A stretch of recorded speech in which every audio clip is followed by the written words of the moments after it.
Welcome to the world of darkness where nightmares inhabit your dreams. I've noticed YouTube's algorithm hides my stories. Your interaction is the only way to reach new listeners. If these stories frighten you, please like, subscribe, and activate notifications. Any comment, however brief, helps spread my stories to other horror fans. Now relax, close your eyes, and let the rain wash away your thoughts as I guide you through tonight's terrifying tale. This happened 5 years ago when I rented a cabin in northern Minnesota. The property was nestled deep among towering pines and dense undergrowth, about 30 miles from the nearest town of any significant size. I had just turned 33 and was desperate for solitude after a particularly demanding period at work, a publishing house where deadlines constantly loomed and office politics had become increasingly toxic. The cabin possessed a weathered charm that immediately appealed to me. Built in the 1950s, it featured a wraparound porch with slightly warped wooden planks, large windows that flooded the interior with natural light, and an old cast-iron wood stove that served as both the primary heat source and a quaint focal point in the main room. The isolation was precisely what I sought. No neighbors for at least 3 miles in any direction, just wilderness and the promise of peaceful reflection. Although I wasn't particularly skilled in wilderness survival, I could handle the basics. I knew how to split firewood with a maul, perform simple repairs with a basic toolkit, and had enough common sense to store food properly in bear country. The owner, an elderly gentleman named Howard, had given me a thorough orientation before handing over the keys for my 6-month rental. "It gets mighty quiet out here," he'd warned with a knowing smile. "Some folks find it peaceful. Others get spooked by their own shadows after a while." I assured him I would be fine. I had brought enough books to last me a year, my laptop was loaded with work projects, and I had a satellite internet connection for emergencies. The isolation was exactly what I needed. Time to finish my novel away from distractions and reset my mental state. April arrived with a stunning display of nature awakening. The last patches of snow melted away, revealing tender green shoots pushing through the forest floor. Birds returned from their winter migrations, filling the mornings with their calls. I established a comfortable routine, writing in the mornings, taking long walks in the afternoons, and spending evenings reading by the wood stove or on the porch when weather permitted. For the first 3 weeks, everything was idyllic. I made significant progress on my manuscript and felt the tension I'd carried from the city gradually uncoiling from my shoulders and mind. The nighttime silence was profound, a stillness so complete that sometimes I would step outside just to marvel at the vastness of the star-filled sky, unmarred by light pollution.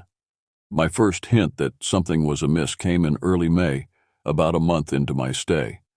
I woke unusually early one morning, drawn from sleep by some indefinable discomfort. The gray light of dawn was just beginning to filter through the kitchen window as I made coffee. That's when I saw it. A white-tailed deer standing approximately 20 yards from the cabin. At first, I felt a surge of delight.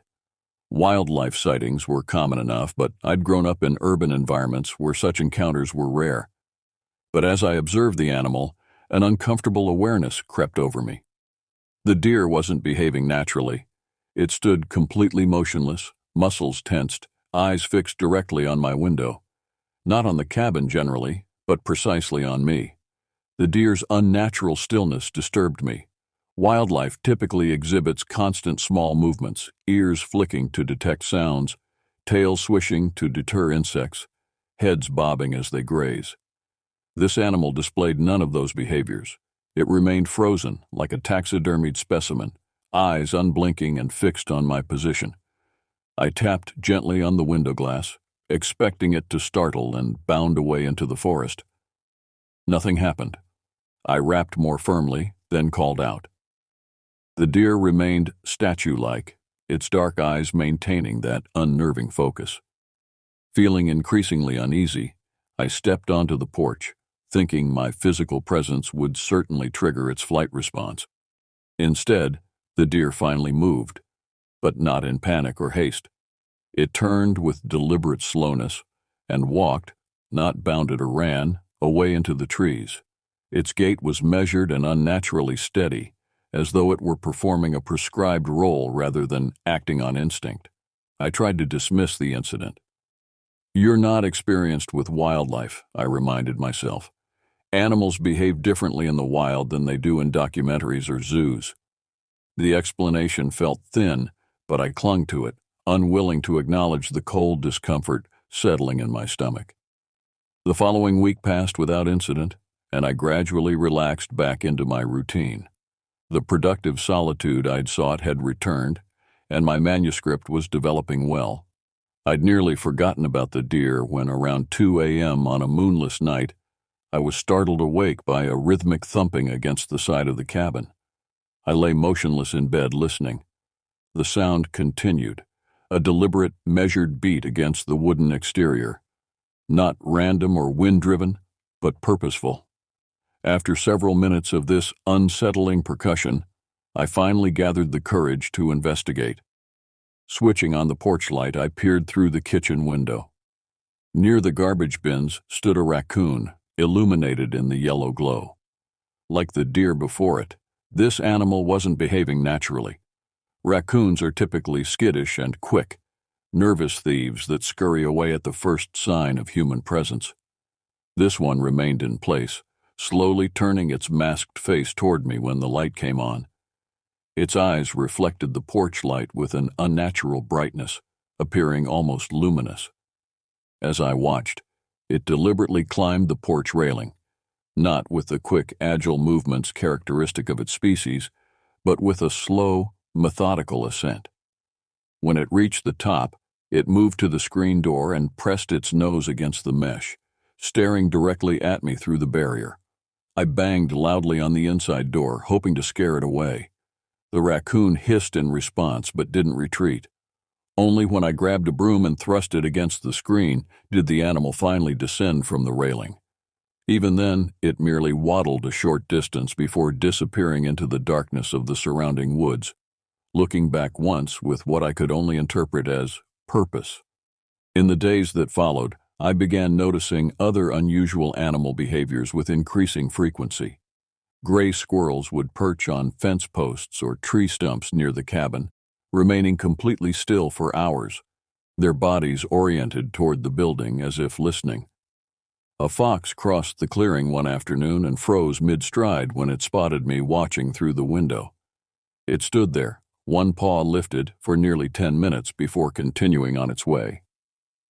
Most disturbing was the morning I awoke to find 6 crows arrayed on a single branch of the pine tree closest to my bedroom window. They formed an unnaturally perfect line, evenly spaced, everyone facing the cabin. No calls, no preening, no shuffling of wings. Just silent, unwavering observation. When I approached the window, their heads synchronously tilted, tracking my movement, but not a single feather otherwise stirred.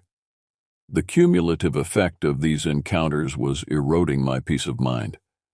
I found myself keeping the curtains drawn more often, checking and rechecking the locks on doors and windows, and startling at ordinary forest sounds that I had previously found soothing. My writing began to suffer as my concentration fractured. During a supply run to town, I mentioned some of these incidents to Thomas, the owner of the general store who had become something of a friendly acquaintance during my stay.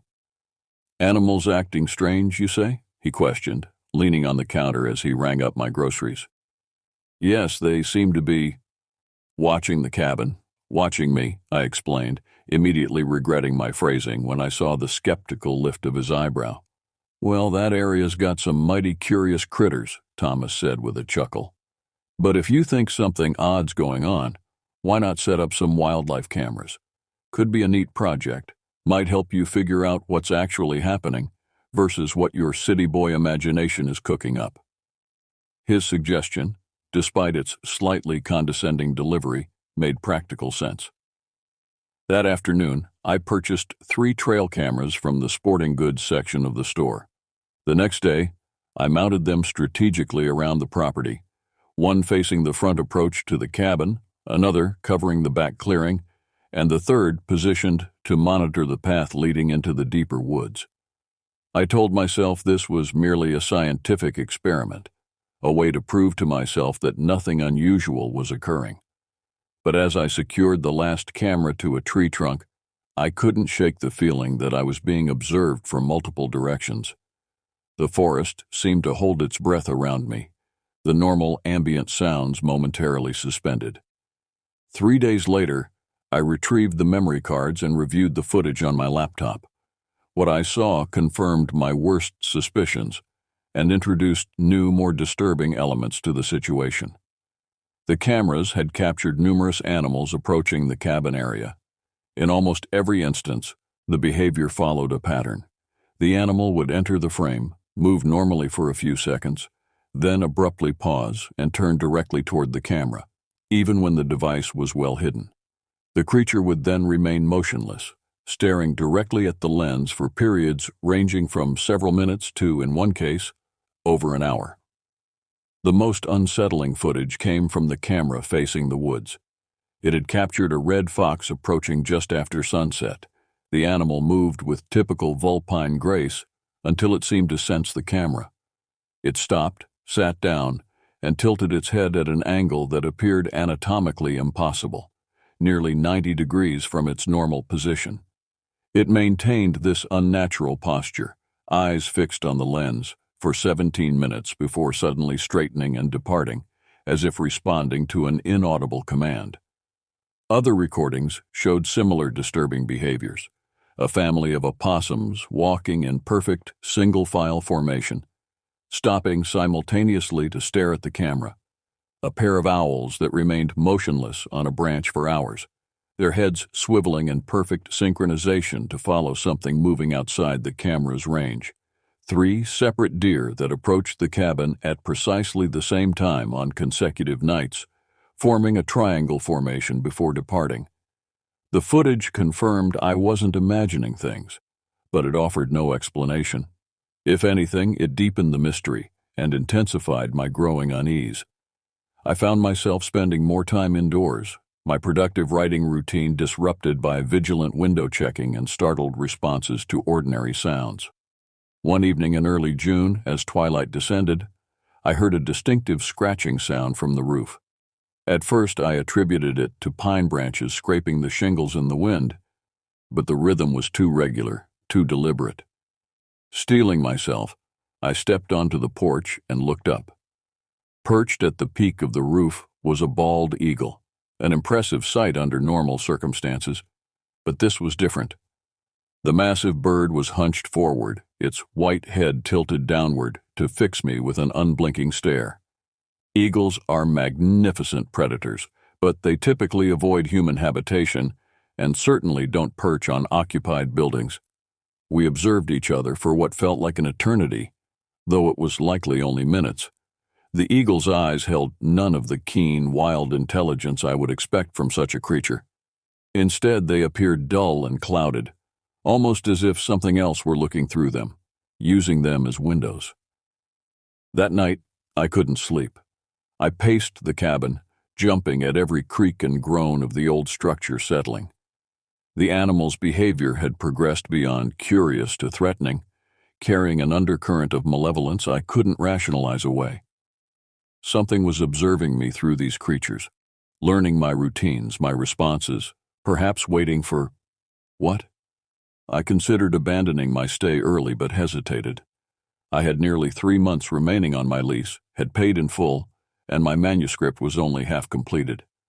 More importantly, leaving felt like surrendering to an irrational fear, admitting that wildlife had somehow driven me from my temporary home. The following week brought an unusual heat wave to the region. Temperatures climbed into the high 80s, unusual for northern Minnesota in early summer. The hot, still air hung heavy among the pines, carrying the intense scent of resin and warming earth.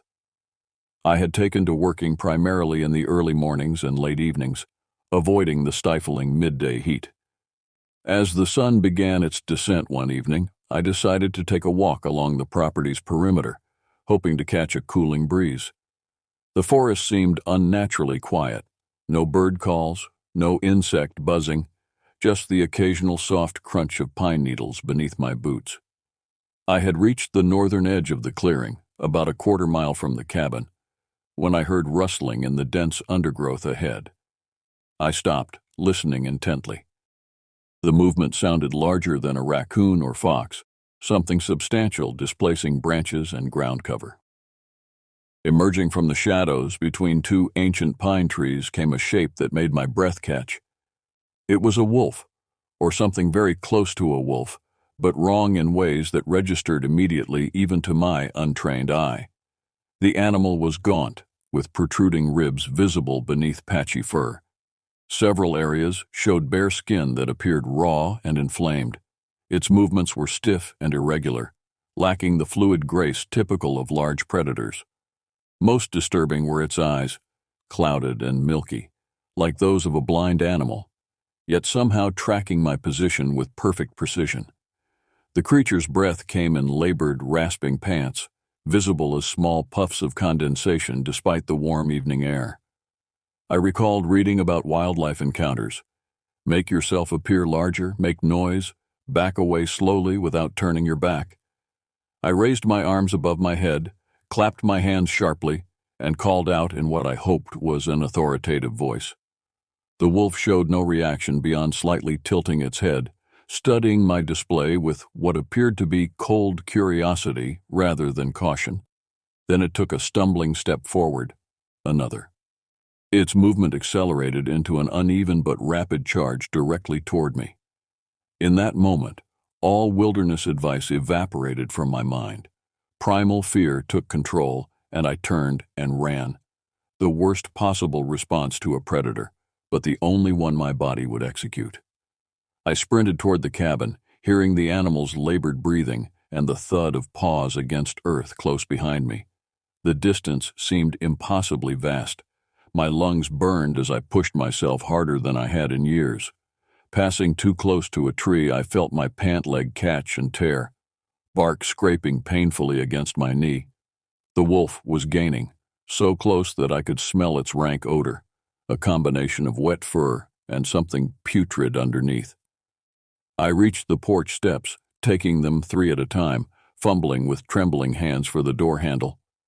Behind me, I heard the wolf's claws scrabbling on the wooden steps. I crashed through the door and slammed it shut, just as a heavy weight thudded against the other side. The assault on the door continued, scratching, thumping, occasional frustrated growls that sounded disturbingly unlike natural wolf vocalizations. They were interspersed with a strange, wet coughing sound. I backed away, grabbing a heavy poker from beside the wood stove as a makeshift weapon. For nearly 10 minutes, the creature continued its attempt to breach the entrance. Then, as suddenly as it had begun, everything stopped. The silence that followed was absolute. No retreating footsteps, no further growls, not even the sound of breathing from the other side of the door. After what felt like hours, but was likely only 20 minutes, I gathered my courage to approach the window beside the door. Peering cautiously through a narrow gap in the curtains, I expected to see the wolf still lurking on the porch. There was nothing. No wolf, no fresh scratches on the wooden door, not even tracks in the dirt where it should have passed. I spent that night huddled in the main room, poker clutched in white-knuckled hands, jumping at every sound. By morning, exhaustion had overcome fear, and I fell into a fitful sleep in the armchair. When I woke, harsh sunlight was streaming through the windows. The events of the previous evening took on a dreamlike quality in the brightness of day. Had I imagined it all? A quick check of my torn pants and the scrape on my knee confirmed the reality of my flight. But when I examined the door and porch, I found no evidence of the wolf, no claw marks, no fur, nothing to corroborate my experience. I couldn't stay any longer. Whatever was happening, whether supernatural phenomenon, elaborate psychological breakdown, or some unexplained wildlife behavior, had progressed beyond my capacity to rationalize or endure. I packed essential belongings into my car that afternoon, locked the cabin, and drove straight to town. I checked into the only motel in the small community and called Howard to explain that I would be terminating my rental early due to unexpected circumstances. To his credit, he didn't press for details when he heard the tremor in my voice, simply asking if the property was secure and agreeing to meet the following day to collect the keys. "Happens sometimes," he said cryptically. "The woods aren't for everyone." I couldn't bring myself to fully articulate what I'd experienced. Instead, I told Howard that I'd been having trouble with unusually aggressive wildlife and felt unsafe. He nodded, expression unreadable as he accepted the keys. "That place has always attracted critters," he remarked. "More than other properties around here. Some folks find it charming." He hesitated, then added, "Previous tenant mentioned something similar now that I think about it. Scientist type, studying forest ecology. Said the animal behavior around that cabin would make for an interesting research paper." I wanted to ask more about this previous tenant, about whether Howard had experienced anything similar during his ownership, about the history of the property, but the words stuck in my throat. Part of me feared the answers might confirm the nameless dread that had taken root in me. I stayed with a friend in town for another week, ostensibly to recover from a minor injury while arranging to have my remaining belongings shipped from the cabin. I didn't broadcast the true nature of my experiences, merely explaining that I wanted to be closer to amenities as I finished my work. 5 years have passed since those events. I completed my novel after returning to the city, though its tone and themes darkened considerably from my original concept. It was eventually published to modest success, the critics noting its palpable atmosphere of environmental dread and unusually vivid depictions of wilderness as a sentient, potentially malevolent force. I've never returned to Minnesota. When I think back on those months, I still struggle to formulate a rational explanation for what occurred. The most scientifically plausible theory, some form of widespread rabies or other disease affecting local wildlife, fails to account for the coordination I observed, the apparent communication between different species, and the complete absence of physical evidence following the wolf encounter. Occasionally, I search online for reports of similar experiences in that region. There's little to find beyond the usual cryptozoology forums and paranormal speculation sites. Once I came across a brief news item about a wildlife biologist who had gone missing while conducting research in the general vicinity of my cabin. The article mentioned their specialized focus was on anomalous collective behaviors in diverse species populations. The investigation was ongoing, with authorities suggesting a possible accident in the remote terrain. The nightmares have mostly subsided now. I no longer wake in a cold sweat, convinced that something is watching me through the eyes of urban pigeons or the neighbor's cat. But I've developed a wariness around animals that persists, a tendency to monitor their behavior for any sign of that unnatural stillness, that focused attention that suggests something other than animal consciousness behind their eyes. Sometimes, when I'm walking in the city park near dusk and notice a squirrel or bird becoming suddenly, unnaturally still, I find myself quickening my pace, heart racing as I head toward more populated areas and artificial light. It's probably nothing, just an ordinary wildlife response to a human presence. Probably. What troubles me most, looking back, isn't the fear I experienced or even the inexplicable nature of the events. It's the gradual realization that has formed in me over the intervening years. Whatever was happening in those woods wasn't beginning during my stay. It was escalating. The progression was clear in retrospect. First, simple observation. The deer at the window, the squirrels on the fence posts, then more coordinated monitoring, the crows on the branch, the fox's impossible head tilt. Finally, active approach, the raccoon at the door, the eagle on the roof, culminating in the wolf's direct assault. It suggests purpose, patience, and planning, qualities that transcend individual animal consciousness. Something was using the local wildlife as instruments of observation, perhaps even as potential vessels for more direct interaction. The clouded eyes I noted in several creatures, particularly the wolf, hint at some form of control or influence over their normal instincts and behaviors. I've developed theories in the years since, each more unsettling than the last. Perhaps the land itself possessed some form of awareness, using the creatures that dwelled upon it as sensory organs and instruments of will. Or maybe something ancient dwelled in those woods, something that had learned to extend its influence through the simpler minds of animals, watching and waiting for, what, a suitable human host? A moment of vulnerability. I never felt comfortable sharing these speculations with others.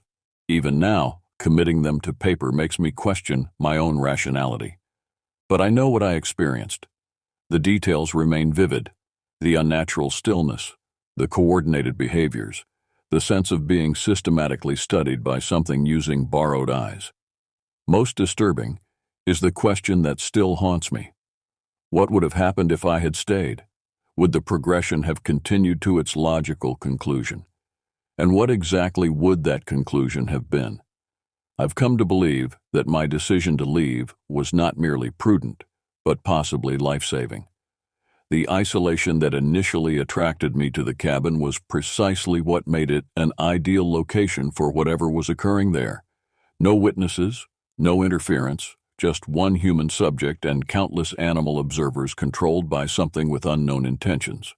I still write, though I've transitioned primarily to nonfiction. My brief, unexplained encounter with the abnormal has left me with a persistent sense that the natural world contains mysteries beyond our current understanding, phenomena that exist in the margins between established science and folklore.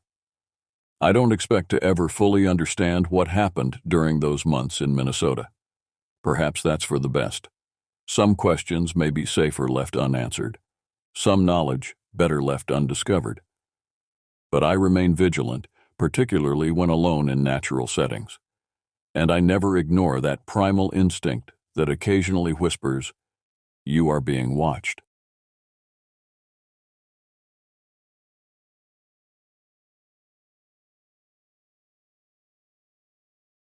After quite the rough patch, I ended up in a rickety cabin out in the Ozarks in the winter of 2021. That's what happens when you lose your job, can't keep up with mortgage payments, and your house goes into foreclosure. It was honestly devastating. My wife had passed away 2 years earlier, and every day since felt like swimming upstream. Eventually, I just ran out of steam. After the bank took my home, I called in a favor from an old friend who owned a cabin in Arkansas near the edge of the woods. He said I could rent it for next to nothing, at least until I got back on my feet. I assumed it would be better than sleeping in my truck, so I packed up what little I had left and made the move. The drive down was suffocating in its loneliness, 6 hours of highways that gradually narrowed into state roads, then county roads, and finally a winding gravel path that seemed to disappear into the forest itself.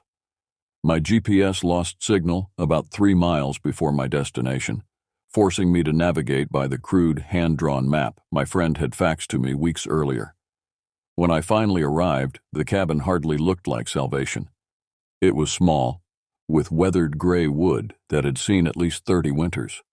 The roof sagged slightly in the middle, and the front porch listed noticeably to the right, as if it were slowly sinking into the earth. A stone chimney climbed up one side, black with decades of smoke.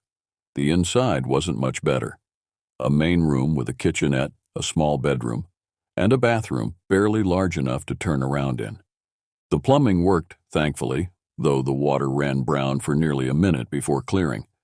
The electricity was spotty at best, with lights that flickered whenever the ancient refrigerator kicked on. But it was mine for now. And as I unpacked my meager belongings, clothes, a few books, some framed photos of better times, I tried to convince myself that this was just temporary, that somehow, at 43 years old, I could rebuild what I'd lost. That first night I sat on the creaking porch with a cup of instant coffee, watching darkness swallow the woods. The trees stood like sentinels, their bare winter branches clawing at the darkening sky.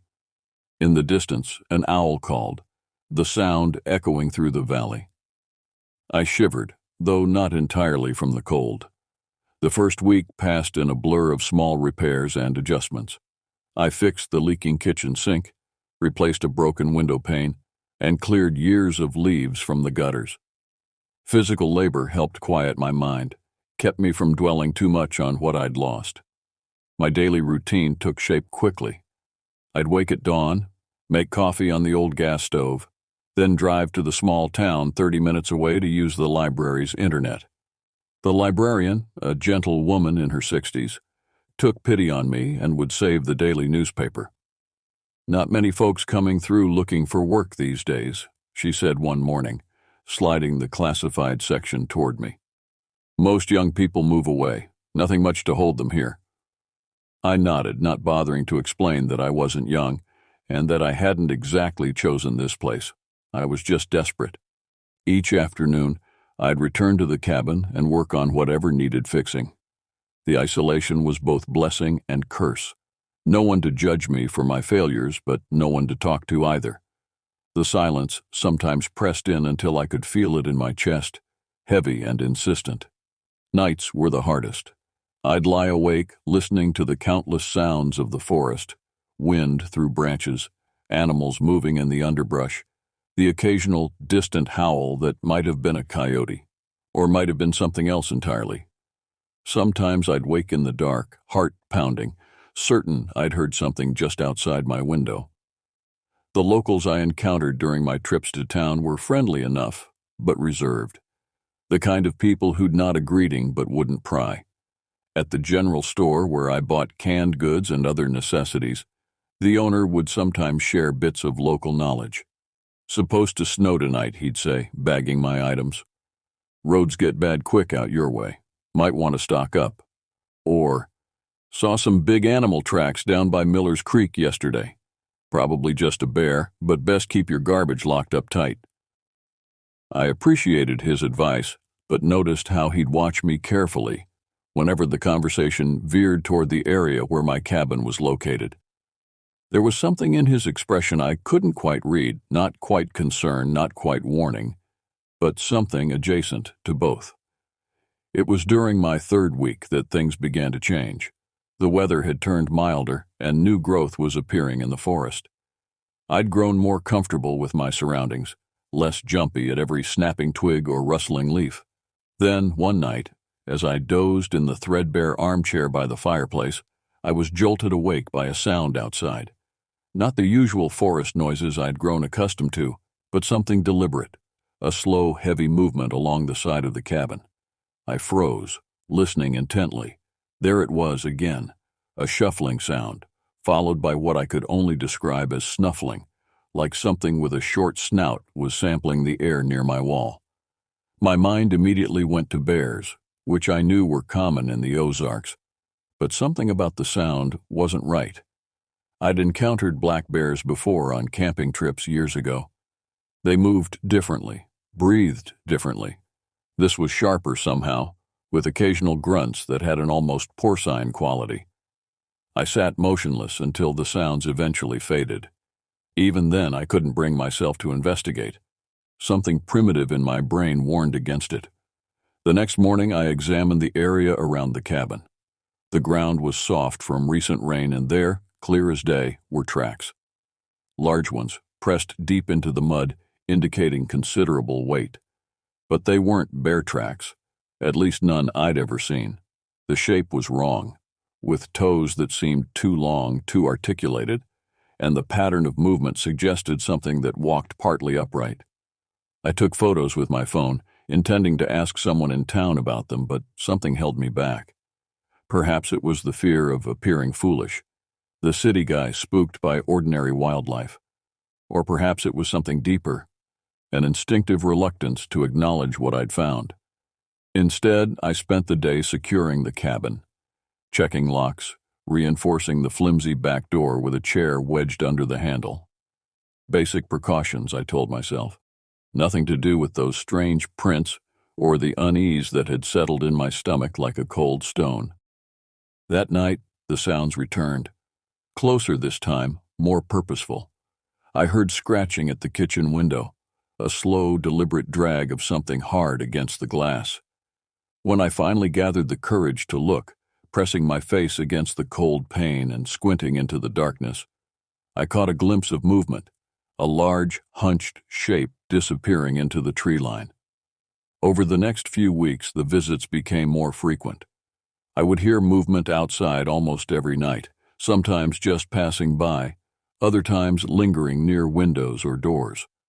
I began keeping a journal, noting times and behaviors, trying to find patterns that might explain what was experiencing. One entry read, April 12th, 2:15 a.m., heavy footsteps on porch, stayed for approx. 10 minutes, sound of sniffing under door, left when I accidentally knocked over lamp. Another, April 16th, dusk, spotted large form at forest edge, too large for coyote, wrong shape for bear. Moved in strange loping gait, watched cabin for nearly an hour before retreating. The evidence mounted. Tufts of coarse grayish hair caught on the rough wood of the porch railing. Deep claw marks on a tree near the cabin, about 6 feet off the ground. And once a half-eaten carcass of what might have been a raccoon, left prominently in the center of the clearing, almost like an offering, or a warning. Sleep became elusive. I would jolt awake at the slightest sound, lying rigid under my blankets, straining to interpret the noises outside. Was that just the wind or something pressing against the wall? Was that distant cry an owl or something else entirely? My trips to town became less frequent, partly because I'd had no luck with job hunting, partly because I'd grown increasingly reluctant to leave the cabin unattended for long periods. I couldn't shake the feeling that my absence was noted, perhaps even anticipated. The general store owner commented on my haggard appearance one afternoon as I stocked up on supplies. "You looking a bit rough there," he said, eyeing the dark circles under my eyes. "Everything all right out at that cabin?" I hesitated, then asked, "Do you know if there are any unusual animals in these woods? Anything different from what you'd normally expect?" He paused in his counting of change, his expression cautious. "Different how?" "I don't know. I've been hearing things at night, seeing tracks that don't look quite right for the wildlife I know about." He studied me for a long moment before responding. "These woods are old, older than any of us. Sometimes they hold things that don't have proper names." He pushed my change across the counter. "My advice? Don't go looking for what's looking for you." His words followed me all the way back to the cabin, settling in my mind like a splinter that couldn't be removed. By early May, whatever was visiting my cabin had grown bolder. No longer content to merely circle and investigate, it began testing boundaries. I would wake to find the screen door partially torn from its hinges, or gouges in the wooden windowsills, as if something had tried to pry them open. One morning I discovered all my carefully hung laundry had been pulled from the line and scattered across the yard. Each item had been handled, some torn slightly, others apparently smelled or tasted, small wet spots and saliva marks evident on the fabric. The incident that truly terrified me came after a particularly heavy rainfall. I'd been in town all day and returned to find muddy prints leading directly to my front door.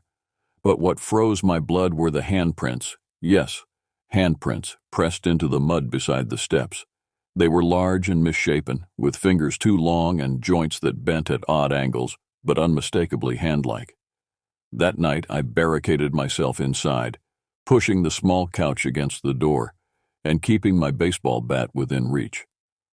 Outside, the familiar shuffling began earlier than usual, while the sun was still setting. I could hear it circling the cabin, pausing occasionally, then moving on. Around midnight, the first direct challenge came, a heavy thump against the door, forceful enough to shift the couch slightly. Then another, not quite a ram, but a deliberate test of strength. I stood in the center of the room, bat raised, my breathing shallow and quick. "Go away," I shouted, my voice cracking with fear. The response was immediate, a low, rumbling growl that seemed to vibrate through the walls, followed by a higher-pitched sound that resembled nothing so much as laughter. Not human laughter, but the mocking approximation of it, as if something was attempting to mimic a sound it had heard but didn't fully understand. The testing of the door stopped, but I could hear movement around the cabin all night, slow, patient circling, waiting. In the morning light, I examined the door. The wood had splintered slightly where the creature had struck it. I touched the damaged area, feeling sick. The door wouldn't withstand another such assault.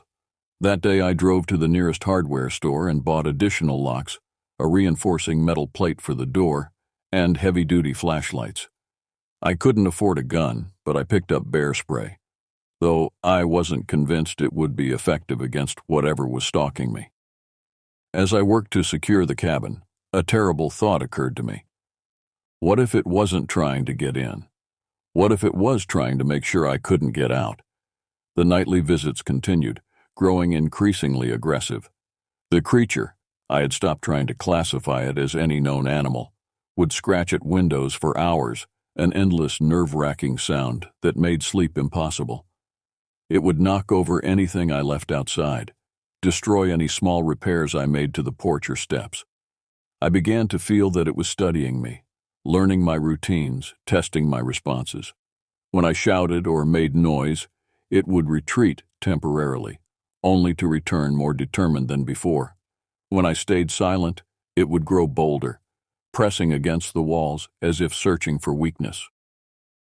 One particularly awful night, it discovered that it could reach the bathroom window, which was smaller but less secure than the others.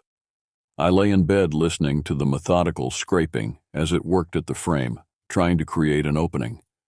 When the glass finally shattered, I leapt up and rushed to slam the bathroom door shut, wedging a chair under the handle. I stood in the hallway, heart hammering, as I heard something large squeeze through the window, glass tinkling as it was dislodged. Heavy breathing filled the small bathroom. Then a snuffling, seeking sound as it scented the air. The doorknob turned slowly, testing the barrier between us. The door shuddered as weight pressed against it, the chair legs squeaking against the floor. I backed away, gripping the bat so tightly my knuckles were white. After what seemed like hours, the pressure eased. I heard more glass breaking as the creature exited the way it had come. But it had crossed a threshold, literally and figuratively. It had breached my sanctuary, if only partially. The message was clear: nowhere was truly safe. The next day, I boarded up the bathroom window with trembling hands. I called my friend who owned the cabin, trying to keep my voice steady, as I asked if there had ever been problems with aggressive wildlife in the area. "Not that I know of," he said, "though I don't get out there much these days." "Why? Something bothering you?" I couldn't bring myself to describe what was happening. It sounded too fantastical, too close to madness. "Just curious," I said. "Thought I heard something big around the cabin at night." "Probably just a bear," he replied casually. "They get pretty bold sometimes if they smell food." But it wasn't a bear. I knew that with absolute certainty. And it wasn't after food, at least not the kind you keep in a pantry. That evening, I sat at the small kitchen table, writing a lengthy entry in my journal, documenting everything that had happened. If something happened to me, I wanted there to be a record, something to explain what had occurred. As darkness fell, I found myself writing, "I don't think I can stay here much longer. Whatever is out there is getting more aggressive, more determined. Each night it tries something new. Each night it gets a little closer. I don't know what it wants from me, but I can feel its hunger growing. Not just physical hunger, but something deeper, a need to possess, to consume in some way I don't fully understand." I paused, pen hovering over the page as I heard the now familiar sounds beginning outside. Tonight, they started with an almost gentle scratching at the chimney, as if it were thinking, considering, planning its approach. By late May, I had reached my breaking point. Sleep deprivation and constant fear had worn me down to a shell of myself. I'd lost weight, my hands shook constantly, and I jumped at the slightest sound. The creature's visits had become a nightly certainty, each one more prolonged and intense than the last. I had decided to leave, to abandon the cabin and whatever strange territory dispute or hunting ritual I had unwittingly become part of. I'd packed my few belongings and planned to depart at first light, when I hoped the creature would be least active. My last evening in the cabin was unseasonably warm. The air felt heavy, charged with an approaching storm. I sat on the porch, nursing a cup of coffee, trying to savor one final moment of peace before my escape. The setting sun cast long shadows through the trees, and the woods smelled of wet earth and new growth. That's when my sixth sense alerted me, that primitive part of the brain that knows when you're being watched. The hair on the back of my neck stood up, and I slowly turned my head toward the tree line to my left. There it was, partially obscured by a large oak, but visible enough to freeze my blood. Large and hunched, covered in patchy gray fur that revealed sickly pale skin beneath. Its face was elongated, with a short, pig-like snout, and eyes that reflected the dying sunlight like dull coins. It stood on two legs, but seemed uncomfortable with the posture, its long arms hanging almost to the ground. Our eyes met across the clearing. For a moment, neither of us moved. Then it opened its mouth, revealing yellow teeth too numerous and too sharp to belong to any normal omnivore, and released a sound that began as a grunt and rose to a high-pitched screech. I dropped my coffee mug, which shattered on the porch boards. My paralysis broke, and I bolted toward the cabin door. But even as I moved, I knew I'd made a critical mistake. I should have remained still, should have backed slowly into the cabin. The sudden movement triggered something primal in the creature, and it surged forward with shocking speed. I sprinted off the porch, veering away from the cabin door, hoping to circle around and approach from another angle. My boots slipped in the mud as I heard crashing behind me, branches breaking, undergrowth being trampled by something heavy and fast. The creature's breathing was loud, wet, and ragged, unnervingly close. I weaved between pine trees, changing direction erratically, using the trunks as barriers. Once I nearly slammed face first into a tree, barely managing to pivot at the last second. I could feel hot breath on my neck, hear snapping jaws just inches from my back. Panic gave me speed I didn't know I possessed. When I spotted the yellow glow of the porch light through the trees, I made a desperate final push. Somehow, miraculously, I reached the porch. I hurled myself at the door, wrenching it open and tumbling inside. My shoulder collided painfully with the doorframe, but adrenaline dulled the sensation. I kicked the door shut with my foot and threw the bolt just as something heavy slammed against the other side. I collapsed onto the floor, gasping for air, my heart threatening to burst from my chest. Outside, the creature howled, a deep, mournful sound that shifted into that horrible pig-like squeal. The porch boards creaked under its weight as it paced back and forth. For several minutes, it scratched and pawed at the door, testing the reinforcements I'd installed.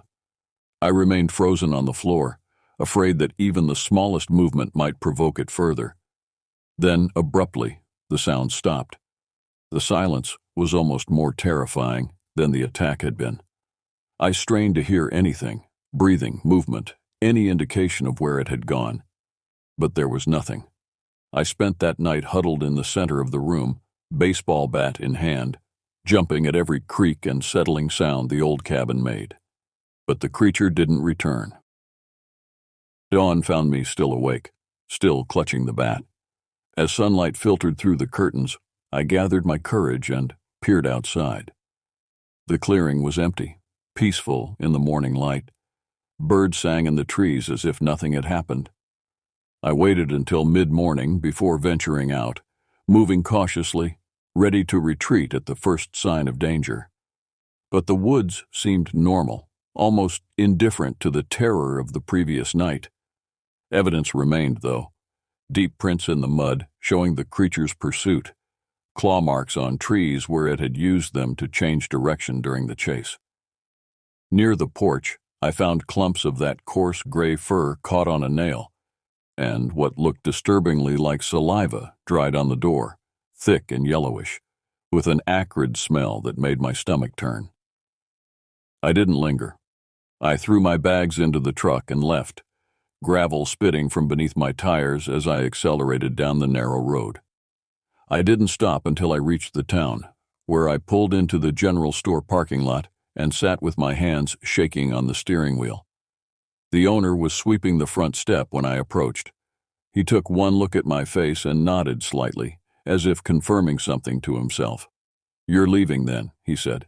It wasn't a question. "Yes," I replied. "I can't stay in that cabin anymore." He leaned on his broom, studying me. "It found you, did it? The thing in the woods?" My mouth went dry. "You know about it?" He sighed heavily. "Stories go back generations around here. Most folks don't see it. Some feel it watching, a few." He gestured toward me. "A few get its full attention." "What is it?" I asked, my voice barely above a whisper. "Don't rightly know," he admitted. "Some say it's just a deformed bear or wild hog. Others claim it's something older, something that was here before people. All I know is it seems to fixate on certain folks, and once it does, it doesn't stop until they're gone." "Or dead," I couldn't help asking. He looked away. "There have been disappearances over the years. Hunters, hikers, people who stayed too long." I thanked him, though for what exactly I wasn't sure. As I turned to leave, he called after me. "It won't follow you, if that's what you're worried about. It stays in its territory, always has." His words provided small comfort as I drove away from the Ozarks, constantly checking my rearview mirror until the hills disappeared from view. That was 3 years ago. Life has been kinder since then. I found steady work in a city hundreds of miles away, moved into a small apartment in a densely populated neighborhood where the only nighttime sounds are traffic and occasional sirens. Sometimes I still wake in a cold sweat, certain I've heard snuffling outside my window or scratching at my door. The nightmares come less frequently now, but they haven't stopped entirely. In them, I'm always running through endless woods, something just behind me, its breath hot on my neck. I researched extensively after I left, looking for any scientific explanation for what I encountered. The closest match was reports of feral hogs, which can grow to enormous sizes and have been known to walk short distances on their hind legs. But this explanation feels hollow, inadequate to describe what stalked me in those woods. I never went back to collect the journal I left behind. Sometimes I wonder if someone else has found it, if they've read my increasingly desperate entries and dismissed them as the ramblings of an isolated, grieving man. Or worse, if they've recognized the truth in them because they've experienced something similar. There are things in this world we don't fully understand, creatures that exist in the margins between what we know and what we fear. I can't explain what happened to me in the Ozarks, can't neatly categorize or classify the thing that hunted me for those terrible weeks. All I know is that there are places where humans are not the apex predator, where we are little more than intruders, tolerated until we're not. And when toleration ends, all we can do is run and hope that we're faster than whatever is chasing us.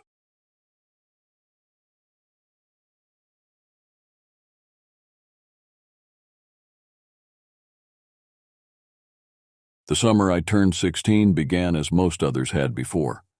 My parents' cabin in northern New Mexico was supposed to be our refuge, our annual escape from the relentless Arizona heat and the complexities of teenage life. But the events that unfolded during those 7 days in July 2019 transformed our peaceful retreat into something I still struggle to comprehend. I remember staring out the car window as we wound through the mountain roads, the pines growing denser with each mile. My brother Travis, 3 years my senior, and infinitely more enthusiastic about these family trips, was drumming his fingers against the dashboard to some rhythm only he could hear. "Looks like we're going to have a full moon all week," my father observed, glancing at the pale ghost of the moon visible even in daylight. "Should make for good night fishing." I merely nodded, too consumed by the petty dramas and insecurities that had plagued my sophomore year.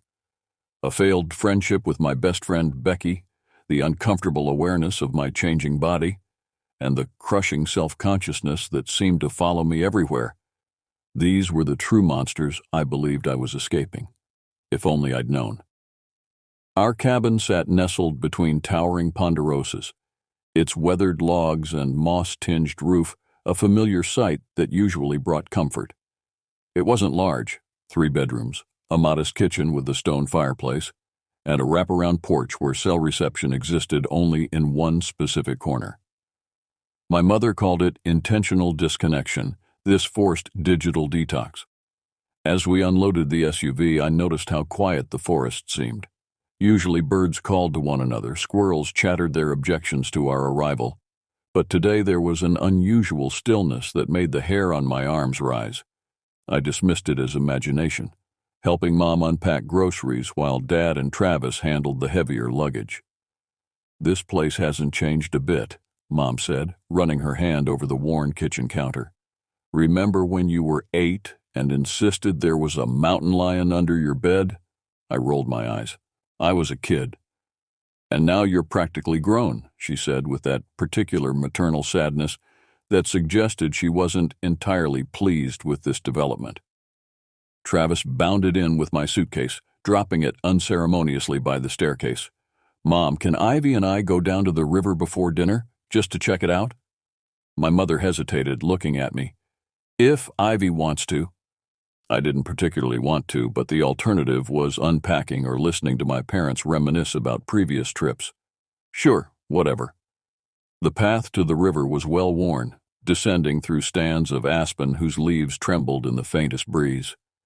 The afternoon sun filtered through the canopy, creating patterns of light and shadow that shifted with each step.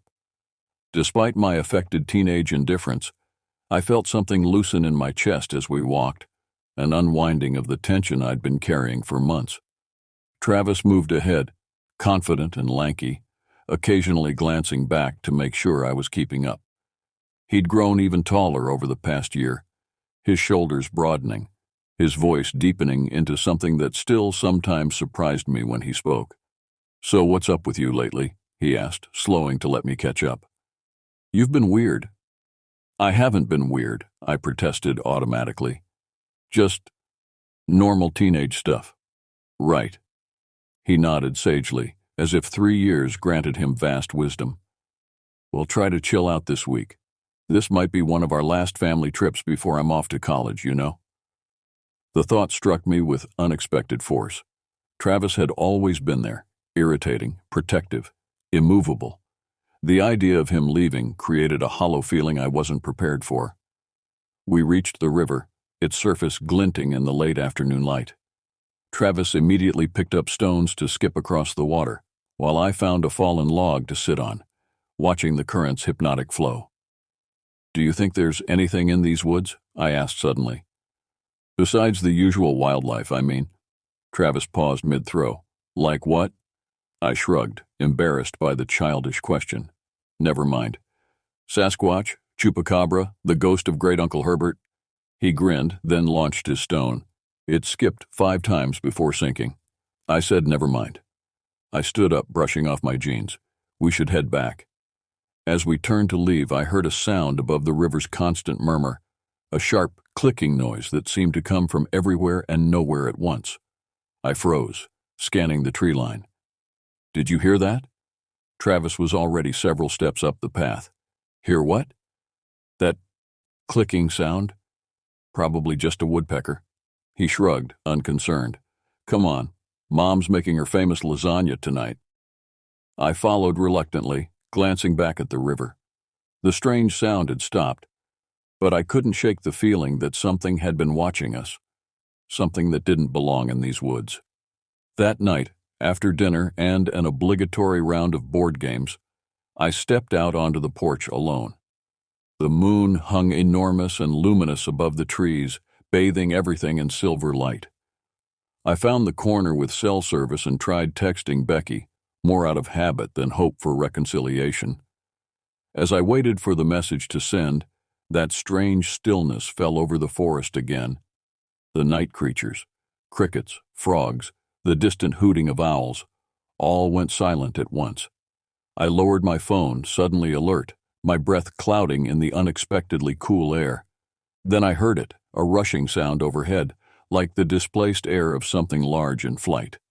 The treetops swayed, though there was no wind. My heart hammered against my ribs as I backed toward the door, my fingers fumbling for the handle.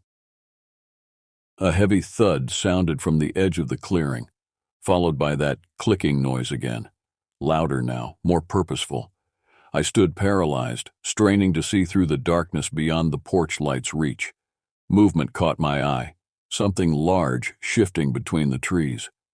I glimpsed what looked like a massive, hunched shadow, but before I could process what I was seeing, a high-pitched, agonized squeal cut through the night. The sound was so primal, so filled with terror, that my body reacted before my mind could catch up. I burst through the door, slamming it behind me. My father looked up from his newspaper, alarmed by my sudden entrance. "Ivy, what's wrong?" I struggled to speak, my voice thin and trembling. "There's something out there." "What do you mean, something?" My father rose from his armchair, newspaper forgotten. "I don't know," I stammered, trying to organize my thoughts. I heard this weird sound like clicking, and then there was this scream. An animal, I think. Travis muted the television. "What kind of animal?" "I don't know. Something small. It sounded like it was being attacked." My father's expression shifted from concern to cautious curiosity. He was a high school biology teacher, and anything related to wildlife immediately engaged his professional interest. "Could have been an owl catching a rabbit," he suggested, moving toward the door. "They make quite a commotion sometimes." "It wasn't an owl," I insisted, though I couldn't articulate why I was so certain. Dad grabbed the heavy-duty flashlight we kept by the door. "Travis, come on, let's take a look." My brother jumped up eagerly, never one to miss potential adventure. Mom emerged from the kitchen, wiping her hands on a dish towel. "What's happening?" "Nothing to worry about," Dad assured her. "Ivy heard something outside. We're just going to check it out." Mom looked at my pale face. "Are you okay, sweetie?" I nodded, not trusting my voice. I wanted to tell her about the massive shadow I'd glimpsed, but I knew how it would sound, like the overactive imagination she'd always attributed to me. As Dad and Travis pulled on their jackets, I blurted, "Be careful." My father smiled reassuringly. "Always am." The door closed behind them, and I stood awkwardly in the living room while Mom finished cleaning up the kitchen. The minutes stretched uncomfortably as I strained to hear anything from outside. "They've been gone a while," I said finally. Mom glanced at the clock. "It's been 10 minutes, Ivy." It felt longer, much longer. When the door finally opened, Dad and Travis stepped inside looking puzzled but not alarmed. "Well, something definitely had a bad night," Dad announced, removing his jacket. "We found some blood on the ground near the tree line and signs of a struggle.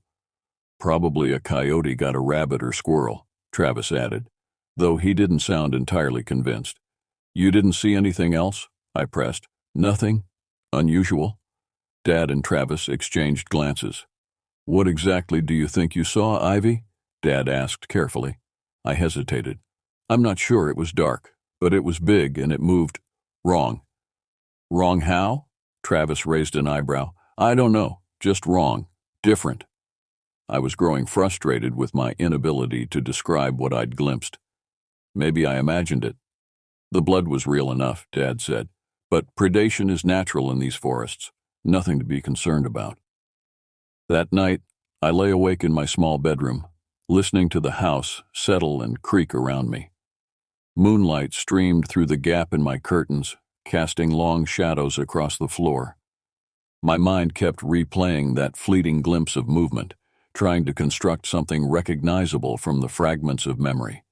I must have fallen asleep eventually because I dreamed of flying, not the peaceful, floating sensation of typical flying dreams, but something urgent and predatory. I was hunting, scanning the ground below with senses beyond human comprehension. I could feel the air currents against membranes that weren't skin, hear vibrations that weren't sound. When I woke, my sheets were tangled around my legs, and my heart was racing. The next morning dawned clear and bright, as if the unsettling events of the previous night had been nothing more than imagination. Over breakfast, Dad announced his plan to take us fishing. "Perfect day for it," he declared, studying the cloudless sky visible through the kitchen window. "The river should be teeming." Travis was immediately enthusiastic, while I picked at my scrambled eggs with considerably less enthusiasm. "Do I have to go?" I asked. "Fresh air and family time," Mom said, the non-negotiable tone in her voice familiar. "It'll do you good."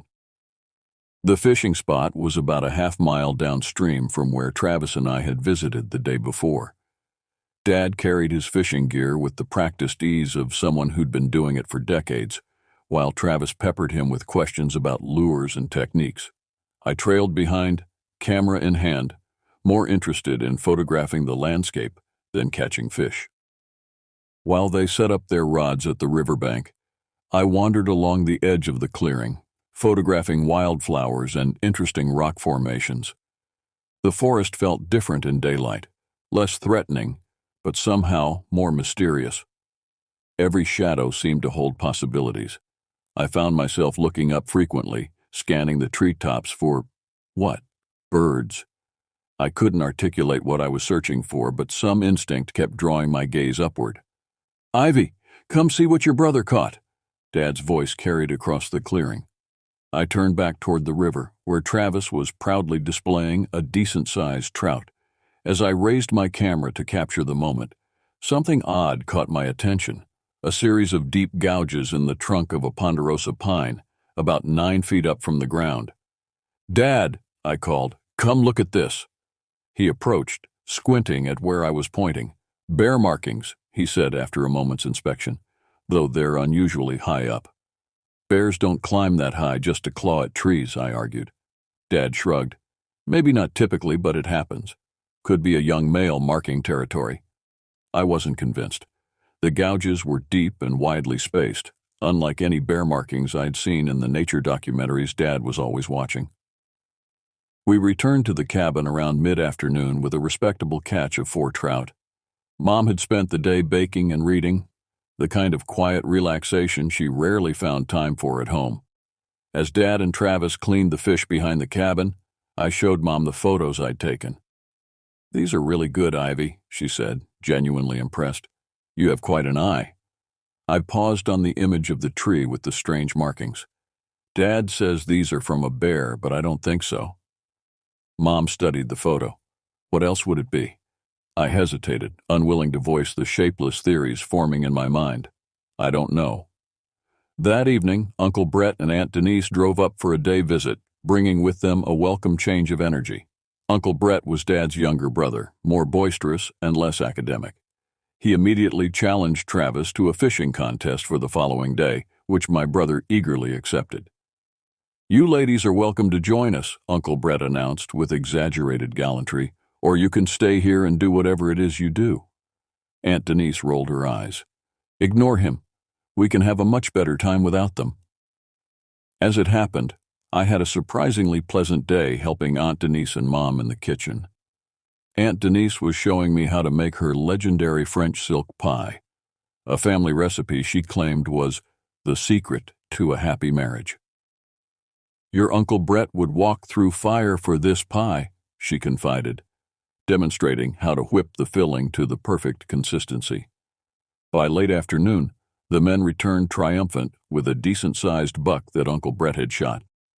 I watched from the kitchen window as they carried it behind the cabin to the small shed where Dad handled his infrequent hunting successes. "They're going to be insufferable now," Aunt Denise predicted, measuring vanilla extract with practiced precision. She was right.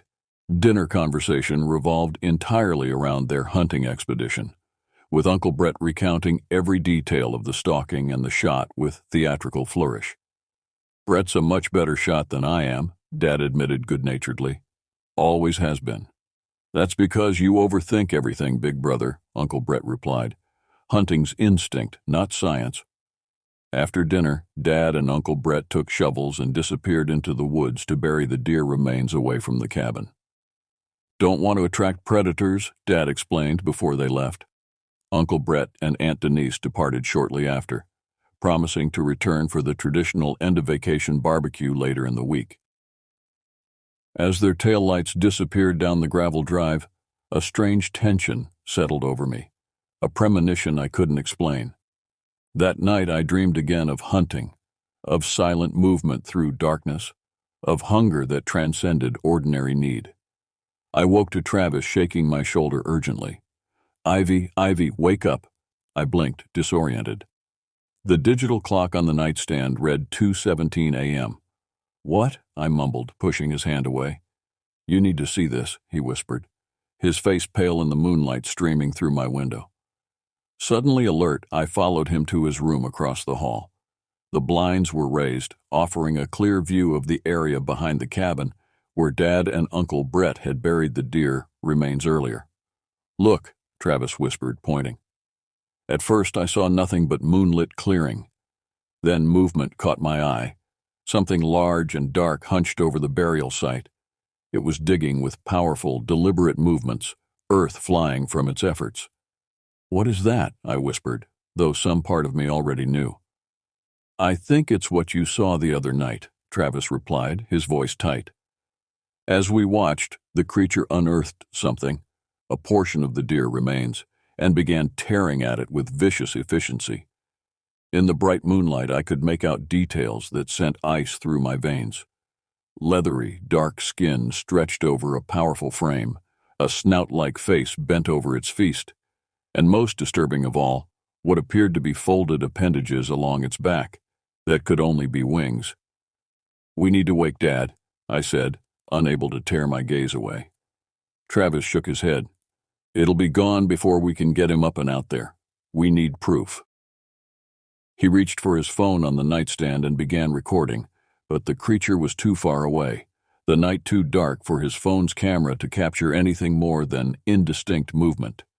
"Try yours," he urged. My phone's camera was no better. The screen showed only darkness, where we could clearly see the creature with our naked eyes. "This is insane," Travis muttered. "It's right there." As if hearing his frustration, the creature suddenly stiffened, its head raised, snout lifting as if scenting the air. Then, with a surprisingly graceful movement for something so large, it gathered itself and leapt upward. Massive wings unfurled, catching the moonlight on their membranes as it launched into the air and disappeared over the treetops. Travis and I stood frozen, staring at the now empty clearing. The only evidence of what we'd witnessed was the disturbed earth where the creature had dug. "You believe me now," I said, not a question, but a statement. Travis nodded slowly. "Yeah, I believe you." Morning arrived with the harsh intrusion of reality. The events of the night seemed both more and less substantial in daylight, impossible to dismiss entirely, yet difficult to fully accept. Travis and I huddled at the kitchen table while Mom prepared breakfast, speaking in low tones. "We have to tell Dad," I insisted. Travis nodded, though his expression was troubled. "He's going to think we're crazy. He won't believe us if we don't tell him together." When Dad entered the kitchen, yawning and rumpled from sleep, we exchanged meaningful glances. Mom set a mug of coffee in front of him, unaware of the tension between her children. "Sleep well?" she asked cheerfully. "Like a log," Dad replied, oblivious to our exchange. "Beautiful day out there." I cleared my throat. "Dad, we need to talk to you about something." He looked up, sensing the seriousness in my tone. "What's up?" Travis jumped in.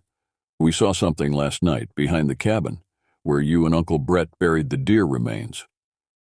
Dad's expression shifted from sleepy contentment to focused attention. "What kind of something?" "The thing Ivy saw the first night," Travis continued. "It dug up the burial site." Dad set his coffee down slowly. "You both saw this?" We nodded in unison. "And what exactly did it look like?" I hesitated, knowing how outlandish the description would sound. "It was big," Travis said when I didn't speak. "Dark-colored, leathery skin, and it had wings." Dad blinked. "Wings. Folded against its back most of the time," I added. "But it flew away when it noticed us watching." Mom had stopped cooking, spatula suspended over the skillet as she listened to our exchange. "Kids, are you sure this wasn't just shadows playing tricks?" she asked gently. "The moonlight can make ordinary things look very strange." "We know what we saw," Travis insisted, uncharacteristically firm. Dad studied our faces for a long moment. "Show me where this happened." After breakfast, the four of us walked to the burial site. The disturbance was unmistakable. Earth scattered in all directions, the shallow grave completely excavated. Dad crouched beside the hole, examining the edges with scientific detachment. "Something definitely dug here," he admitted. "But there are many nocturnal scavengers in these woods. Coyotes, foxes, even bears occasionally." "Bears don't fly, Dad," I pointed out. He looked up at me, his expression unreadable. "No, they don't." The rest of the day passed in a strange haze of normalcy and underlying tension. Mom suggested a hike to a nearby waterfall, clearly attempting to redirect our attention. The forest seemed particularly alive around us. Birds calling, squirrels darting across our path, wildflowers nodding in the gentle breeze, as if to emphasize the natural order we were questioning. As we walked, I found myself continually scanning the treetops, watching for movement among the branches. Once I thought I glimpsed something dark shifting against the greenery, but it was gone before I could focus on it. "Looking for your flying creature?" Dad asked quietly, falling into step beside me while Mom and Travis moved ahead. I nodded, surprised by his lack of skepticism. "I want you to know I'm taking this seriously," he said, "both of you. But I'm also considering all possible explanations." "You think we imagined it?" "No." His answer came quicker and more firmly than I expected. "I think you saw something. I'm just not jumping to conclusions about what it was." That evening, as we sat around the dinner table, Travis broached the subject that had been building in both our minds all day. "I think we should try to see it again," he announced. "Set up a proper watch tonight." Mom looked alarmed. "Absolutely not. Whatever's out there, it's wild and potentially dangerous." "That's why I'll be with them," Dad said, surprising us all. He met Mom's startled gaze steadily.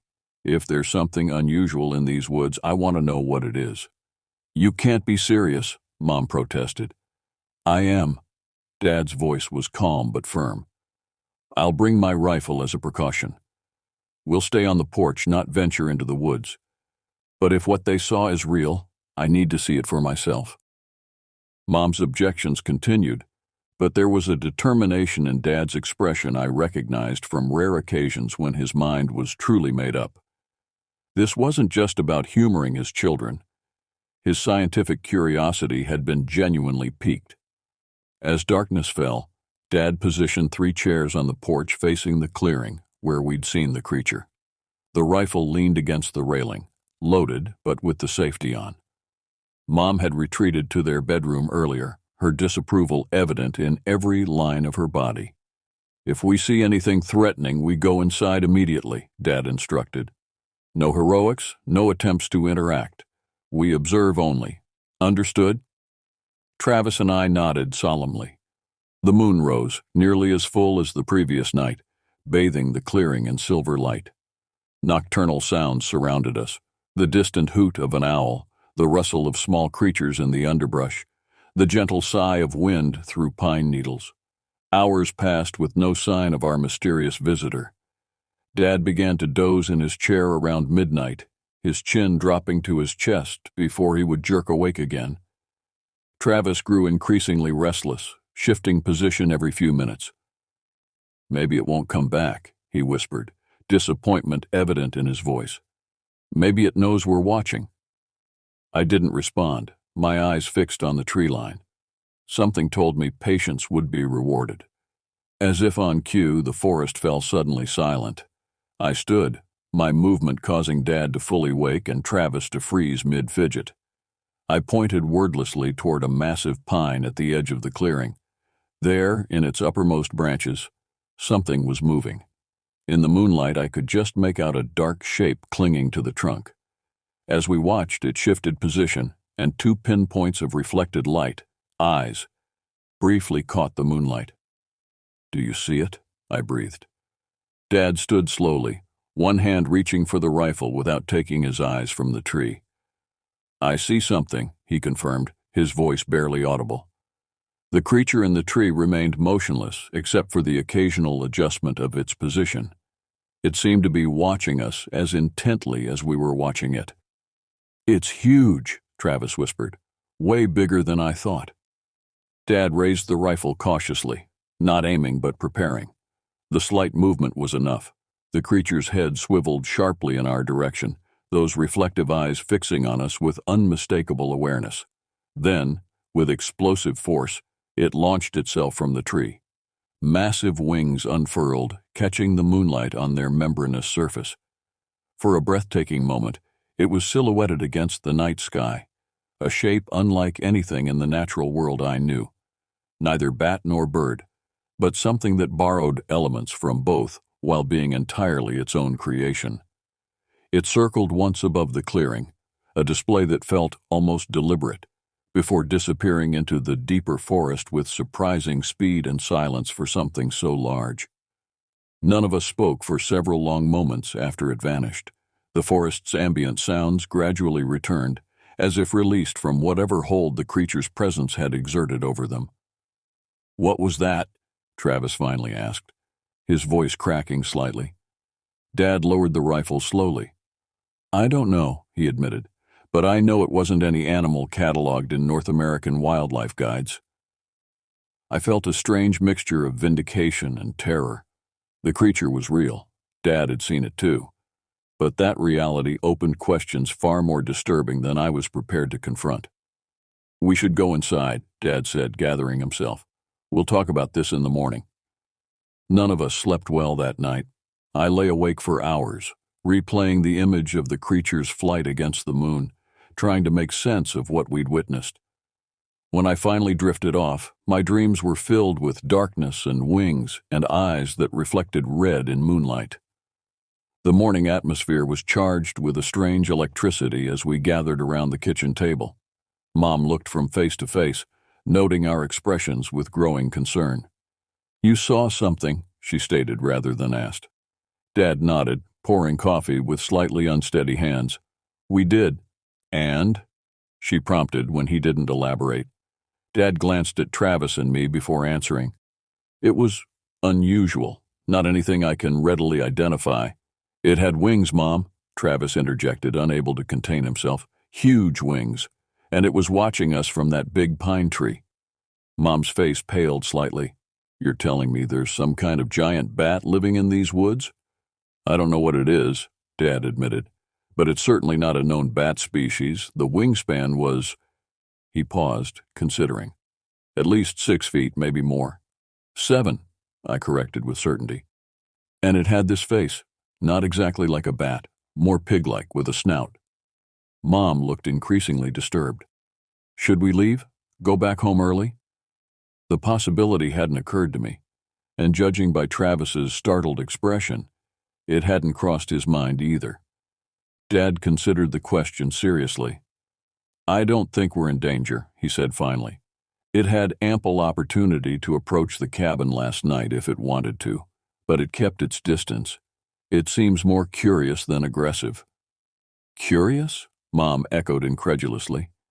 "Michael, if what you're describing is real, it's not some woodland creature being curious. It's something that shouldn't exist." Dad raised his hands placatingly.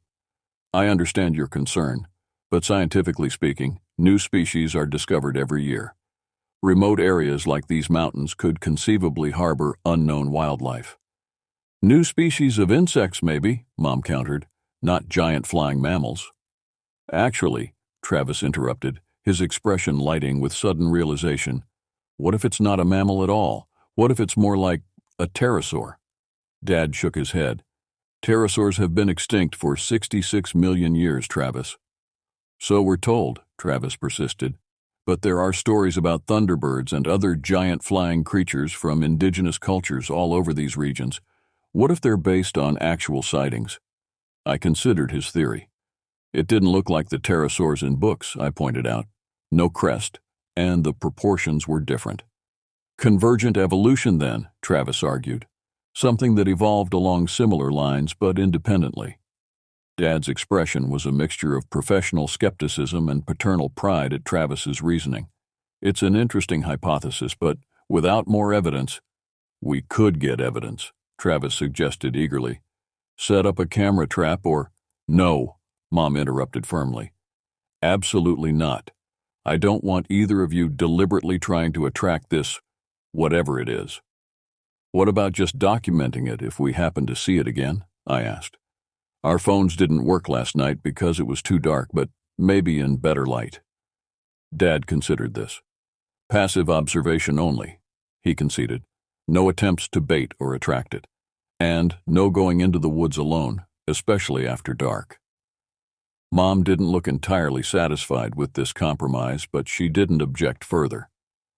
After breakfast, Dad retreated to the living room with his laptop, searching for any records of unusual wildlife sightings in the region. Travis joined him while I helped Mom clean up the kitchen. You really saw something, didn't you? She asked quietly as we worked side by side at the sink. I nodded. It was incredible, Mom. Terrifying, but amazing, too. She studied my face for a moment. Just be careful, all of you. I know your father and brother get caught up in the excitement of discovery, but some things are better left undisturbed. The warning sent a chill through me, though I couldn't articulate why. Later that afternoon, Dad and Travis announced they were going to check the burial site again to see if there were any tracks or other evidence in daylight. Mom insisted on accompanying them, unwilling to let them out of her sight after the previous night's encounter. I stayed behind, claiming a headache. In truth, I wanted some time alone to process what we'd seen and what it might mean. I sat on the porch, sketchbook in hand, trying to capture the creature from memory. My artistic skills were modest at best, but the act of drawing helped solidify the details in my mind. The leathery texture of its wings, the strange proportions of its body, the eerie intelligence in those reflective eyes. As I sketched, a shadow passed over the porch briefly, too briefly for me to look up and identify its source.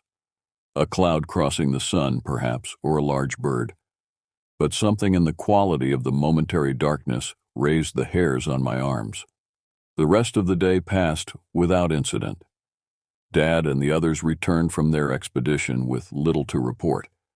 The burial site showed signs of continued disturbance, but the ground was too rocky for distinct footprints. Travis had collected some dark, bristly hairs caught on a nearby tree branch that Dad examined under his pocket magnifier with great interest. Not bear, he concluded. Not elk or deer either. The structure is unusual, almost like pig bristles but coarser. Dinner conversation revolved around theories and possibilities, with Travis championing his living fossil hypothesis, while Dad suggested more conservative explanations involving known but rare species. Mom remained skeptical of all theories, maintaining that we might have collectively misinterpreted what we'd seen. Stress and suggestion can be powerful influences on perception, she reminded us, drawing on her background in psychology, especially in low-light conditions. We all saw the same thing, Mom, Travis argued, at the same time. That's not suggestion. The debate continued as we cleared the table and settled in the living room for our traditional evening board games. Tonight's selection was Scrabble, which typically brought out Dad's competitive side. But he seemed distracted, his plays uncharacteristically mediocre, as his gaze drifted repeatedly to the darkened windows. Just as Mom was tallying the final scores, a rare victory for her, a sound from outside caught our collective attention, a sharp, staccato clicking that seemed to move around the perimeter of the cabin. We froze, the game forgotten. The clicking paused, then resumed at a different point, as if the source was circling us. It's back, Travis whispered unnecessarily.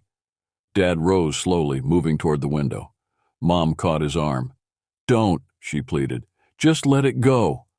He hesitated, torn between curiosity and caution. Before he could decide, the clicking stopped abruptly. In the sudden silence that followed, I could hear my own heartbeat thundering in my ears.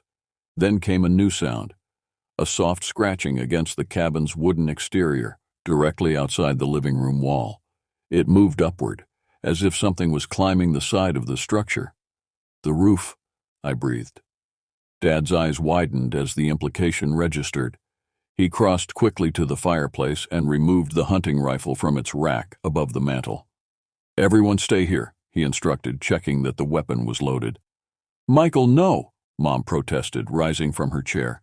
"I'm just going to the porch," he assured her. "I won't confront it, but I need to see what we're dealing with." Before she could argue further, he moved to the front door and stepped outside, closing it firmly behind him. The three of us remaining inside stood in tense silence, straining to hear anything from outside. Seconds stretched into minutes with no sound except our own shallow breathing. When the door finally reopened, Dad's expression was unreadable.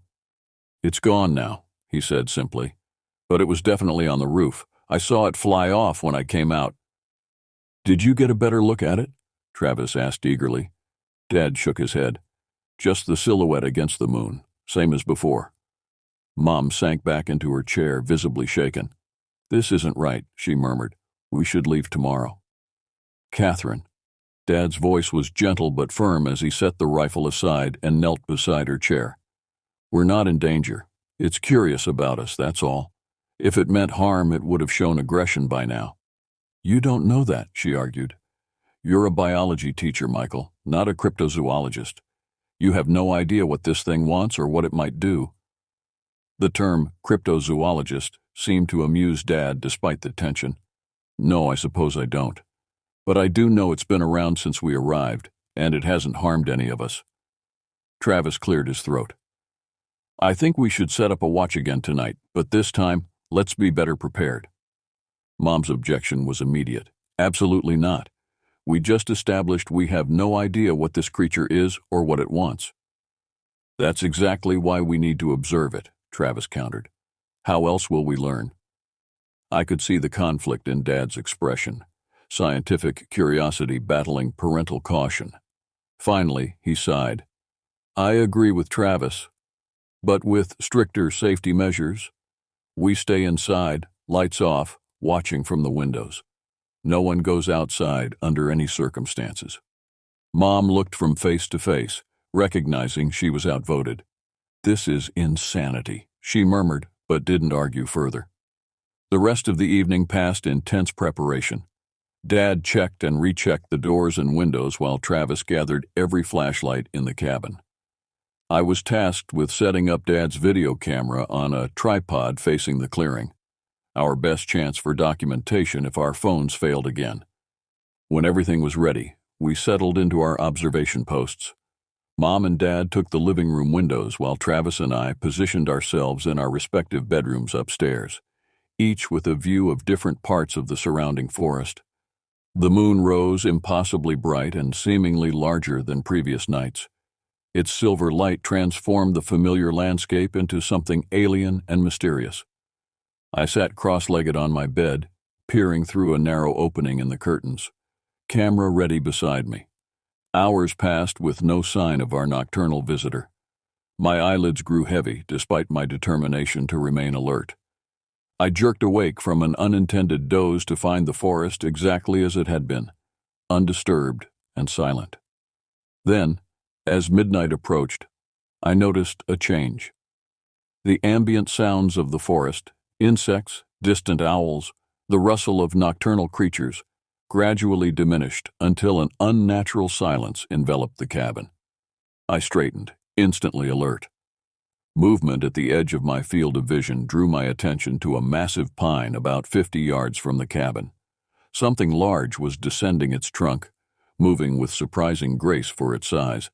In the moonlight, I could make out the now familiar silhouette. The hunched body, the folded wings, the strange, elongated head. My heart hammering, I reached for the walkie-talkie Dad had given each of us. "It's here," I whispered. "Northeast corner, big pine tree." Static crackled, then Travis's excited voice. "I see it too. It's coming down the tree." "Stay where you are," Dad's voice cautioned. "Keep watching." The creature reached the ground and paused, head swiveling as if surveying its surroundings. Then, with deliberate movements, it began to approach the cabin. My mouth went dry as I watched its advance. Its gait was peculiar, a kind of loping movement that seemed almost awkward until I realized it was designed for creatures that spent more time in the air than on the ground. Despite this awkwardness, it covered ground quickly. "It's coming toward the cabin," I reported, my voice barely a whisper. "I'm getting the camera," Travis announced, and I heard his footsteps hurrying down the hall. The creature paused at the edge of the cleared area around the cabin, as if hesitant to leave the cover of the trees. In the open moonlight, I could see it more clearly than ever before. The leathery skin stretched over a powerful frame, the enormous folded wings that formed a kind of caped silhouette, the elongated head with its pig-like snout, but most disturbing were the eyes, large, forward-facing, and reflecting the moonlight with an eerie red glow that suggested intelligence far beyond that of ordinary wildlife. As I watched, frozen in a mixture of terror and fascination, the creature's head tilted upward. It was looking directly at my window. Our gazes locked across the distance, and in that moment, I felt something pass between us, a recognition, an acknowledgement. This wasn't just an animal acting on instinct. There was purpose in those eyes, calculation, an awareness that left me breathless. The creature's mouth opened slightly, revealing rows of small, sharp teeth that glinted in the moonlight. Not the fangs of a predator like a wolf or bear, but something more akin to a primate's dentition, omnivorous, adaptable. Then, with shocking suddenness, Travis's bedroom light flicked on down the hall. The harsh electric glare spilled from his window onto the clearing, catching the creature in its beam. The effect was immediate and dramatic. The creature reared back, wings partially extending in what appeared to be a defensive posture. A high-pitched, keening sound cut through the night. Not quite a screech, not quite a wail, but something uniquely unsettling that raised every hair on my body. In one fluid motion, it launched itself skyward, powerful wings beating the air as it shot upward and away from the light. Within seconds, it had disappeared over the tree line, leaving only that strange cry echoing in the sudden silence. "Travis," Dad's voice came through the walkie-talkie, tight with anger. "What happened to staying dark?" "I was trying to get better light for the camera," Travis defended himself. "Did you see it? Did anyone get footage?" I realized I had completely forgotten about my camera in the intensity of the moment. It sat unused beside me, a reminder of how thoroughly the creature had captured my attention. "It was looking right at me," I said softly into the walkie-talkie. "Right at my window. It knew I was here." A pause, then Dad's voice, gentler now. "Come downstairs, both of you. We need to talk." We gathered in the living room, the normal cheeriness of the space at odds with the tension vibrating between us. Mom sat rigid on the edge of the sofa, arms crossed tightly over her chest. Dad paced by the fireplace, his scientific demeanor barely containing his excitement. Travis perched on the armrest, disappointment evident in his slumped shoulders over his failed recording attempt. "Let's establish what we know," Dad began, slipping into his classroom voice. "We've all now seen this creature. It's large, winged, and unlike any documented species in North America. It's intelligent," I added. "The way it was watching us, especially me tonight. It wasn't just animal curiosity. It was studying us." Mom shivered visibly. "That's not comforting, Ivy." "No," Dad agreed, "but it's significant. If this is an undiscovered species, its apparent intelligence makes it even more remarkable." "So what do we do?" Travis asked. "Try again tomorrow night? Maybe set up some kind of bait?" "No bait," Mom interjected firmly. "I won't have you actively trying to attract this thing closer to us." Dad nodded. "I agree with your mother on that point. We observe only from inside the cabin, and—" he hesitated, glancing at Mom. "I think we should consider contacting someone." "Like who?" Travis asked.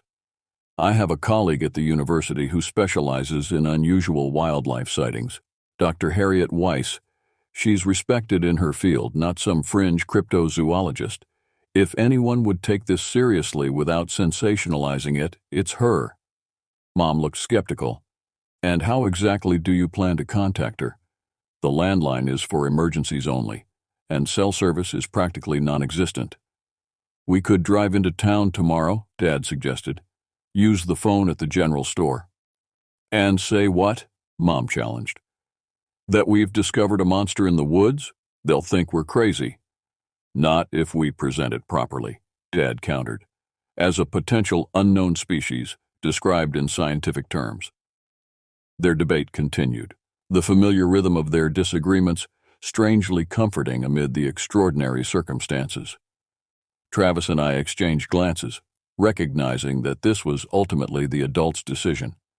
When they finally reached a compromise, Dad would go into town alone the next day to make a discreet inquiry to his colleague. We were dismissed to bed with strict instructions to keep our curtains closed and not to attempt any solo observation. Back in my room, I found myself too wired to sleep. The memory of those intelligent eyes meeting mine kept replaying in my mind. I pulled out my sketchbook again, trying to capture what I'd seen with greater accuracy now that I had a clearer image to work from. As I drew, a strange sensation crept over me, a feeling of being observed despite my closed curtains. I paused, pencil hovering over the page, listening intently. Nothing. Yet the feeling persisted, an awareness that prickled along my skin and raised the fine hairs on my arms. Slowly I rose from my bed and approached the window. Logic told me to leave the curtains closed as instructed, but something stronger than logic drew my hand forward. I parted the curtains a fraction of an inch, just enough to peer out with one eye. The moonlit forest appeared empty and still. I was about to step back when movement directly across from my window caught my attention. There, perched on a branch of the nearest pine, not 30 feet from the cabin, was the creature. It clung to the tree with powerful limbs, wings folded tightly against its body, head turned directly toward my window. Even through the tiny gap in my curtains, I could see those eyes fixed on mine.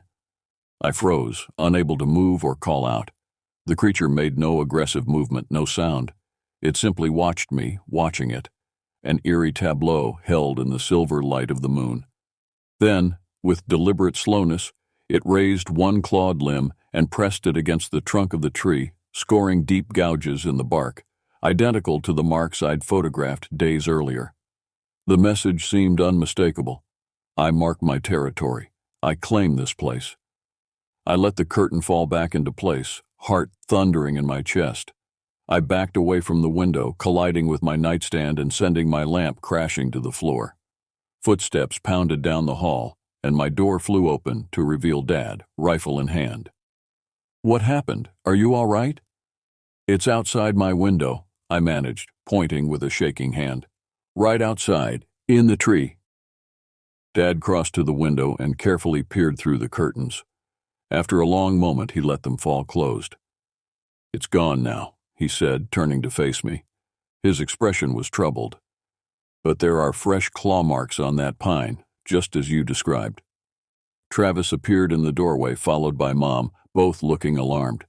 "Did you see it?" Travis asked eagerly. Dad nodded slowly. "Just glimpsed it moving away. But the marks it left." He trailed off, shaking his head. "What?" Mom prompted. "They're deliberate," Dad said. "Methodical. Not the random scoring of an animal marking territory or sharpening claws. Almost like writing," I finished for him. "Like it was leaving a message." The implication hung heavy in the air between us. "That's anthropomorphizing," Mom objected, though her voice lacked conviction. "Animals don't leave messages." "Not animals as we typically understand them, no," Dad agreed. "But if this creature possesses intelligence comparable to, say, higher primates or cetaceans." "Or humans," Travis suggested quietly. None of us responded to that. The possibility was too disturbing to acknowledge directly. "No one sleeps alone tonight," Dad decided. "Ivy, you'll stay with your mother in our room. Travis, you're with me in the living room. We'll take shifts keeping watch." No one argued with this arrangement. The creature's focused interest in my window had changed something fundamental about our situation. What had begun as a fascinating wildlife mystery had shifted into something more ominous, a deliberate interaction with an unknown entity whose intentions we could not begin to comprehend. As I gathered my pillow and blanket to move to my parents' room, I glanced back at my sketchbook, still open to my most recent drawing of the creature. In the dim light, the graphite lines seemed to shift and move, the drawn eyes taking on a lifelike gleam that sent a chill through me. I closed the book firmly before following Mom down the hall. Dawn arrived with a welcome sense of normality, sunlight streaming through windows, birds calling to one another in the surrounding forest, the smell of coffee brewing in the kitchen. The nighttime vigil had passed without further incident, though none of us had slept deeply. Dad announced over breakfast that he would drive into town as planned to contact his colleague.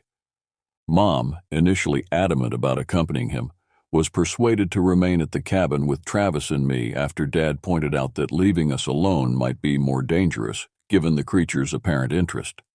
"Keep the doors locked," Dad instructed as he prepared to leave. "Stay inside, stay together. I'll be back by early afternoon at the latest." Mom nodded tightly, her expression betraying her unease. Travis and I exchanged glances, recognizing the responsibility that had been placed on us to keep our surveillance discreet and not further alarm her. After Dad's departure, the cabin felt smaller somehow, more vulnerable. Mom busied herself with cleaning and organizing, her usual response to stress. Travis parked himself by the living room window with Dad's binoculars, scanning the tree line with methodical patience. I retreated to the kitchen table with my sketchbook, adding details to my drawings based on the previous night's closer observation. The creature's anatomy fascinated me, the unique combination of features that defied easy classification. The wings resembled those of bats in their membranous structure, but were proportionally different, designed for power rather than agility. The body was muscular but lean, built for endurance rather than burst speed, and always, in every sketch, those eyes, too intelligent, too aware to belong to a mere animal. "That's really good," Mom commented, pausing behind me to study my drawing. "You've captured a lot of detail." I looked up, surprised by both her presence and her calm assessment. "You believe us now, about what it looks like?" She sighed, pulling out a chair to sit beside me. "I believe you're all seeing something, and given that 3 people I trust are describing the same features independently." She trailed off, shrugging. "It's harder to dismiss as imagination or misperception." "It's real, Mom," I said quietly. "And it's different. Special." "That's what worries me," she admitted. "Special things tend to attract attention. If word gets out about this creature..." The implication was clear. Discovery would mean exposure, study, perhaps capture, or worse. Despite my fear of the creature, the thought of it being hunted or caged created an unexpected pang of distress. "Maybe Dad's colleague will know how to approach this responsibly," I suggested. Mom nodded, though she didn't look convinced. "Maybe." The hours of Dad's absence stretched interminably. Travis eventually abandoned his window vigil to join us at the kitchen table, where we played card games to pass the time. The normalcy of the activity felt surreal against the backdrop of our extraordinary situation. When we finally heard the crunch of tires on gravel around 2 o'clock, the collective relief was palpable. Dad entered looking both excited and troubled, an unusual combination that immediately put us on alert. "What happened?" Mom asked as soon as he stepped through the door. Dad set his keys on the counter, gathering his thoughts. "I spoke with Harriet, Dr. Weiss. She was intrigued by my description, though understandably skeptical without evidence." "Did she know what it might be?" Travis pressed. "Not specifically, no, but she mentioned something interesting." Dad paused, his expression growing more serious. "There have been reports over the years from this region, unverified sightings of large flying creatures that don't match known species. Most were dismissed as exaggeration or misidentification of eagles or condors in poor light conditions. But she thinks there might be something to them now, I asked. Dad nodded slowly. She's open to the possibility, enough that she's willing to drive up here later this week to investigate personally. She's coming here? Mom's voice rose in alarm. Michael, we agreed to a discreet inquiry, not inviting researchers to our doorstep. Harriet is discreet, Dad assured her. She understands the importance of verification before any formal announcement. She's coming alone, not with a team. Mom didn't look reassured. And if she confirms your discovery, what then? Dad hesitated. That would depend on what exactly we're dealing with. If it's an undocumented but natural species, there are protocols for scientific documentation that protect both the animal and its habitat. And if it's not a natural species, Mom challenged, if it's something else entirely? The question hung in the air, none of us willing to articulate the possibilities that implied. One step at a time, Dad said finally. Harriet won't arrive until Thursday. That gives us 3 more nights to observe and document as much as we can. Mom opened her mouth to object, then closed it again, recognizing the determination in Dad's expression. This was no longer just about satisfying curiosity. It had become a scientific mission, something that spoke to the core of his identity as an educator and naturalist. Fine, she conceded. But we establish strict safety protocols. No one goes outside after dark under any circumstances. We observe from inside only, all windows and doors secured. Dad nodded agreement. Absolutely. And, Mom added, her voice dropping slightly, if at any point this thing shows aggressive behavior, any at all, we leave. Immediately. No debate, no further observation. We pack up and go home. That's fair, Dad acknowledged. The tension in the room eased somewhat with this compromise established. Dad shared more details about his conversation with Dr. Weiss, including her suggestions for documentation methods that might prove more effective than our previous attempts. She thinks infrared might work better than standard photography, he explained. The creature's body heat should show up clearly against the cooler forest background, even in low light. Do we have infrared cameras? Travis asked skeptically. No, but there's an app for your phone that simulates the effect. Not as good as professional equipment, but better than nothing. As Dad and Travis became absorbed in the technical aspects of our observation plan, I found myself drifting to the window, gazing out at the sun-dappled forest. In daylight, it was hard to reconcile the peaceful scene before me with the eerie, moonlit world where our nocturnal visitor moved so freely. Something nagged at the edge of my consciousness, a connection I was failing to make, a pattern I couldn't quite discern. The creature's behavior toward us, particularly its focus on my window, suggested purpose beyond mere curiosity or territorial display. It wants something, I murmured, more to myself than to the others. What did you say, Ivy? Dad called from across the room. I turned back to face my family.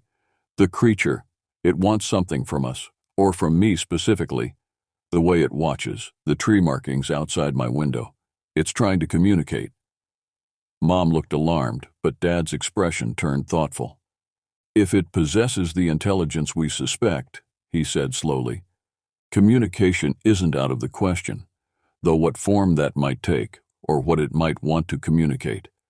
He shook his head, at a loss. Maybe it's trying to warn us off, Travis suggested, telling us to leave its territory. Then why not show aggression, I countered. It's had plenty of opportunities to threaten or attack, but it hasn't. It just watches, observes. Like we're observing it, Dad noted. Maybe that's the common ground, mutual curiosity. The idea was simultaneously comforting and unsettling. If the creature was studying us as we studied it, what conclusions was it drawing? What did it make of our strange behaviors, our technology, our structures? And what would happen when its curiosity was satisfied?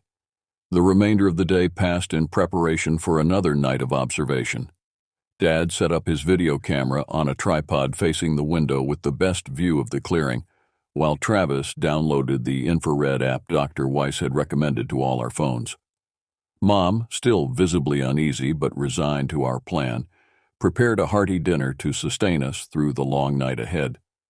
As the sun began to set, casting long shadows across the cabin's interior, a strange tension built within me. The anticipation of seeing the creature again mingled with an inexplicable sense of inevitability, as if we were approaching some threshold beyond which nothing would remain the same. We positioned ourselves at various windows around the cabin, each with a different field of view. Dad took the living room with its panoramic vista of the clearing. Travis stationed himself in the kitchen, which overlooked the area where we'd buried the deer remains. Mom reluctantly agreed to watch from their bedroom window, which faced the densest part of the surrounding forest. I returned to my room, drawn irresistibly to the window where the creature had made its most direct contact. The fresh claw marks on the pine outside were clearly visible in the fading light, a reminder that our interaction was real, not imagined. As darkness fell completely and the moon rose, we maintained communication through the walkie-talkies, checking in periodically with quiet updates of all clear or nothing yet. The forest sounds followed their now familiar pattern, active and varied at first, then gradually diminishing as the night deepened. By midnight, the expected hush had fallen over the woods. I sat cross-legged on my bed, eyes fixed on the gap between my curtains, every sense alert for the creature's arrival. The walkie-talkie beside me crackled periodically with the others' reports, but so far, no one had spotted anything unusual. Then, at approximately 12:45 a.m., according to the glowing digits of my bedside clock, the forest fell completely silent. The transformation was so sudden and complete that it felt as if someone had thrown a switch, cutting off all ambient sound. I reached for the walkie-talkie. "It's coming," I whispered, not needing to explain further. "Roger that," Dad's voice responded, equally hushed. "Everyone stay alert, cameras ready." I positioned my phone with the infrared app active, aiming it through the gap in my curtains. The screen showed the night landscape in eerie false colors, cooler objects in blues and purples, warmer elements in yellows and reds. Movement at the edge of the frame caught my attention. Something warm, a glowing yellow-orange shape, was moving among the trees. I adjusted my position slightly to center it on the screen. The creature emerged from the tree line with that same deliberate gait I'd observed before. On the infrared screen, its body blazed with heat, particularly the core torso and head regions. The wings, when they occasionally extended slightly for balance, showed cooler at their edges, a fascinating physiological detail that my mind filed away automatically. "Visual confirmed," I reported quietly. "Northeast quadrant, moving toward the cabin." "I see it too," Dad responded. "Travis, are you getting this?" "Affirmative," my brother whispered excitedly. "Infrared is working perfectly." The creature paused at the edge of the clearing, its head swiveling as it surveyed the cabin. Even through the infrared filter, I could see the intelligence in its movements, the calculated assessment, the purposeful observation. Then, with startling directness, it began moving straight toward my window. My heart rate spiked, but I forced myself to remain still, continuing to record as it approached. Through the infrared app, I could see details I'd missed before: the complex articulation of its wing joints, the powerful musculature of its limbs, the unusual structure of its elongated skull. It stopped directly beneath the pine tree it had marked the previous night, perhaps 15 feet from my window. For several long moments, it simply stood there, head tilted upward, those reflective eyes fixed on my position with unnerving accuracy, despite the curtains between us. Then, with deliberate slowness, it raised one clawed limb and pressed it against the trunk, creating new marks alongside the previous ones. The motion was precise, controlled, not the instinctive scratching of a territorial animal, but the calculated gesture of a being with intent. It's marking the tree again, I reported, my voice barely audible. Can you see what kind of pattern it's making? Dad asked. I squinted at the screen, trying to discern any structure in the markings. It's not random. There's spacing, grouping, almost like... Before I could complete the thought, the creature did something unexpected. It turned away from the tree and lowered its body to the ground in a crouched position. With one clawed appendage, it began to draw in the soft earth at the base of the pine. I zoomed in with my phone camera, heart pounding, as I tried to make out what it was creating. The low resolution of the infrared app made the details difficult to discern, but I could see that it was making deliberate patterns, lines and curves that it smoothed and adjusted with surprising dexterity. It's drawing something, I whispered into the walkie-talkie, in the dirt beneath the tree. Drawing? Dad's voice carried both skepticism and excitement. Can you make out what? Not clearly, I admitted, but it's not random scratching. I trailed off as the creature finished its work and stepped back, head tilting as if to assess its creation from a different angle. Then it looked directly up at my window again and made a series of those clicking sounds we'd heard before. Rhythmic, patterned, almost like speech, but unlike any language I'd ever heard. A chill ran through me as recognition dawned. It's trying to communicate, I breathed. The markings, the drawing, the sounds, it's all deliberate communication. For several long moments, the creature remained in place as if waiting for a response.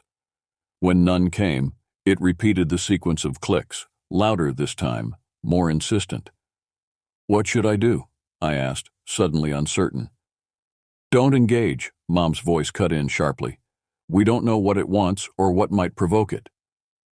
But it's clearly trying to establish contact, Dad countered. This could be unprecedented, direct communication with an unknown species. As they debated, I felt a strange compulsion building within me, an inexplicable certainty that this moment was meant for me specifically, that the creature had chosen me as its point of contact for reasons I couldn't yet understand. Before I could second-guess myself, I reached out and switched on my bedside lamp. The sudden illumination cast a beam of light through the gap in my curtains, creating a narrow golden path that extended to where the creature stood. It didn't flinch or retreat as it had from Travis's light the previous night. Instead, it seemed to regard the beam with what I could only interpret as satisfaction. Ivy! Mom's alarmed voice came through the walkie-talkie. What are you doing? I didn't respond, my attention fixed wholly on the creature, as it raised one limb and deliberately placed it in the beam of light, as if testing its properties. After a moment's examination, it withdrew the limb and looked up again at my window, head tilted in what appeared to be expectation. It wants me to see what it drew, I realized suddenly. It needs more light to show me. Without fully processing the potential consequences, I moved to the window and opened the curtains completely, allowing the full illumination from my lamp to spill out into the night. The creature's drawing was now clearly visible in the pool of light at the base of the tree. A series of interconnected circles and lines that at first appeared abstract, but gradually resolved into a recognizable shape as my eyes adjusted. It was a crude but unmistakable depiction of the night sky, with a prominent full moon and what appeared to be a constellation. Below this celestial map was another shape that took me a moment to identify, a simplified rendering of a winged figure in flight. Dad, I whispered into the walkie-talkie, you need to see this. I'm coming up, he responded immediately. Travis, stay where you are. Catherine, keep watching your sector. I heard Dad's footsteps on the stairs, then in the hallway. When he appeared in my doorway, his expression was a mixture of concern and intense curiosity. Be careful, he cautioned as he approached the window. Don't make any sudden movements. We stood side by side, gazing out at the creature and its creation. Dad drew in a sharp breath as he registered what he was seeing. It's a sky map, he murmured. And that constellation, I think it's Cygnus, the swan. What does it mean? I asked, my voice barely audible. Before Dad could respond, the creature moved again. It pointed one limb toward its drawing, then extended the same limb upward toward the actual night sky, where the full moon shone brilliantly overhead. The gesture was unmistakably demonstrative, connecting its depiction to the reality above. "It's showing us something about the moon," Dad whispered, "or its connection to the moon." The creature lowered its limb and fixed those reflective eyes on us again. It made another series of clicks, these arranged in a different pattern from before, shorter, more staccato. Then, with a suddenness that made us both step back, it spread its wings to their full, impressive span. The membranes caught the light from my lamp, revealing intricate networks of veins and subtle coloration that had been invisible in darkness. With a powerful downstroke that sent dust swirling from the forest floor, it launched itself upward, but instead of disappearing into the trees as before, it circled the clearing once, twice, 3 times, each circuit bringing it closer to my window. "Ivy, step back," Dad urged, placing a protective hand on my shoulder. I complied, but kept my eyes fixed on the creature as it completed its final circle and actually hovered, directly outside my window, not 10 feet away. The wing beats were nearly silent, a remarkable feat of evolutionary engineering for something so large. At this distance, I could see every detail of its face. The leathery skin stretched over a bone structure both alien and oddly familiar. The nostrils that flared at the end of its elongated snout. The eyes that regarded us with undeniable recognition and intention. It raised one limb and pressed it against the glass of my window. The gesture was so unexpected, so human in its simplicity, that I gasped. Without thinking, I moved forward and placed my palm against the glass opposite the creature's limb, a spontaneous response to what felt, in that moment, like a universal gesture of connection. Dad didn't stop me. He stood frozen, watching this impossible interaction with wide scientific eyes that couldn't quite process what they were witnessing. For several heartbeats, the creature and I remained connected through the barrier of glass, its clawed appendage mirroring my smaller human hand. I felt something in that contact, not physically, but a kind of recognition that transcended species and logic. Then, with a final series of clicks that seemed almost like a farewell, it pulled away from the window, wings beating powerfully as it rose into the night sky. We watched as it climbed higher and higher until it was silhouetted briefly against the full moon before disappearing into the darkness beyond. The forest remained silent for several long moments after its departure. Then, gradually, the normal nighttime sounds resumed, crickets chirping, an owl hooting in the distance, the rustle of small creatures in the underbrush. Dad and I stood motionless at the window, struggling to process what we had just experienced. "Dad," I finally whispered, "what just happened?" He shook his head slowly, his scientific certainty shaken to its core. "I don't know, Ivy, but whatever that creature is, it's far more than just an undiscovered species." The walkie-talkie crackled, breaking the spell of the moment. "Michael, Ivy!" Mom's voice was tight with anxiety. "What's going on up there?" Dad raised the device to his lips. "We're fine. It's gone now." "Did you see what it drew?" Travis's excited voice cut in. "I could barely make it out from my position." "Yes," Dad replied, his voice steady despite the extraordinary circumstances. "We saw it. Everyone meet in the living room. We need to talk." The living room felt too ordinary, too normal for the conversation we were about to have. We gathered there like shell-shocked survivors of some natural disaster, each of us trying to reconcile what we'd witnessed with our understanding of reality. "Start from the beginning," Mom said, her psychologist's training evident in the careful neutrality of her tone. "What exactly did you see?" Dad and I exchanged glances, silently negotiating who would speak first. I nodded for him to begin, knowing his scientific perspective would provide a framework for my more intuitive impressions. "The creature created what appears to be a star chart," Dad explained, his educator's voice slightly steadier than his hands. "Specifically, it depicted the full moon, and what I believe is the Cygnus constellation, the Swan. It also drew itself, I added, a winged figure in flight beneath the celestial bodies. Travis leaned forward intently.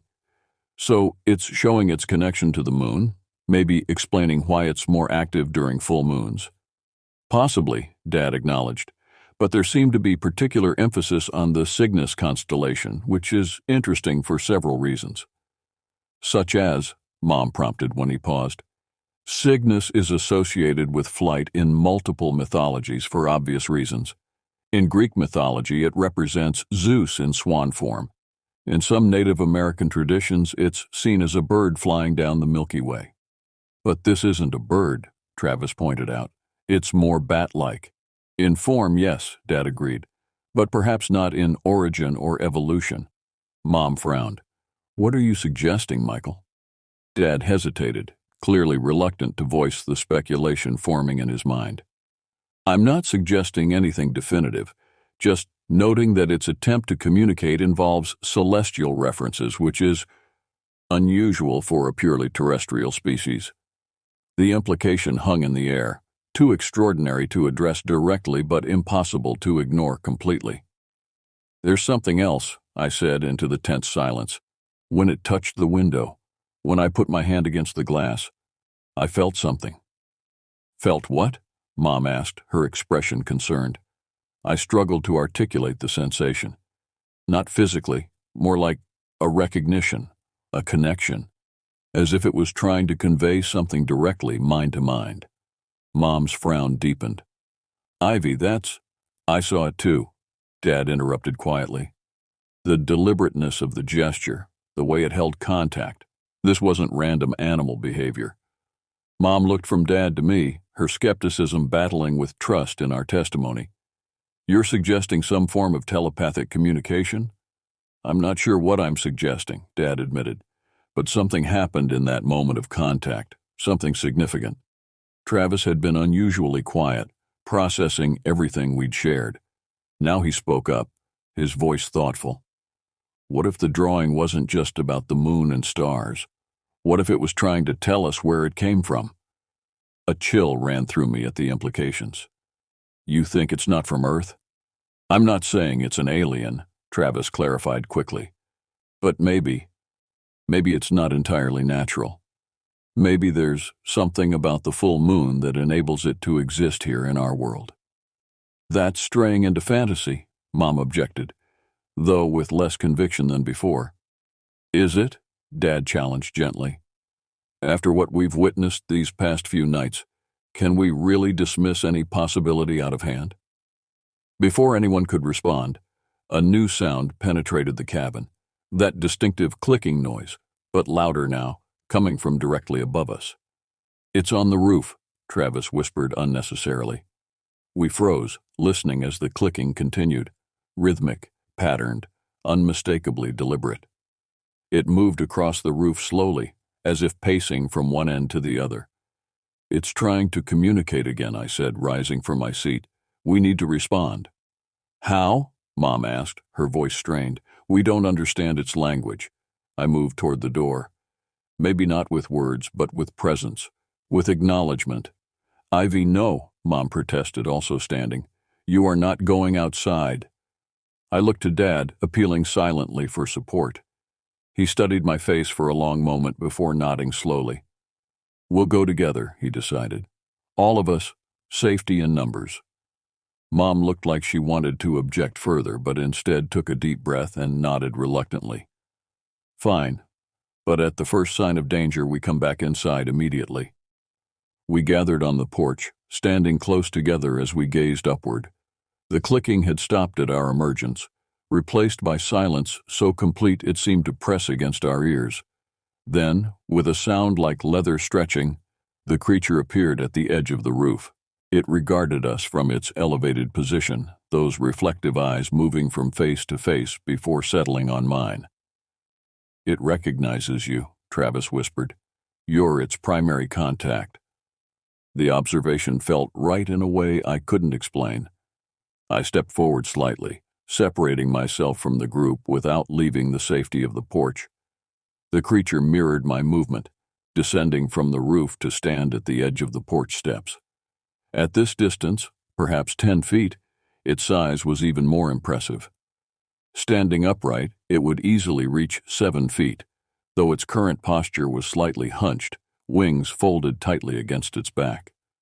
For several breaths, we simply observed each other.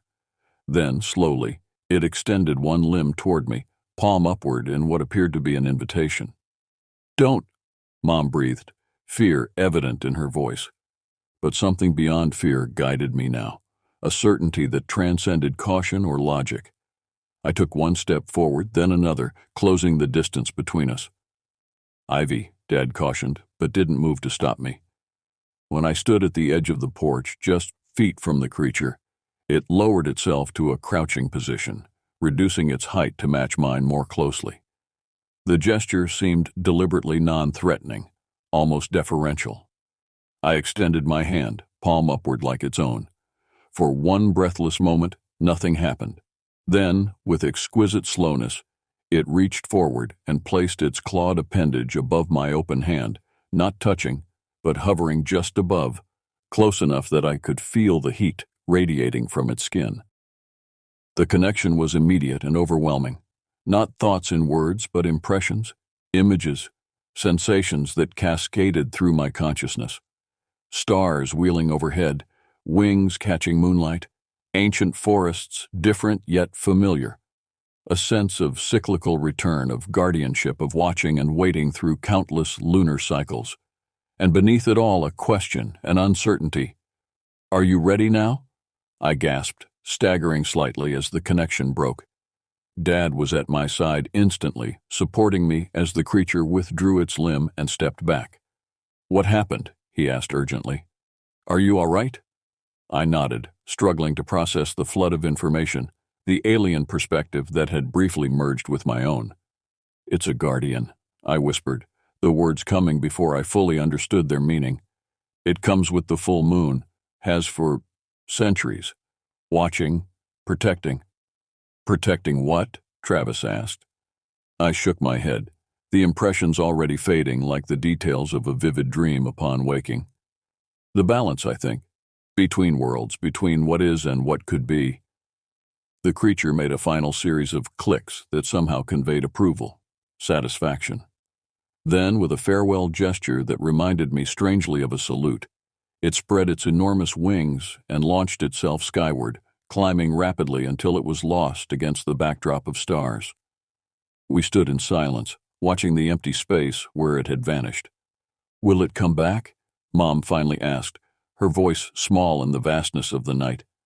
"Yes," I said with certainty. "Not this trip. Maybe not even this year, but it will return. It always does." Dad squeezed my shoulder gently. "And when it does, I think it will find you again. For whatever reason, it chose you as its point of contact." I nodded, feeling both the weight and the wonder of that selection. "I'll be ready next time." As we returned inside, the forest around us seemed different. Not just darker or more mysterious, but more alive with possibilities I had never before considered. The world had expanded beyond the boundaries of what we thought we knew, and there would be no returning to our previous limitations. Whatever the creature was, undiscovered terrestrial species, interdimensional visitor, or something our language had no classification for, it had transformed us through the simple act of connection. We had been acknowledged by something outside our understanding, and in that acknowledgement we had glimpsed a larger reality. I still visit that cabin sometimes, though the family vacations became less frequent as we all grew older. Travis went off to college to study biology like Dad, inspired by our encounter. Mom became more accepting of the inexplicable, less insistent on rational explanations for everything. And me? I became a watcher, an observer. I developed my artistic talents, documenting the natural world, while remaining alert to glimpses of the extraordinary that might exist at its edges. Every full moon I find myself looking skyward, scanning for a silhouette against the stars. I know it will return someday. And when it does, I'll have questions of my own. But until then, I carry the memory of those nights in New Mexico.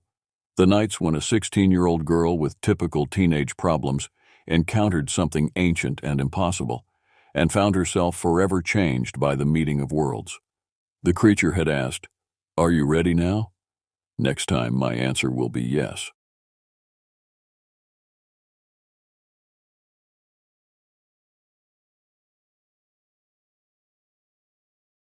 When I was 16, back in 2019, my family decided to spend spring break in a remote cabin nestled deep within the forests of Northern California.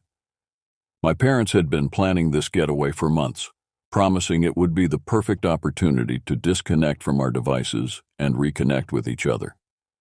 The prospect of spending 5 days without decent Wi-Fi seemed torturous at the time, but looking back, I would have gladly traded internet access for the horror that awaited us. The journey to the cabin was long and winding. As we drove deeper into the forest, the road narrowed and the trees grew denser, creating a canopy that blocked out much of the sunlight. My father, Thomas, navigated the rental car carefully over the uneven terrain, while my mother, Bridget, tried to keep the mood light by playing our favorite road trip games. In the back seat beside me, my grandmother Elaine sat quietly, her arthritic hands folded neatly in her lap. "We're almost there," my father announced as we rounded a bend in the road. "Just another 10 minutes or so." I peered out the window, watching as the shadows of the trees danced across the ground. There was something unsettling about the forest, a heaviness in the air that seemed to press down on the car. I chalked it up to my imagination, but the feeling persisted as we continued our journey. Finally, the cabin came into view. It was larger than I had expected, with weathered wooden siding and a steep shingled roof. A small porch wrapped around the front, and several windows dotted the exterior, their glass reflecting the afternoon sunlight. "Well, here we are," my father said, pulling the car to a stop in front of the cabin. "Home sweet home for the next few days." I felt the crisp air on my face as I opened the car door. The scent of pine and damp earth filled my nostrils, and a shiver ran through me despite the mild temperature. I stood for a moment, taking in our surroundings. The cabin was isolated, with no other structures visible through the dense trees. The only sounds were the gentle rustling of leaves and the occasional call of a distant bird. As my father helped grandmother from the car and into her wheelchair, I grabbed my backpack from the trunk and headed toward the cabin. The wooden steps of the porch creaked beneath my weight, a sound that would become all too familiar in the days to come. "Michael, sweetie," my mother called after me. "Why don't you go up to your room and unpack? We'll get dinner started soon." When I opened the cabin door, I was surprised at the sudden creak it made, the sound echoing through the quiet space. Just inside was a large open area with a sofa parked in front of a flat-screen TV, a luxury I hadn't expected in such a remote location. There was a kitchen attached to the living room, separated only by a counter lined with bar stools. I walked up the stairs and past a bathroom, noting the dated fixtures and peeling wallpaper. Down the hallway, I entered the room I was supposed to be staying in, and I screamed. Because there, right in the middle of the floor, was a dead rat. The rat lay on its side, its body contorted in an unnatural position. What made the sight truly horrifying wasn't just the rat itself, but the condition it was in.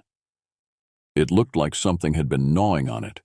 Its insides had been smeared across the wooden floor, creating a dark, viscous puddle that had begun to dry at the edges. I bolted down the stairs, nearly colliding with my father as he wheeled my grandmother's wheelchair into the cabin.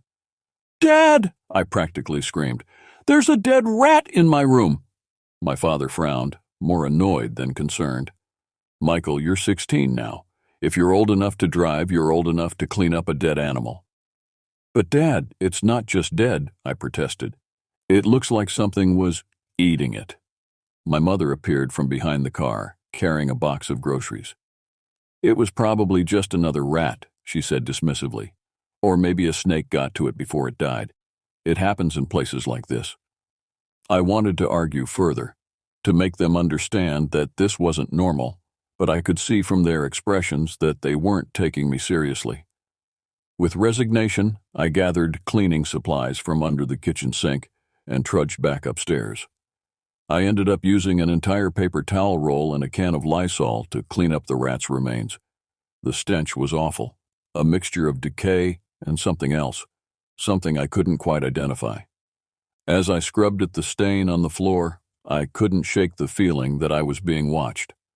Once the mess was cleaned, I unpacked my clothes and arranged my belongings, trying to make the space feel less alien. The room was small but comfortable, with a twin bed pushed against one wall and a dresser opposite it. A window overlooked the forest, and as the light began to fade, the trees outside transformed into looming silhouettes against the darkening sky. It was around 6 p.m. when my mother made some mac and cheese with cut-up hot dogs, my favorite comfort food since childhood. I was walking to the couch where my grandmother was seated with my bowl when I noticed something odd about the floor. There was a trap door in the middle of the living room. I paused, wondering how I had missed it earlier. It was a square panel set into the floorboards, with a small metal ring serving as a handle. "Mom," I called out, "what's this door doing here?" My mother glanced over from the kitchen. Probably access to the crawl space. The rental listing mentioned it. It's used to keep floods from coming into the cabin. This area gets pretty wet during the rainy season. I sat down on the couch and turned on the TV, satisfied with that answer for the moment. The program was some nature documentary, but the reception was poor, the image frequently dissolving into static. Eventually I gave up and focused on my dinner instead, which was delicious despite our rustic surroundings. As we ate, my father talked enthusiastically about all the outdoor activities he had planned for us: fishing, hiking, kayaking on the nearby lake. My grandmother smiled and nodded, though I could tell she was tired from the journey. My mother seemed distracted, her eyes occasionally drifting to the windows, as though searching for something in the gathering darkness. After dinner, we played a few rounds of cards before deciding to turn in early. The drive had been long, and we were all feeling the effects of the journey. I helped my father get grandmother settled in the downstairs bedroom, which had been specifically chosen for its accessibility. "Sleep tight, Michael," my mother said as I headed upstairs. "Tomorrow's going to be a full day." I got into my bed and fell asleep surprisingly fast, the warm covers making it that much easier to forget about the dead rat and the strange trap door. My dreams, however, were restless, filled with shadowy figures and narrow, winding passages that led deeper and deeper into an endless darkness. Around midnight, I woke up to the sound of shuffling. It was faint, but distinct, a scraping noise that seemed to come from below. At first, I thought it might be my parents or grandmother moving around downstairs, but as I listened more carefully, I realized the sound was too rhythmic, too persistent to be human movement. I stepped out of my room, leaving the door slightly ajar. As I peered into the dusty hall, I noticed nothing but the moonlit shadows dancing on the wall. The shuffling sound continued as I crept down the stairs leading to the living room, careful to avoid the spots that had creaked under my weight earlier. The living room was bathed in silvery moonlight that streamed through the windows, casting long shadows across the floor. My eyes were immediately drawn to the trapdoor, which seemed more prominent now in the dim light. I placed my ear to the floor, and just as I suspected, the sounds were coming from beneath the house. Dread washed over me as the fear of something scurrying around under there hit me. Rats, perhaps, maybe a whole colony of them, which would explain the mangled corpse I'd found in my room. Being the idiot I was, I thought I could handle whatever was down there. So I grabbed my flashlight from my backpack, which I'd left by the couch, and decided to investigate. The trapdoor was heavier than I expected, but I managed to lift it open, revealing a dark void below. The air that rose from the opening was cold and damp, carrying with it a musty odor that made me recoil. I shone my flashlight into the darkness, revealing a dirt floor about 4 feet below the opening. A rudimentary ladder made of wooden slats attached to the wall provided access to the crawlspace. Maybe a dozen rats scattered as I climbed down into the cold, damp space, their eyes reflecting briefly in my flashlight beam before they disappeared into the darkness. The crawl space was huge, reminding me disturbingly of a maze. Support beams created a labyrinth of shadowy corridors that stretched in multiple directions under the cabin.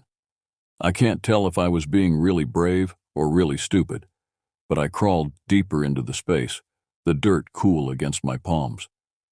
The shuffling sound had stopped, but now I could hear something else, a faint dripping somewhere in the distance. My flashlight beam cut through the darkness, illuminating cobwebs and exposed insulation. The ceiling of the crawl space, the underside of the cabin's floor, was crisscrossed with pipes and electrical wiring. It was a tight fit, forcing me to crouch low as I moved forward. I'm not sure how long I crawled or how far I went, but eventually I noticed a dimly lit corner about 10 feet ahead of me. It wasn't the bright white of my flashlight, but a softer, more diffuse glow that seemed to emanate from the very walls themselves. Suddenly there was movement, and I shone my flashlight directly at the source.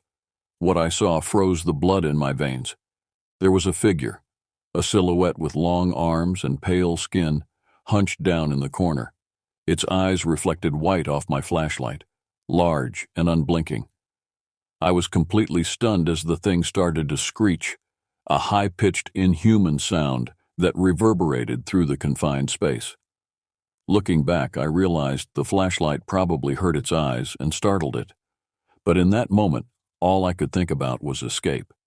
You better believe I turned myself right around and began to speed crawl as fast as I could, my elbows and knees scraping painfully against the dirt floor. I glanced back only once to see that thing following me, and quickly.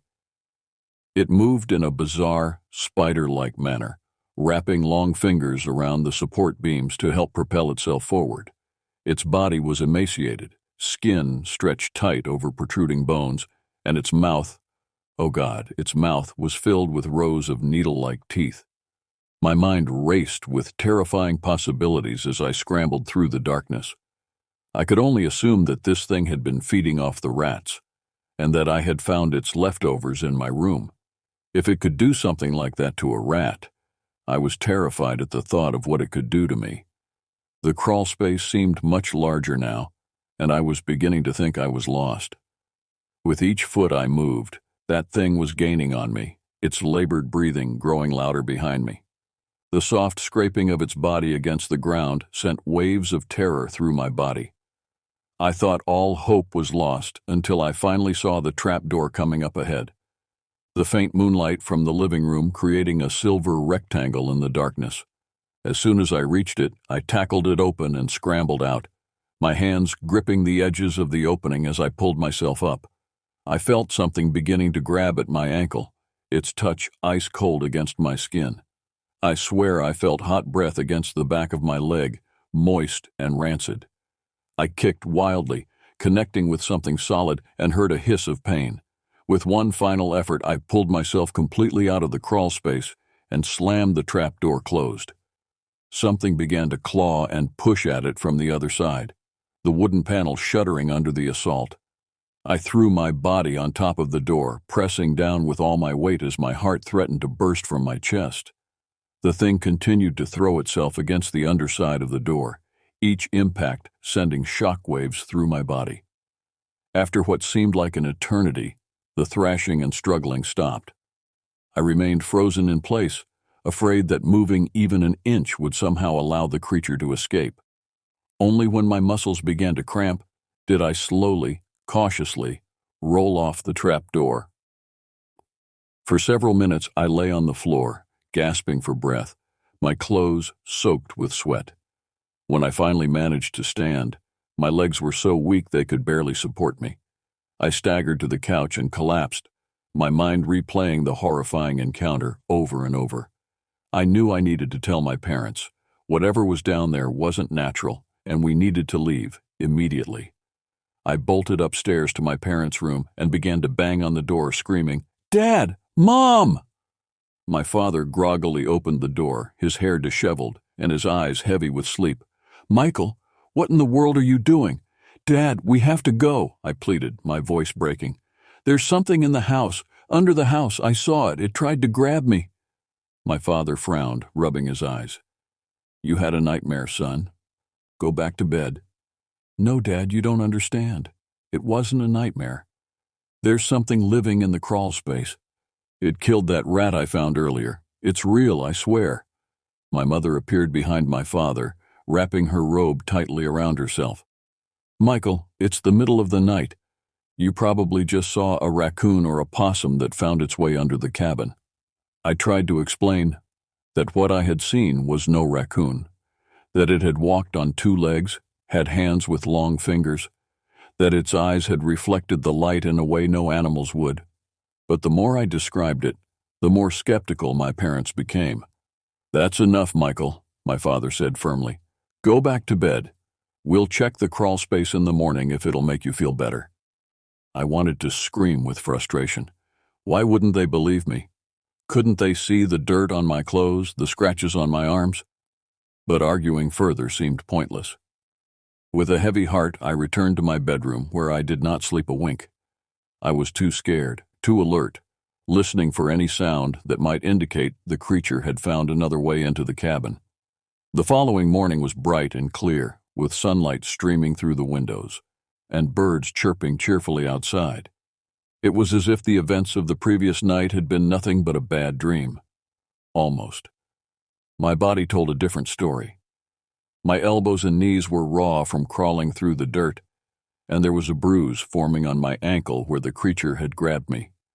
I examined the mark in the bathroom mirror, 5 distinct, finger-shaped discolorations that couldn't be explained away as a figment of my imagination.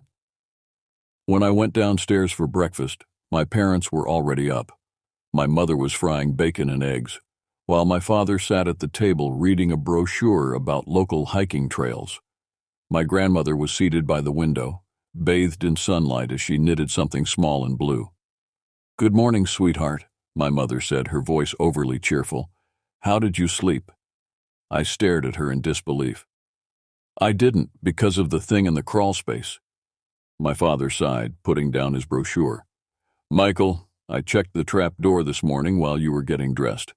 There's nothing unusual down there except some pipes and insulation. And a few rat droppings, which explains what happened to the one you found yesterday." "You went down there?" I asked, my voice rising with alarm. "Just a quick look," he replied. "I didn't crawl all the way through, but I didn't see anything concerning. It's just a normal crawl space."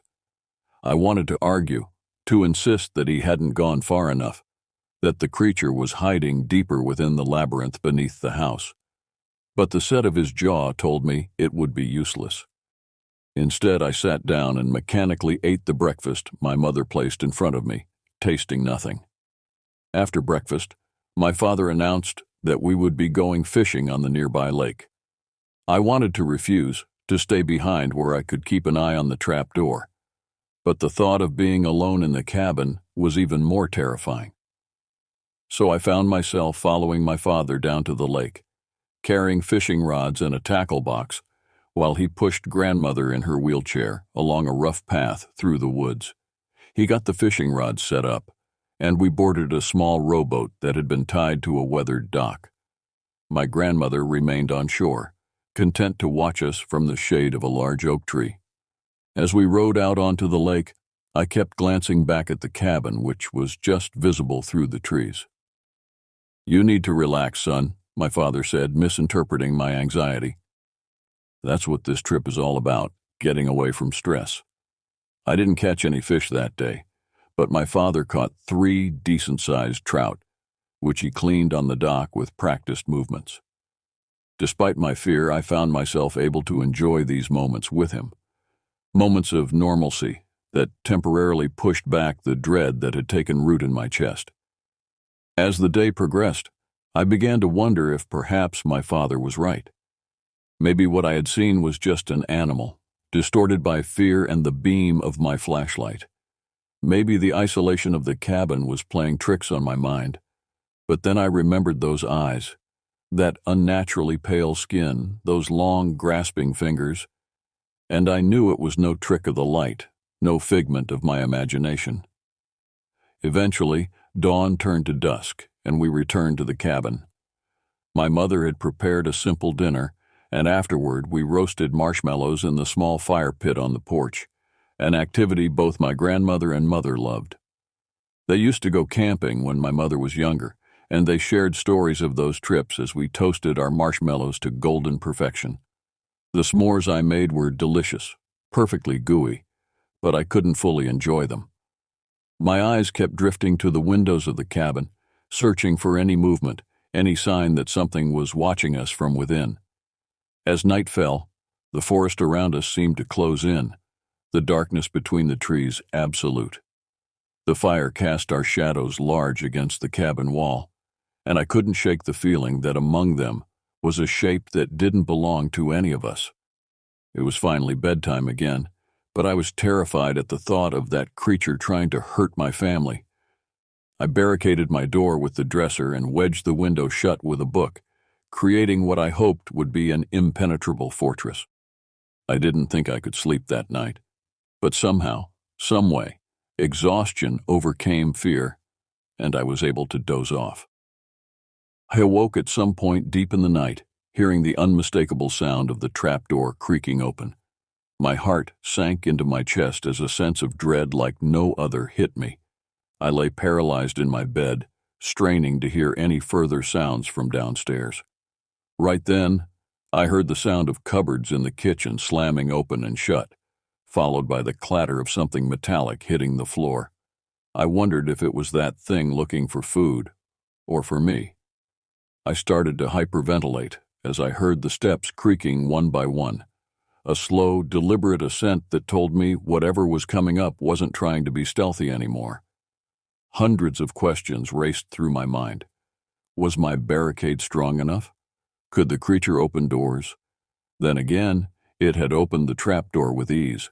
Was my family safe, or had it already? I couldn't bear to complete that thought. I heard scratching sounds coming from the hallway, then a light thud against my door. The doorknob jiggled violently, and I held my breath. The dresser blocking the door shifted slightly with each shove, moving inch by inch across the floor.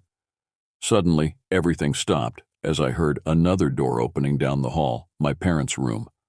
My father's voice, groggy but alarmed. "Hello? Who's there?" Then there was this awful, ear-splitting screech that seemed to pierce right through my skull. It was followed by the sound of shattering glass, and my father shouting something unintelligible. I bolted to my door, shoving the dresser aside with strength I didn't know I possessed. When I flung the door open, I saw my father standing just outside his doorway with his fishing knife clutched in his hand. His face was pale, his eyes wide with shock. "Dad?" I whispered, afraid to speak any louder. He turned to me slowly, the knife lowering to his side. "I saw it," he said, his voice barely audible. "You were right. There was something." I looked to my right and saw what had captured his attention. A trail of blood leading from my parents' bedroom to a broken window at the end of the hall. The glass had been completely shattered, and the curtains billowed inward with the night breeze. "It was going through our things," my mother said from the doorway, her arms wrapped tightly around herself. "Thomas heard it first. When he turned on the light, it was standing right there at the foot of our bed, holding my jewelry box." "What was it?" I asked, although I already knew. "I don't know," my father admitted, a tremor in his voice that I'd never heard before. "But it wasn't human, and when I tried to approach it, it screamed and went right through the window. I think I cut it with the knife, but I'm not sure." We stood there in the hallway, the three of us frozen in a tableau of fear and disbelief. Then a voice called up from downstairs, my grandmother, awakened by the commotion. "Thomas, Bridget, is everything all right up there?" That same night we packed our things and left the cabin without a word. My father carried my grandmother to the car, while my mother and I threw our belongings hastily into suitcases. We didn't bother with the things we'd left in the bathroom or scattered around the living room. None of us wanted to spend another minute in that place. As we drove away, I looked back at the cabin one last time. In the moonlight, it looked peaceful, ordinary, a deception that masked the horror within. And just before the trees obscured my view, I thought I saw a pale face watching us from the broken upstairs window, its eyes reflecting the light of our taillights. The drive back to civilization was tense and quiet. No one spoke for the first hour, each of us lost in our own thoughts, processing what we had experienced. It wasn't until we reached the main highway, with its comforting streetlights and occasional passing cars, that my father finally broke the silence. "I'm sorry I didn't believe you, Michael," he said, his hands gripping the steering wheel so tightly his knuckles were white. "I should have listened." "What are we going to do?" my mother asked from the passenger seat. "Should we report this to someone?" My father hesitated. "And tell them what? That we were attacked by some creature living under a rental cabin? They'd think we were insane." "But what if other people rent that place?" I asked. "What if whatever that thing is hurts someone else?" It was a question none of us had a good answer for. In the end, my father compromised by calling the rental agency once we were back home, claiming we had found evidence of a severe rodent infestation and structural damage to one of the upstairs windows. It wasn't the whole truth, but it was enough to ensure that the cabin would be inspected before being rented out again. The weeks that followed our hasty departure were difficult. I had nightmares almost every night, reliving the terror of the crawlspace and the creature's pursuit. In these dreams, I never made it out of the trap door in time, and would wake up gasping for breath, feeling phantom fingers grasping at my ankles. My parents struggled too, though they tried to hide it. I would sometimes find my father sitting alone in the dark, staring at nothing, his mind clearly back in that cabin.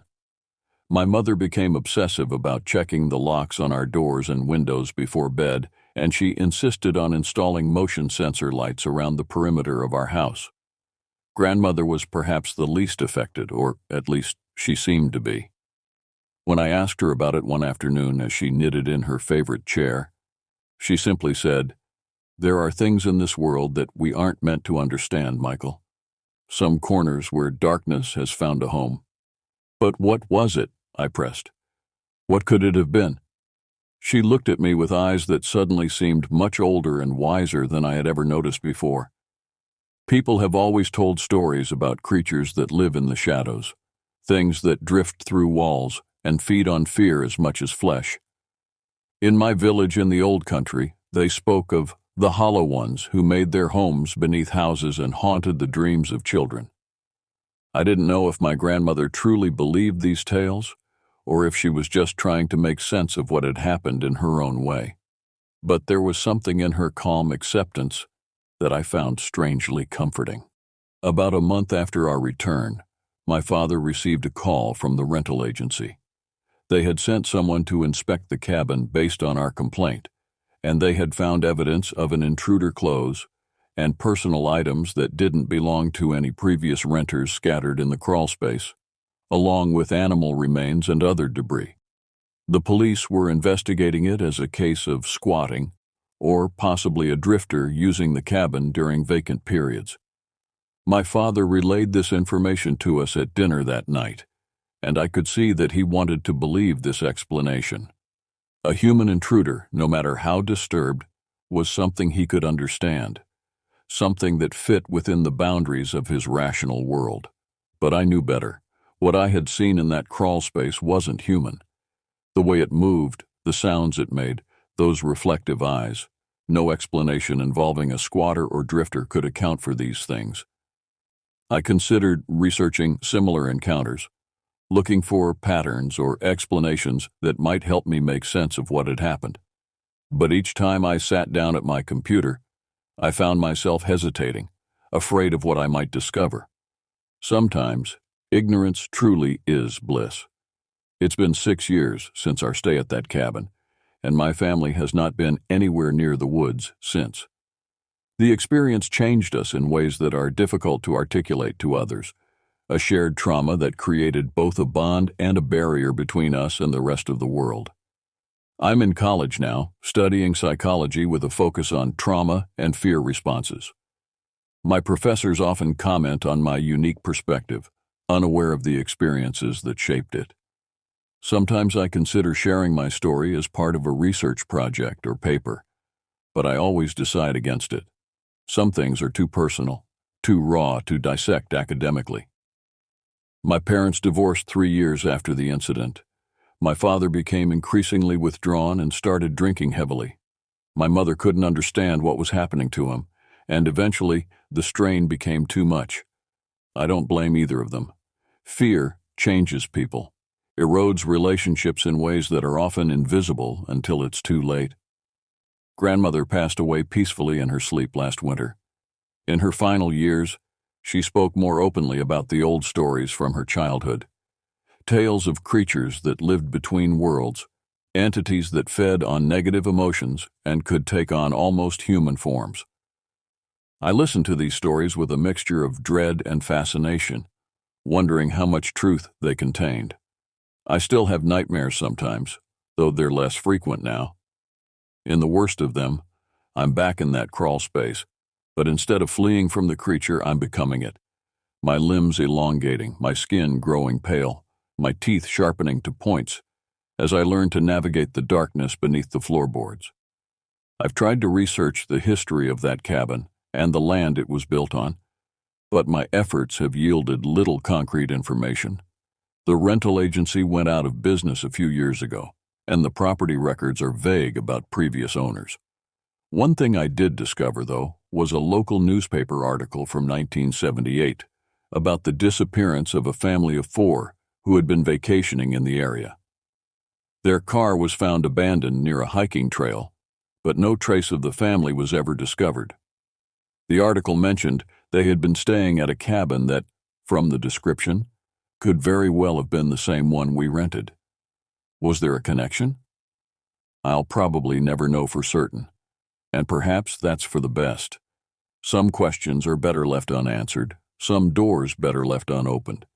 Keep safe as best you can, everyone. If you hear strange noises at a new place, don't hesitate to run or to call the police. Trust your instincts. You never know what lies near you, or rather, beneath you. Because the thing that haunts me most isn't the memory of those reflective eyes or grasping fingers. It's the thought that there might be more creatures like it out there, hiding in the shadows, waiting for someone else to lift the wrong trapdoor or peer into the wrong dark corner. And if you ever find yourself in Northern California, near a certain remote lake surrounded by towering pines, keep driving. Whatever you do, don't stop. Don't stay. Some places harbor darkness that extends far beyond the absence of light.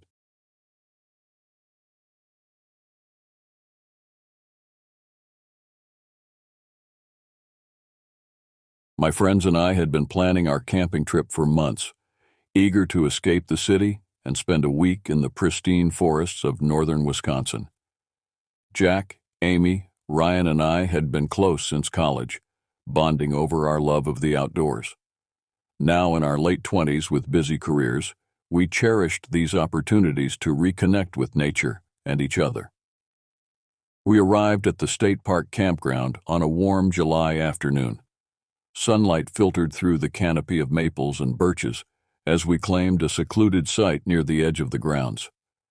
Pitching our tents and unloading gear, we chatted and laughed, already slipping into the easy camaraderie of longtime friends. "Did you hear about the weird stories around here?" Ryan asked as we gathered firewood. "Apparently there have been sightings of some strange creature in these woods over the years." "What, like Bigfoot?" scoffed Jack. "Come on, man, that's just silly campfire tales." "I don't know," said Amy. "My cousin camped here last summer and swore he heard bizarre noises at night, like barking and howling. Freaked him out." I shrugged it off. "Probably just coyotes or something. You know how sound travels funny in the woods at night." We busied ourselves setting up camp, pushing thoughts of forest monsters out of our minds. As the sun dipped below the tree line, we gathered around the campfire, cooking hot dogs and s'mores, while swapping stories and inside jokes. Under a sky full of stars, far from civilization, all seemed right in our little world. But in the back of my mind, I couldn't shake an uneasy feeling, like we were being watched from the dark spaces between the trees. A twig snapped in the distance and I whirled around, peering into the gloom. "You okay?" asked Jack, noticing my jumpiness. "Yeah, I'm fine," I replied. "Just a bit tired, I guess." We turned in shortly after, zipping into our tents with bellies full of campfire fare. I laid awake for a while, listening to the nighttime chorus of crickets and frogs and the wind whispering through the leaves. Finally, I drifted off, unaware that soon our idyllic trip would take a dark and frightening turn. The next morning dawned crisp and cool. We emerged from our tents, stretching out the kinks from sleeping on the hard ground. Amy put a pot of coffee on the camp stove, while Ryan and Jack debated which trail to hike first. "Let's do Maple Ridge," suggested Ryan, tracing a line on the map. "It's got some great overlooks of the valley." "Nah, that one's too crowded," countered Jack. "How about Old Creek Trail? More rugged and less people." They looked to me to break the tie. I studied the map, considering. Old Creek Trail snaked deep into a remote corner of the park, marked with ominous labels like Spearfish Canyon and Devil's Punch Bowl. "I don't know, guys," I hesitated. "Maybe we should stick closer to camp today." "Where's your sense of adventure?" goaded Jack with a grin. "I thought you loved exploring the backcountry." I couldn't argue with that. "All right, Old Creek Trail it is, but let's make sure we're back well before dark." We packed our day packs with water, snacks, and basic survival gear, then hit the trail. The path meandered through dense woods, following the course of a burbling stream. Shafts of sunlight pierced the canopy, illuminating colorful wildflowers and mushrooms on the forest floor. As we hiked deeper into the wilderness, an eerie quiet settled over us. The birdsongs and insect buzzes faded, replaced by a heavy, watchful silence. Even the stream seemed muted, its cheerful gurgling now a mournful trickle. A sense of unease prickled the back of my neck. "Does something feel off to you?" I asked. "It's too quiet." The others paused, glancing around warily. "Now that you mention it," murmured Amy. Suddenly, a guttural howl tore through the stillness, raising goosebumps on our flesh. It sounded close, just over the next rise. We froze, hearts pounding. "What the hell was that?" hissed Ryan. "No way that was a coyote." Another howl ripped through the trees, deeper and more savage than any wolf. Then an otherworldly yipping, like demonic laughter. "Guys," I gulped, "I think we should head back. Now." No one argued. We spun on our heels and half walked, half ran back the way we came, trying not to give in to total panic. Blood roared in my ears as I strained to hear pursuit over our crunching footfalls. After several tense minutes, the trail curved and our campsite came into view through the thinning trees. Relief crashed over us as we stumbled into the clearing, chests heaving. Whatever that thing was, it hadn't followed us back. "What was that?" gasped Amy, voicing what we were all thinking. "I've never heard anything like it." A chill ran through me as a terrifying thought occurred. "You don't think it couldn't be that creature Ryan mentioned yesterday, could it? The one people have been seeing in these woods?" "No way," said Jack, but his voice wavered uncertainly. "Those are just stories, right?" We looked at each other, pale and shaken, no one quite believing their own reassurances. One thing was certain. Our peaceful camping trip had just taken an unsettling turn into the unknown. And deep down, I feared our encounter with the howling thing in the forest was far from over. We spent the rest of the day close to camp, jumping at every rustle of leaves or snap of a twig. The strange howls from the woods didn't return, but their echoes lingered in our minds. By unspoken agreement, we decided to cut our trip short and leave the next morning. As the sun dipped low and shadows stretched across our campsite, the wind picked up, rattling the trees. Dark clouds gathered on the horizon, threatening a storm. The animals and birds fell silent. "That weather looks nasty," said Ryan, eyeing the sky. "We should batten down the hatches." We rushed to secure our tents and gear as fat raindrops began splattering the ground. Lightning forked across the sky, followed by a crackling boom of thunder. But as I glanced up from hammering a tent stake, my blood ran cold. There, at the edge of the clearing, just for a second, I glimpsed a hulking figure on four legs, eyes glinting in the fading light. Humanoid yet animal, with a hint of something else, something ancient and terribly wrong. Then it was gone, melting into the forest as if it had never been. "Key guys," I croaked, barely able to form words. "I think I just saw it." "Saw what?" asked Jack, his brow knitted. "The creature, the thing we heard today on the trail. I swear it was just there in the trees, watching us." Amy paled, shooting a fearful look at the woods. "Are you sure?" Thunder rumbled again, closer now as the wind whipped the treetops into a frenzy. A wall of rain swept in, lashing our faces. "We need to get in the tents now," barked Ryan over the storm. We dove for cover just as the downpour hit in earnest. Huddled in my little nylon shelter, listening to the raging tempest outside, my mind raced. Had I really seen what I thought, or were my eyes playing tricks? But I couldn't shake the visceral sense of wrongness that sight had triggered, the crawling certainty of an inhuman gaze upon me. I don't know how long I laid there rigid with terror before exhaustion finally pulled me under. My dreams were filled with howls and guttural barks, glimpses of a shambling silhouette flickering between the trees, and a name, dredged from some primal recess of ancestral memory, Skinwalker. I snapped awake, my heart slamming against my ribs. It was still dark, but the rain had stopped. I looked at my phone, 2:47 a.m. Unzipping the tent flap, I poked my head out, needing to reassure myself it had just been a nightmare. A shattered half-moon hung in the sky, illuminating the raindrops trembling on leaves and grass.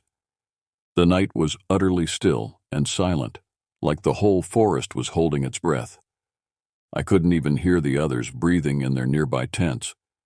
Then a twig snapped, so close it had to be inside our campsite. A pebble crunched under a heavy footfall. Something snuffled wetly, a sound no human or animal should make. I froze, not daring to move. A hulking figure rose from behind a fallen log on the edge of the clearing, slowly pulling itself to its full height. In the moonglow, I saw a body rippling with unnatural muscles, a face caught between wolf and man, tapered ears and a long muzzle. Intelligent, cruel eyes fixed on me as it curled back rubbery lips to reveal gleaming fangs. I opened my mouth to scream, but no sound came out. My limbs were paralyzed with primal dread. The creature took a step towards me, then another, walking on its hind legs in a grotesque parody of a man. One thought crystallized in my petrified brain. It's come for me. And with that realization, my stupor broke. I grabbed the hunting knife next to my sleeping bag and slashed at the side of my tent, tearing a jagged hole I could squeeze through. The thing lunged, roaring, as I rolled out into the damp grass behind the tent. I glimpsed a clawed mitt swiping the air where my head had been a heartbeat before. Panicked yells erupted from my friends' tents. "Run!" I screamed. "Get out of here now!" I pelted towards the woods, not looking back to see if they followed, if the monster was on my heels. I crashed through brambles and branches, my terror overriding the sting of thorns. I ran until my lungs seared and my muscles shook, until I splashed into an icy stream and finally stopped, disoriented and miles from camp. Doubling over, gasping for breath, I strained my ears over the thumping of my heart. I couldn't hear any sign of my friends or the creature. An awful realization settled over me with the weight of dread. I was lost and alone in these wild woods, stalked by a nightmarish entity that could be anywhere, watching from behind the silent trees. My worst fears had come to pass. Now the only question was, what did it want with me? I stumbled through the dark woods for hours, following the stream, praying it would lead me back to civilization. Every rustle and snap from the undergrowth jolted fresh terror through my veins. I had no way of knowing where the creature was, if it had taken my friends, or why it hadn't caught me yet. At some point, I emerged into a small clearing and collapsed, too spent to continue. Pale dawn light filtered through the leaves as I laid there shivering in my damp clothes. How had a simple camping trip gone so horrifically wrong? Exhaustion finally pulled me under into a fitful doze. I dreamed I was back on the trail with my friends, laughing and chatting like we had on our hike only yesterday, before that terrible howl from the woods shattered our peace. I snapped awake at the crack of a branch. Heart pounding, I jackknifed to a crouch, brandishing my knife with a shaking hand. It took a moment to recognize the figure emerging from the trees. "Jack?" I croaked. "Oh, thank God," he said, rushing over to pull me into a hug. "I can't believe I found you." Relief brought tears to my eyes. I was sure that thing got you. Where are Ryan and Amy?" Jack's face crumpled. "I don't know. We got separated when we ran from camp. I've been searching for hours." Cold dread wormed through my stomach. Had that monster taken them? Were they lying hurt somewhere, or worse? I pushed the awful possibilities out of my mind. We had to get help. "We need to keep moving," I said grimly. "Find a road, a ranger station, anything."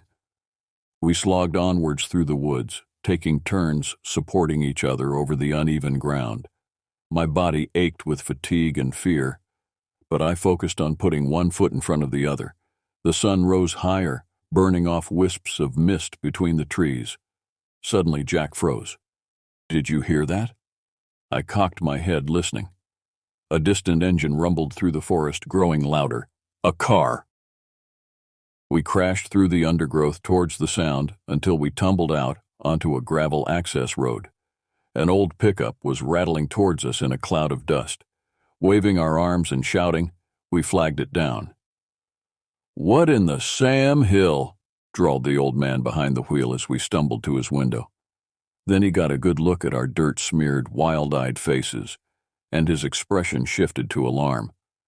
"You folks okay?" "Please," I begged. "Our friends are missing. We were attacked by some thing in the woods. We need to get to the ranger station. Call for help." The old man squinted at the trees, then motioned us into the truck. "Hop in. Station's not far." We collapsed into the cab, weak with relief. As the truck rumbled down the road, the man glanced sidelong at us. "This thing that attacked you, what did it look like?" I shuddered, the memory still raw. It was shaped like a man, but much bigger, covered in fur, with a wolf-like face and ears. It walked upright, on two legs. My voice cracked. "I thought it was going to kill me." The old man let out a low whistle. "I've been hearing about sightings in these parts for decades. Folks call it a skinwalker, a kind of shapeshifter from Navajo legends, but meaner and hungrier than them old stories tell. They say it can take on the form of any beast, but favors wolves and coyotes, and once it gets a taste for human flesh, there's no stopping it." I shared a horrified glance with Jack. If this skinwalker had taken Ryan and Amy, a cold ball of dread settled in my gut. We had to find them before it was too late. Tires spitting gravel, the truck came to a stop outside a small cabin with "Ranger Station" painted on the door. We leapt out and ran inside, barely registering the old man's "good luck" called after us. The place was deserted. A thin layer of dust covered the surfaces, and the air smelled stale, like no one had been here in days. I picked up the phone on the desk, praying for a dial tone, but the line was dead. "Looks like we're on our own," said Jack grimly. This couldn't be happening. How had a forgotten folk legend turned our world into a waking nightmare? But we couldn't fall apart now. Our friends needed us. We had to think. "Okay," I said, trying to steady my voice. "That creature is still out there, and it may have Ryan and Amy. We need to go back, retrace our steps, look for any sign of them or which direction they might have run." Jack rummaged through the desk drawers until he found a map of the park. We charted a route back towards our campsite, then raided the storage lockers for anything useful: a battered walkie-talkie, some flares, extra batteries for our flashlights. As we stepped out of the ranger station, the sun was already sinking below the trees, shadows reaching like grasping claws. I shuddered, steeling myself. We were walking back into the monster's domain with little more than a map and some meager supplies to protect us. But what choice did we have? Ryan and Amy were depending on us. We had to face this nightmare, and hope we all made it out alive. Shouldering our packs, we turned and trudged back into the woods, towards the heart of an unfolding horror. Dusk crept through the forest as we traced our steps back to the campsite. Our jittery flashlight beams danced across trees and deadfall, every twisted shadow a threat. Neither of us spoke, too focused on scanning for any sign of the others. Finally, we reached the edge of the clearing where we had camped. Our two remaining tents sagged in the gloom, the scattered detritus of our flight still littering the site. No sign of Ryan or Amy or the creature. "Look," hissed Jack, pointing with his beam. A trail of broken branches and scuff marks led off into the woods, as if someone had crashed through the undergrowth in a blind panic. We shared a grim look. Ryan or Amy, or both, had fled this way. But had they escaped, or been pursued by the monstrous skinwalker? We plunged into the forest, following the broken trail. Low branches whipped our faces and brambles snagged our clothes as we jogged through the deepening gloom, but fear spurred us on. The trail led to the bank of the same stream I had stumbled upon in my own terrified flight. We played our lights over the muddy bank, searching for clues. There! A scrap of Amy's red flannel shirt fluttered from a snarl of roots, and just downstream, the clear print of a bare human foot in the muck. "They crossed here," I said, my voice hoarse with dread. Why had they removed their shoes? What had happened on the other side to make them flee in such desperate haste?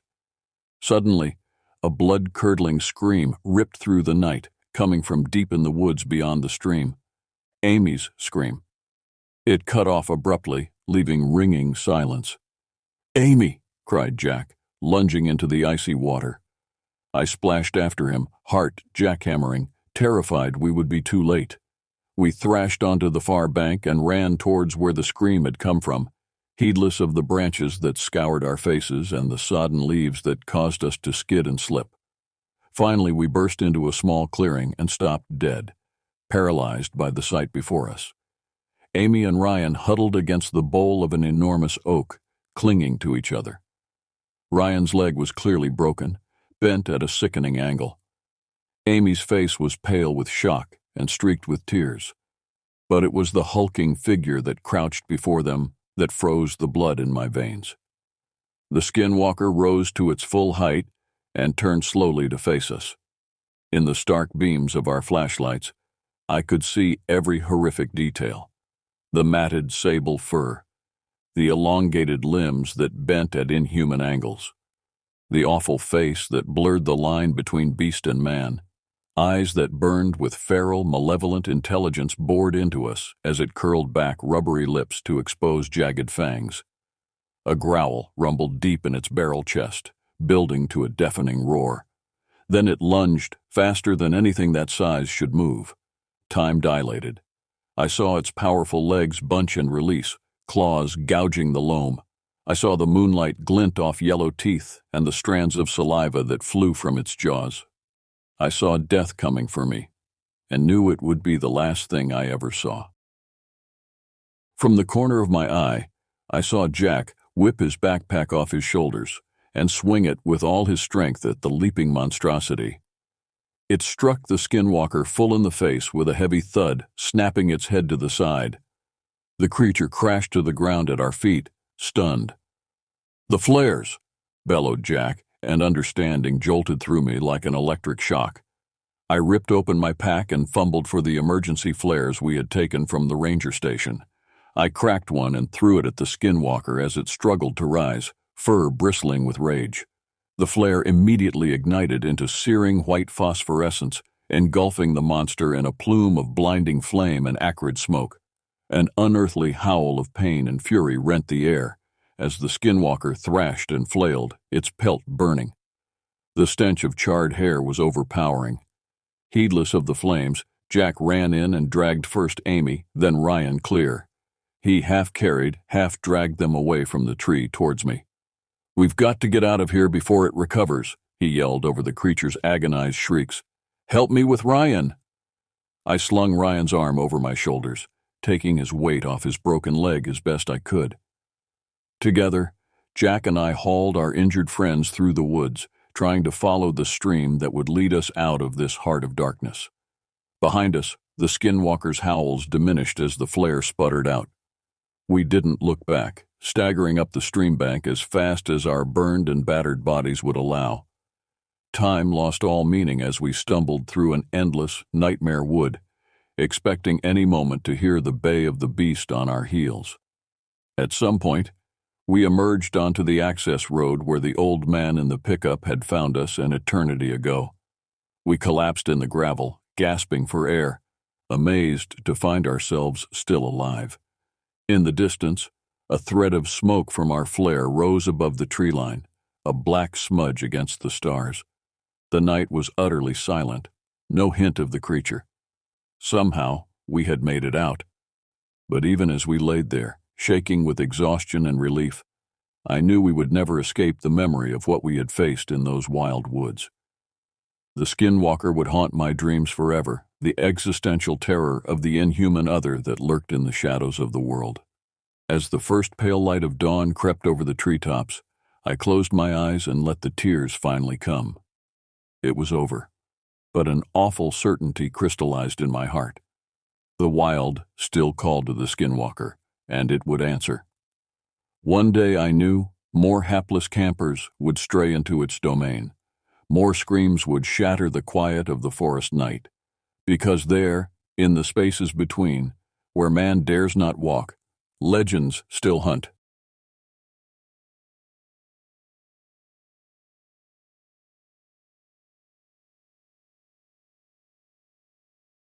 Way back in 2013, when life felt more straightforward, my friends Thomas and Wesley decided we needed a proper adventure, something beyond our usual weekend camping trips at local lakes. We were all approaching 30, drifting apart as careers and relationships pulled us in different directions. This trip was meant to reignite our bond, to give us something we'd remember forever. What about the Pacific Crest Trail? Thomas suggested during one of our planning sessions. Not the whole thing, just a section, a proper hike, not car camping. We settled on a challenging but manageable 70-mile stretch from Echo Lake near South Lake Tahoe to Donner Pass. The route would take us through Desolation Wilderness, which required permits, but those were easily arranged. 5 days of hiking and camping with no resupply meant we could avoid civilization completely, just us against nature. "You guys are insane," my sister told me when I shared our plans. "That's not a vacation, that's voluntary suffering." But as the departure date approached in late winter of 2013, anticipation built like electricity. The weather forecast promised clear skies, and trail conditions were reported as excellent. Everything aligned perfectly. The night before we left, I laid out my gear on the living room floor. Lightweight tent, thermal sleeping bag, water filtration system, first aid kit, trekking poles, and layers of moisture-wicking clothing. My pack weighed just under 40 pounds with food and water, heavy enough to feel substantial but not so heavy it would break me. That night I slept fitfully, my mind racing with expectations. Would we make our daily mileage goals? Had I packed enough food? What if one of us got injured? But beneath those anxieties lay a deep current of excitement. Few things in life remained uncharted territory, but for 5 days we would step away from phones, emails, and obligations, free in ways modern life rarely allows. Morning came quickly.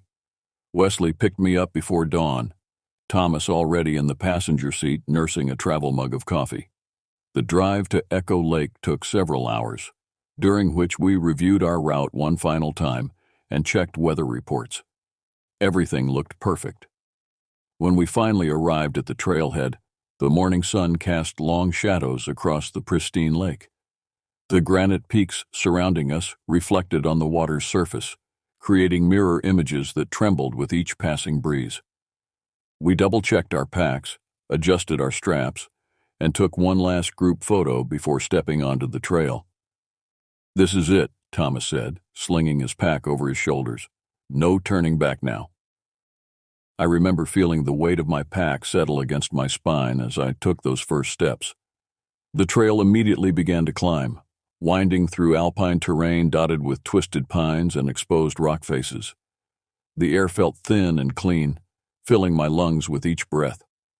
That first day we covered about 10 miles, moving steadily through breathtaking vistas until we reached Aloha Lake.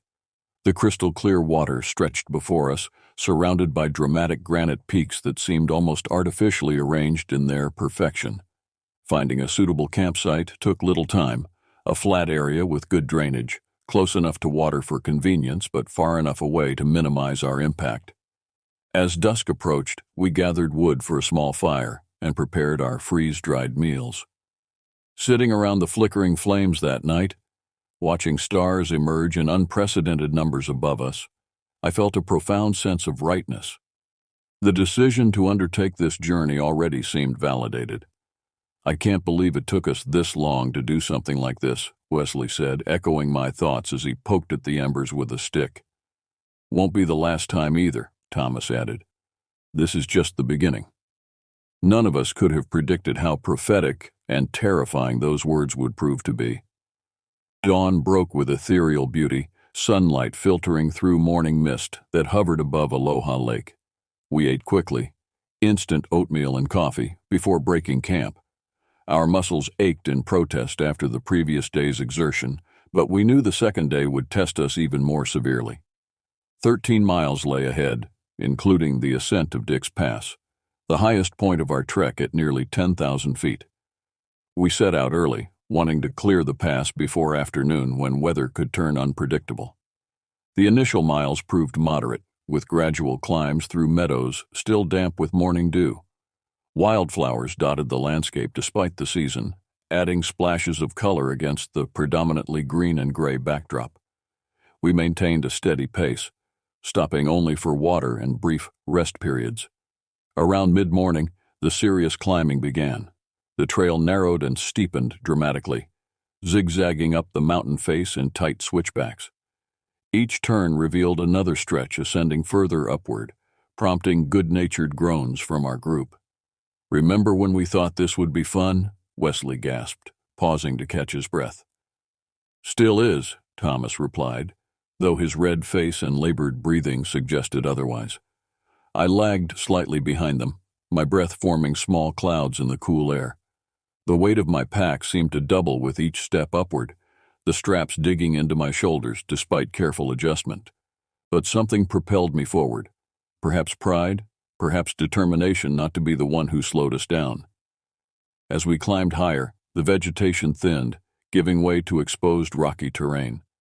The views expanded exponentially, revealing stunning panoramas of alpine lakes nestled among granite formations. Below us, Aloha Lake looked like a sapphire dropped onto stone. "Almost there," Thomas called back, having pulled ahead to scout our progress. The final approach to Dick's Pass proved the most challenging, steep, with loose rock underfoot demanding careful placement of each step. By the time we reached the summit, all three of us were drenched in sweat despite the cool temperature.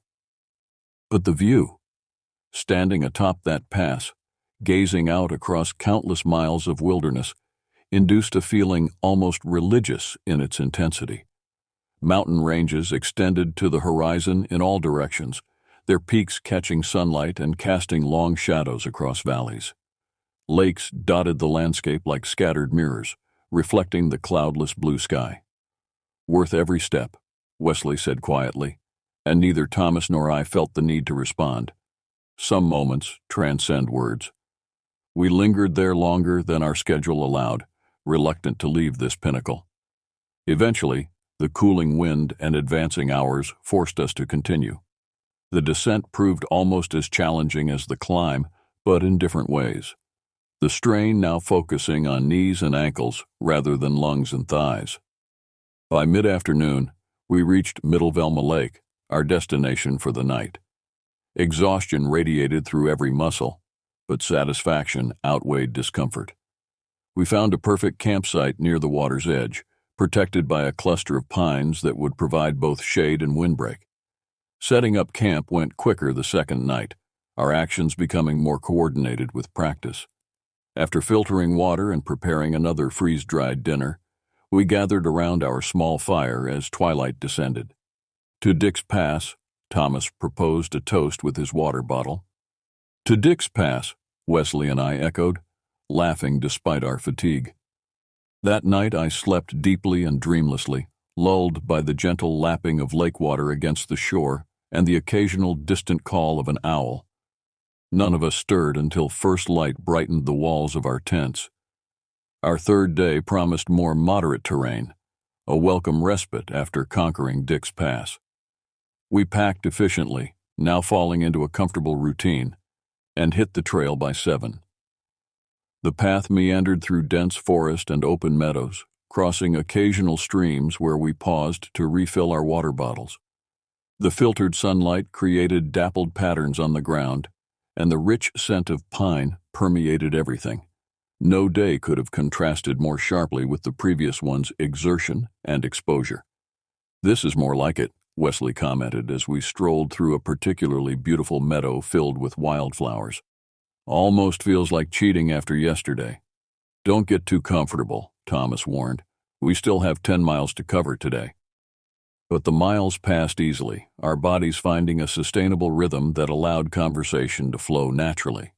We reminisced about past adventures, debated the merits of various hiking gear, and speculated about future trips. The day possessed a meditative quality, each step bringing us deeper into a mindful state rarely achieved in everyday life. Around midday, we encountered the first other hikers we'd seen since starting our journey. An older couple heading in the opposite direction.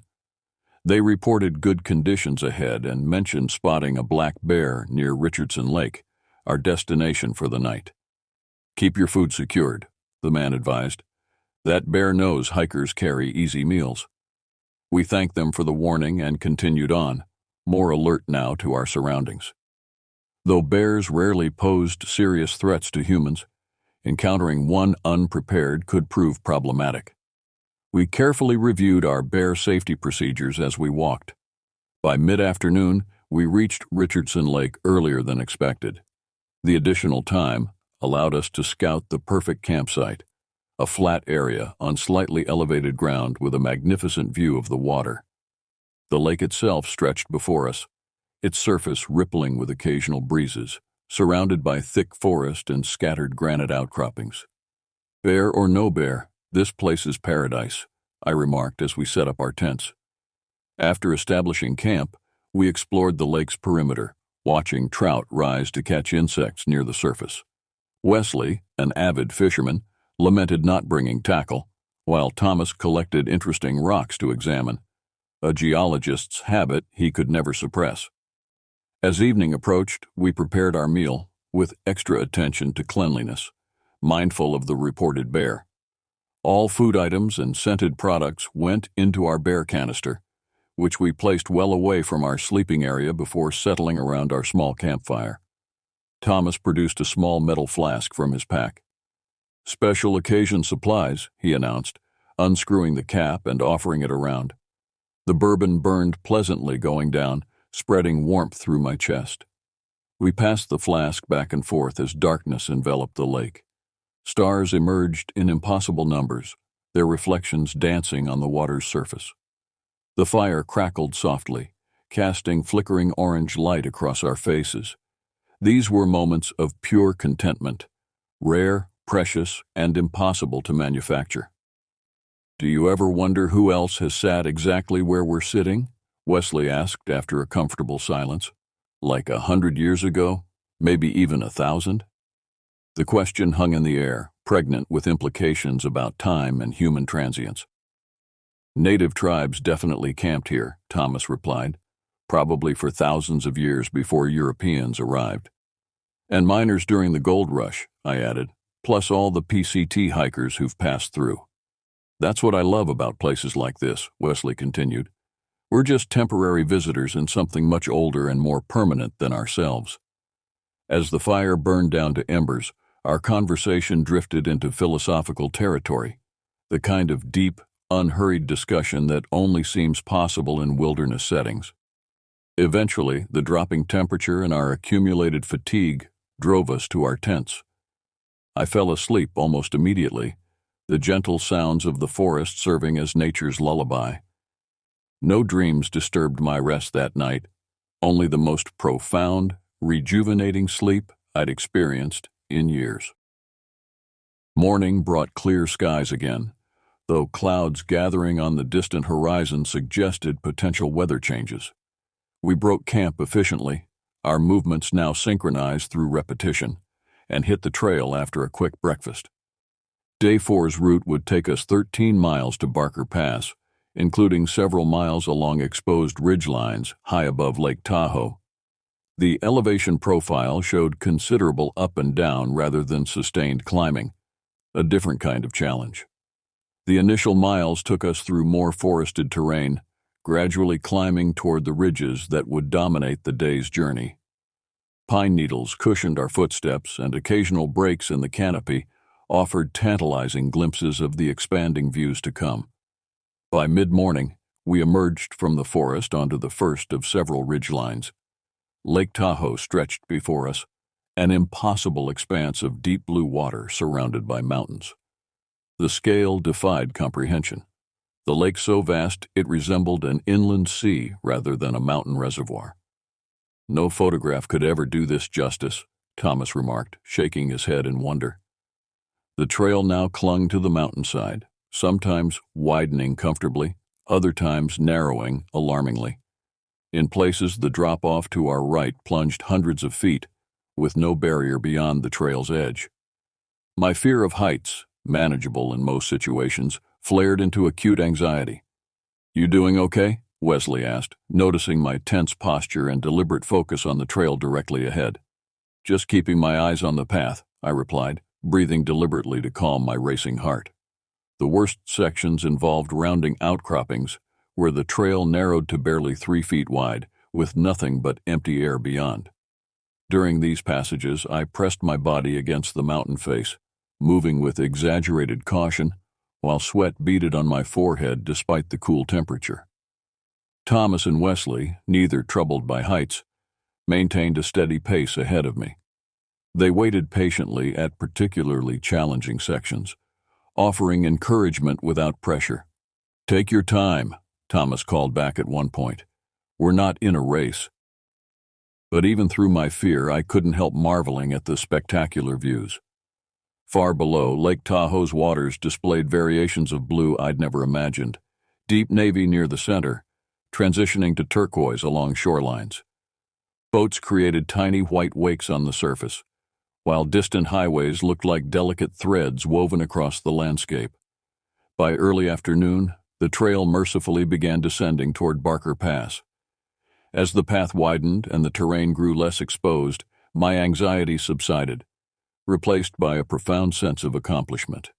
I'd faced my fear and pushed through it, not conquered it entirely, but refused to let it dictate my actions. We reached Barker Pass with several hours of daylight remaining. The area featured an expansive meadow ringed by forest, with several established camping areas. We selected a spot slightly removed from the main clearings, preferring privacy to convenience. After setting up camp and preparing an early dinner, Wesley announced he had a surprise. Digging into an obscure corner of his pack, he produced a small plastic bag containing what looked like dried, shriveled mushroom pieces. "Been saving these for the right moment," he said with a grin. "Figured we'd pass the hardest parts of the hike, so tonight's the night." Thomas immediately recognized what Wesley had brought. "Psilocybin? Seriously?" "Golden teachers, to be precise," Wesley replied. "Nothing too intense, just enough for a mild experience. I'd never tried psychedelics before. Alcohol was my only real indulgence. I'd sampled marijuana and cigarettes in college, but disliked both. The idea of altering my consciousness in the wilderness initially struck me as reckless. "I don't know, man," I hesitated. "Is that really a good idea out here?" "We're not climbing anything tomorrow," Wesley reassured me. "The trail to Donner Pass is straightforward, and these are very mild, nothing like what you're probably imagining." After considerable discussion, I agreed to try half the recommended dose. Wesley divided the mushrooms carefully, instructing me to break my portion into small pieces and swallow them with water rather than chewing. "The taste will make you gag," he warned. "Just swallow them like pills." I followed his instructions, washing down the fragments with several gulps of water. The pieces felt gritty going down my throat, but I managed to consume them all without incident. "Now we wait," Wesley said, settling back against his pack. "Should take about 45 minutes to start feeling anything." As dusk gathered around us, we maintained our campfire conversation as usual, though I found myself hyper-aware of any changes in perception. For a while, nothing happened beyond a slight sense of anticipation. Then, gradually, a warmth began spreading through my limbs. Colors seemed to intensify, the orange flames of our fire burning more vibrantly against the darkening sky.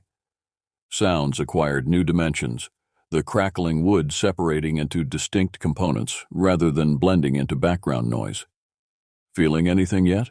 Thomas asked with a knowing smile. "Everything's just more," I replied, struggling to articulate the subtle changes in perception. As full darkness fell, the effects deepened. A profound sense of well-being washed over me, accompanied by occasional fits of laughter at comments that normally wouldn't seem particularly funny. The night sky, already spectacular in the mountain wilderness, became utterly mesmerizing, stars pulsing gently against the black backdrop.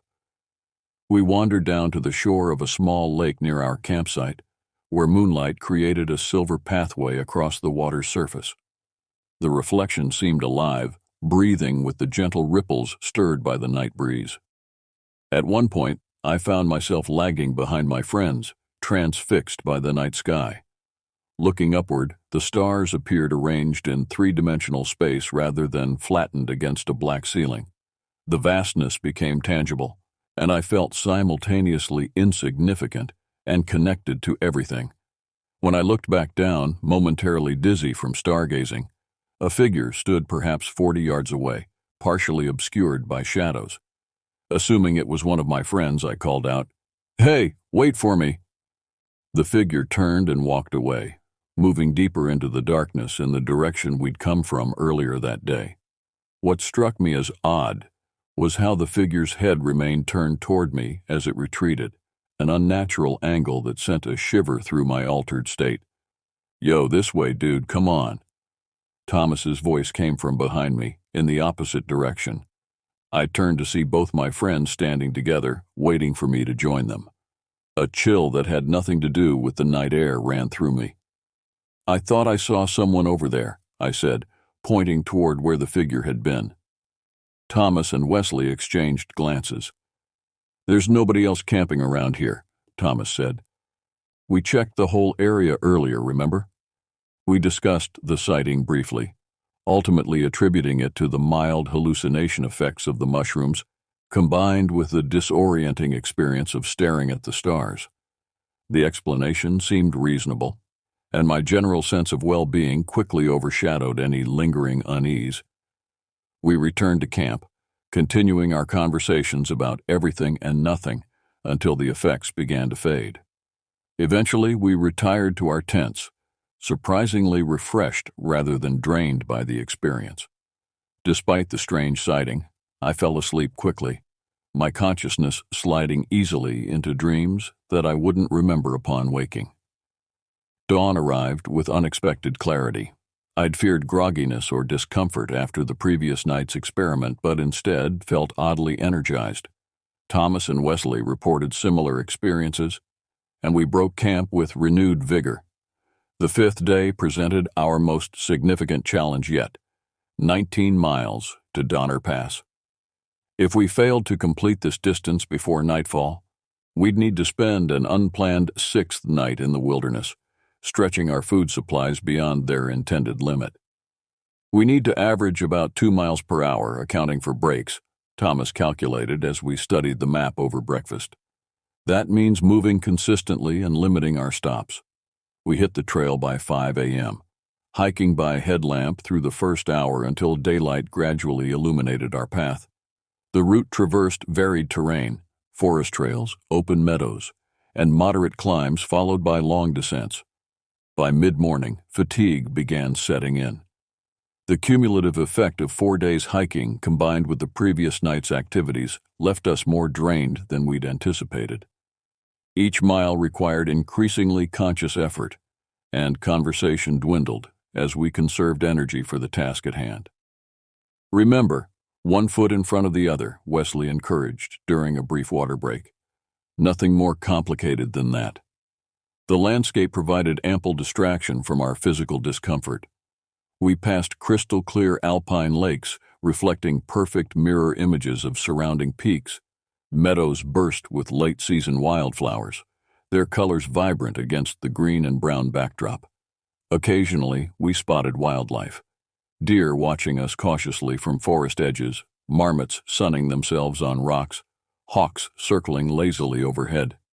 As afternoon progressed, I developed painful blisters, despite my well-broken-in boots. Each step became an exercise in controlled suffering, but turning back wasn't an option, nor was stopping short of our destination. I applied moleskin during breaks and adjusted my socks, finding minimal relief. The final 5 miles to Donner Pass proved particularly challenging, a sustained climb followed by a knee-jarring descent that tested our already depleted reserves. The sun began its westward decline, creating long shadows across the trail and adding urgency to our pace. "We're going to make it," Thomas insisted as we rounded a bend and caught our first glimpse of the pass in the distance. "Just keep moving." When we finally reached Donner Pass as the sun approached the horizon, exhaustion and elation mingled in equal measure. We'd completed our ambitious goal, 70 miles in 5 days, traversing some of the most beautiful and challenging terrain the Sierra Nevada had to offer. Finding a suitable campsite became our immediate priority. We selected a relatively sheltered location near a stand of pines, with enough open space for our 3 tents and a small fire ring left by previous campers. Setting up camp that evening required considerable willpower. Our bodies protested every movement, muscles trembling with fatigue, fingers fumbling with tasks that had become routine on previous days. But the knowledge that this represented our final night outdoors provided motivation to complete our chores properly. After erecting our tents and collecting firewood, we prepared our remaining food, a hodgepodge of leftovers from previous meals combined with special treats we'd saved for this final evening. The satisfaction of finishing every last food item rather than carrying it out added a small but meaningful pleasure to our meal. As darkness settled around us, we sat close to the fire, reflecting on the journey we'd completed. The flames cast flickering shadows across our faces, highlighting the weathered appearance we'd all acquired. Sun-reddened skin, wind-chapped lips, the particular kind of tiredness that comes from sustained physical exertion in the outdoors. "I can't believe we actually did it," I said, stretching my sore legs toward the fire's warmth. "Never doubted us for a second," Thomas replied, though his exhausted expression suggested otherwise. "We should make this an annual tradition," Wesley proposed. "Different trail each year, but same deal, challenging ourselves, getting away from everything." We discussed potential future routes, our voices growing gradually quieter as fatigue deepened. By 9:30, the conversation had dwindled to occasional comments, punctuated by comfortable silences. That's when we heard the footsteps. The sound came from beyond the firelight, deliberate footfalls moving through the underbrush, approaching our camp. Not the 4-legged progress of a deer or bear, but the unmistakable gait of a human. We exchanged tense glances, suddenly alert despite our exhaustion.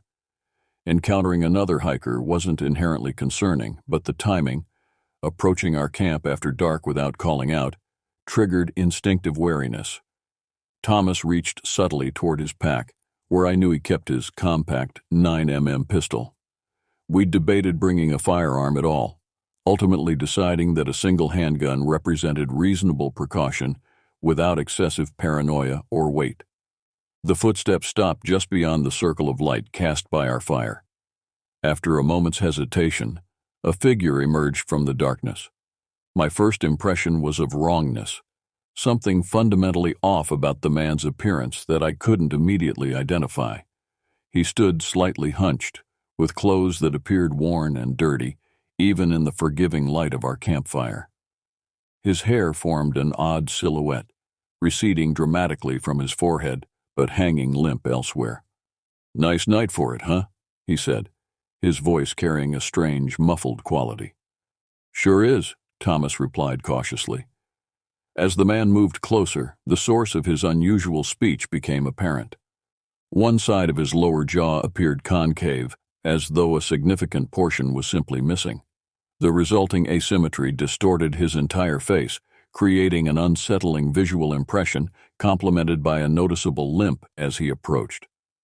"Mind if I join you around the fire for a few before I carry on my way?" he asked, already moving toward an empty spot without waiting for our response. We exchanged quick glances. Despite his unsettling appearance, refusing hospitality to a solo hiker seemed unnecessarily harsh.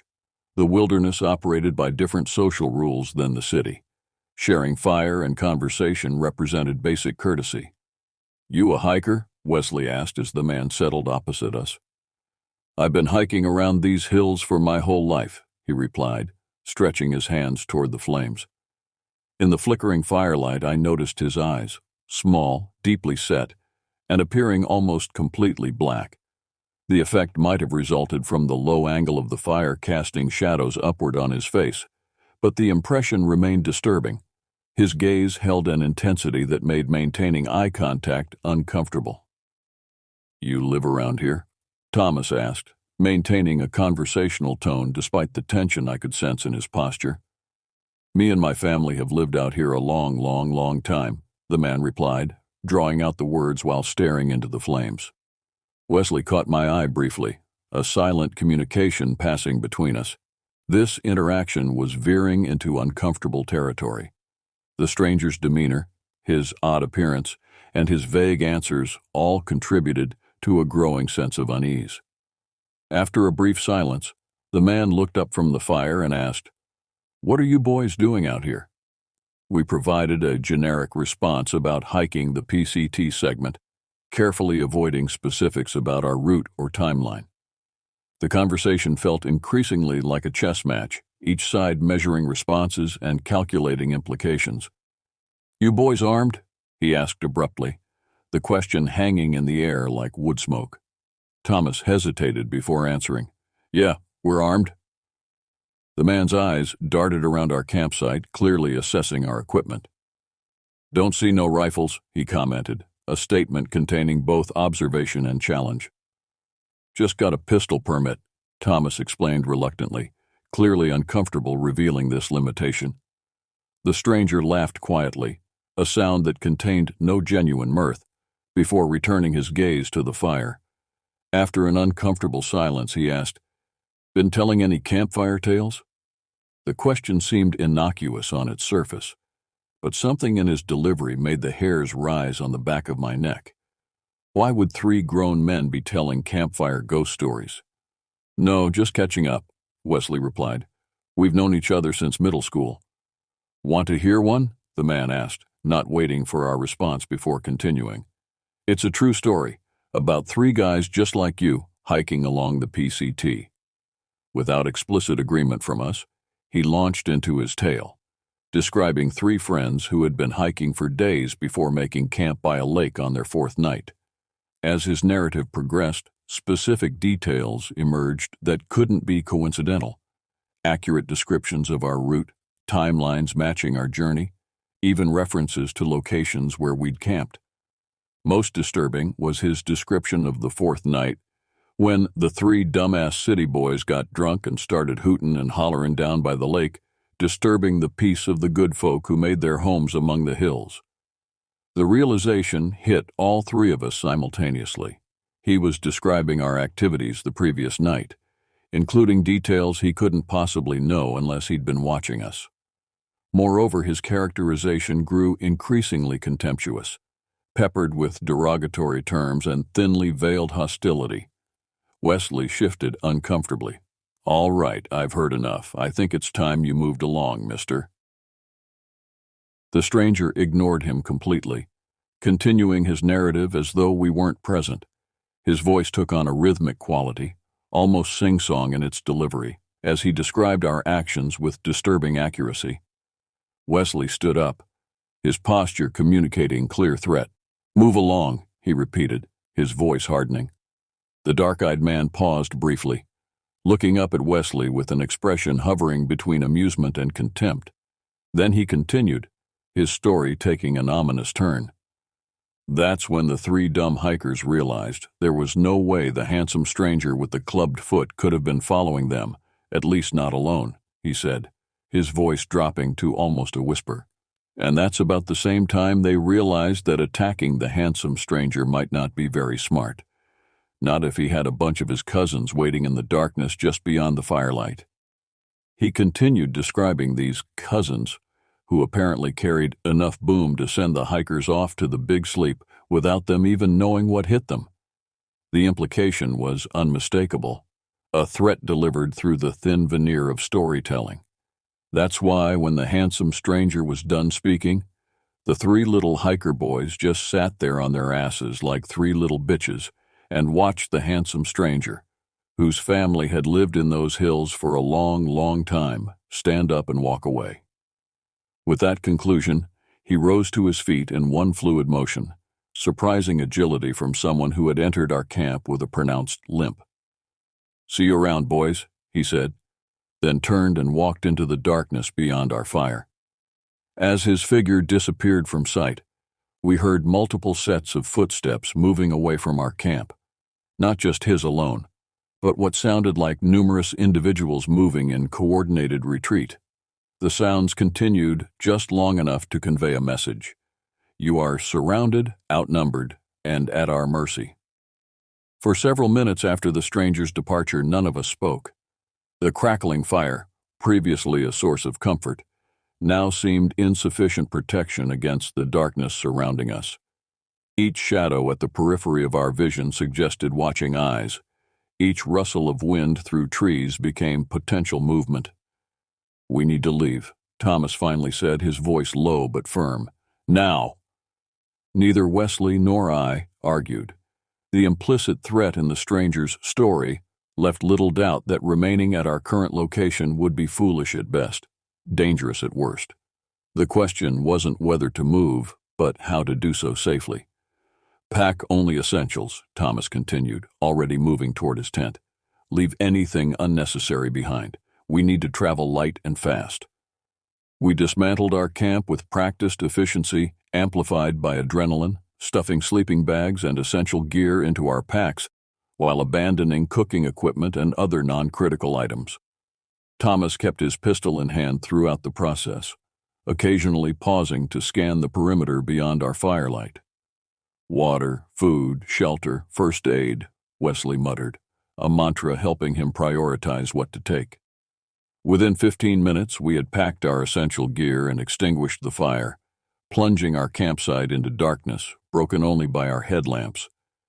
The sudden absence of firelight made the surrounding forest seem to press inward, teeming with unseen presences.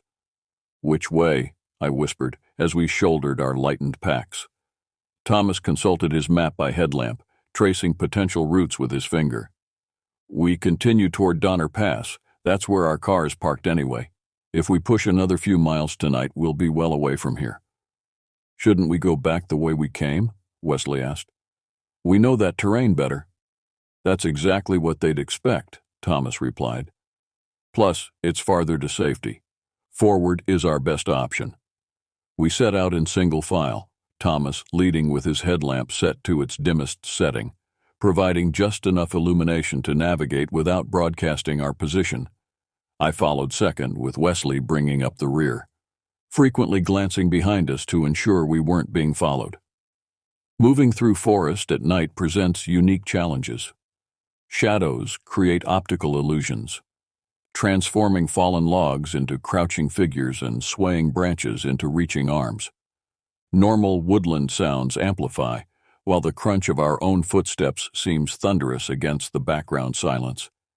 We maintained this nerve-wracking progress for nearly 2 hours, covering approximately 4 miles before physical exhaustion and the increasing difficulty of nighttime navigation forced us to reconsider our strategy. "We need to find somewhere defensible to rest," Thomas whispered during a brief water break. "Somewhere we can see anyone approaching." After careful consideration, we selected a position on slightly elevated ground with good visibility in all directions and minimal overhead canopy. The location wasn't ideal for comfortable camping, but provided tactical advantages that now took priority over comfort. We established a rudimentary camp, laying out sleeping bags but not erecting tents. By mutual agreement, we established a watch rotation, one person alert while the others attempted to rest. I volunteered for first watch, too wired with residual adrenaline to consider sleep. Sitting with my back against a tree trunk, pistol within easy reach, I scanned the surrounding darkness for any sign of movement. The moon provided intermittent illumination as clouds drifted across its face, casting shifting patterns across the forest floor. Despite my vigilance, fear played tricks on my senses. Every shadow contained potential threat. Every sound merited investigation. The stranger's words replayed in my mind, his accurate knowledge of our movements, his veiled threats, the unmistakable sounds of multiple sets of footsteps retreating from our camp. Who was he? What did he want? The questions circled without resolution. 2 hours later, I woke Thomas for his watch and crawled into my sleeping bag, though true sleep proved elusive. My consciousness hovered in that liminal space between wakefulness and dreams, alert to every sound while exhaustion pulled at the edges of my mind. When dawn finally arrived, bringing pale light filtering through tree branches, it felt like deliverance. Darkness had amplified our fears. Daylight restored perspective and rationality. "No signs of anyone following us," Wesley reported after scouting our back trail. "I think we're clear." Though relief tempered our anxiety, we maintained heightened awareness as we prepared to continue toward Donner Pass. Our overnight flight had disrupted our planned itinerary, but safety concerns outweighed scheduling considerations. 4 more miles to the trailhead," Thomas announced after consulting the map. "Should reach it by mid-morning if we keep a good pace." We set out with determination, each step carrying us closer to civilization and further from the previous night's disturbing encounter. The forest around us gradually transitioned from threatening to merely scenic, sunshine illuminating familiar terrain rather than concealing unknown dangers. As we hiked, we discussed the encounter, attempting to process what had happened and what it might mean. "Maybe he was just trying to scare us," Wesley suggested, "some local who gets his kicks frightening hikers." "That doesn't explain how he knew details about our trip," I countered. "He described exactly where we'd been, what we'd done." "Could have been following us for days," Thomas said grimly, "watching us from a distance." "But how?" I asked. "We covered 19 miles yesterday. No way he could keep pace with that limp." We had no satisfactory answers. "Unless there really were others," Thomas said after a long pause. "Maybe they work as a group, tracking hikers through the wilderness." The idea sent a fresh wave of unease through me. One disturbing stranger was troubling enough. The thought of an organized group deliberately stalking hikers through remote wilderness elevated our experience from unsettling to potentially dangerous. "But why?" Wesley asked. "What's the point? They didn't rob us or hurt us." "Intimidation," Thomas replied. "Establishing territory. Maybe they don't want outsiders in their wilderness."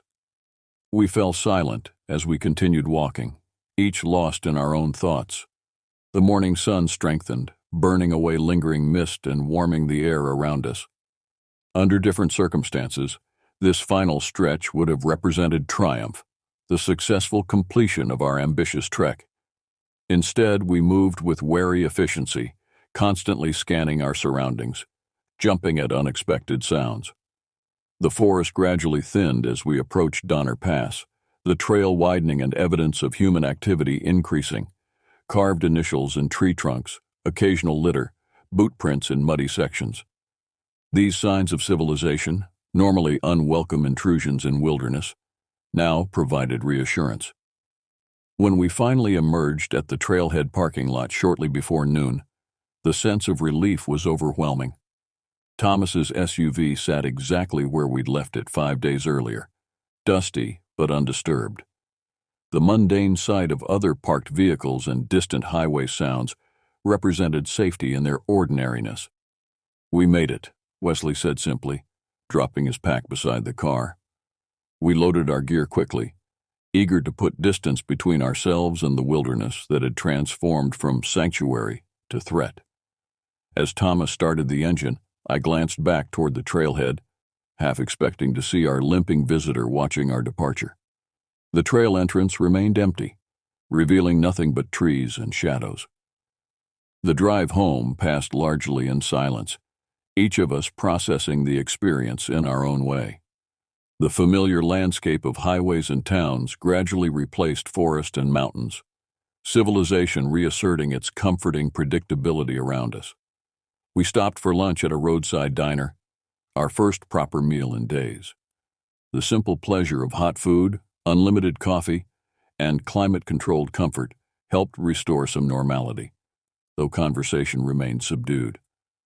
"So, what do we tell people when they ask about the trip?"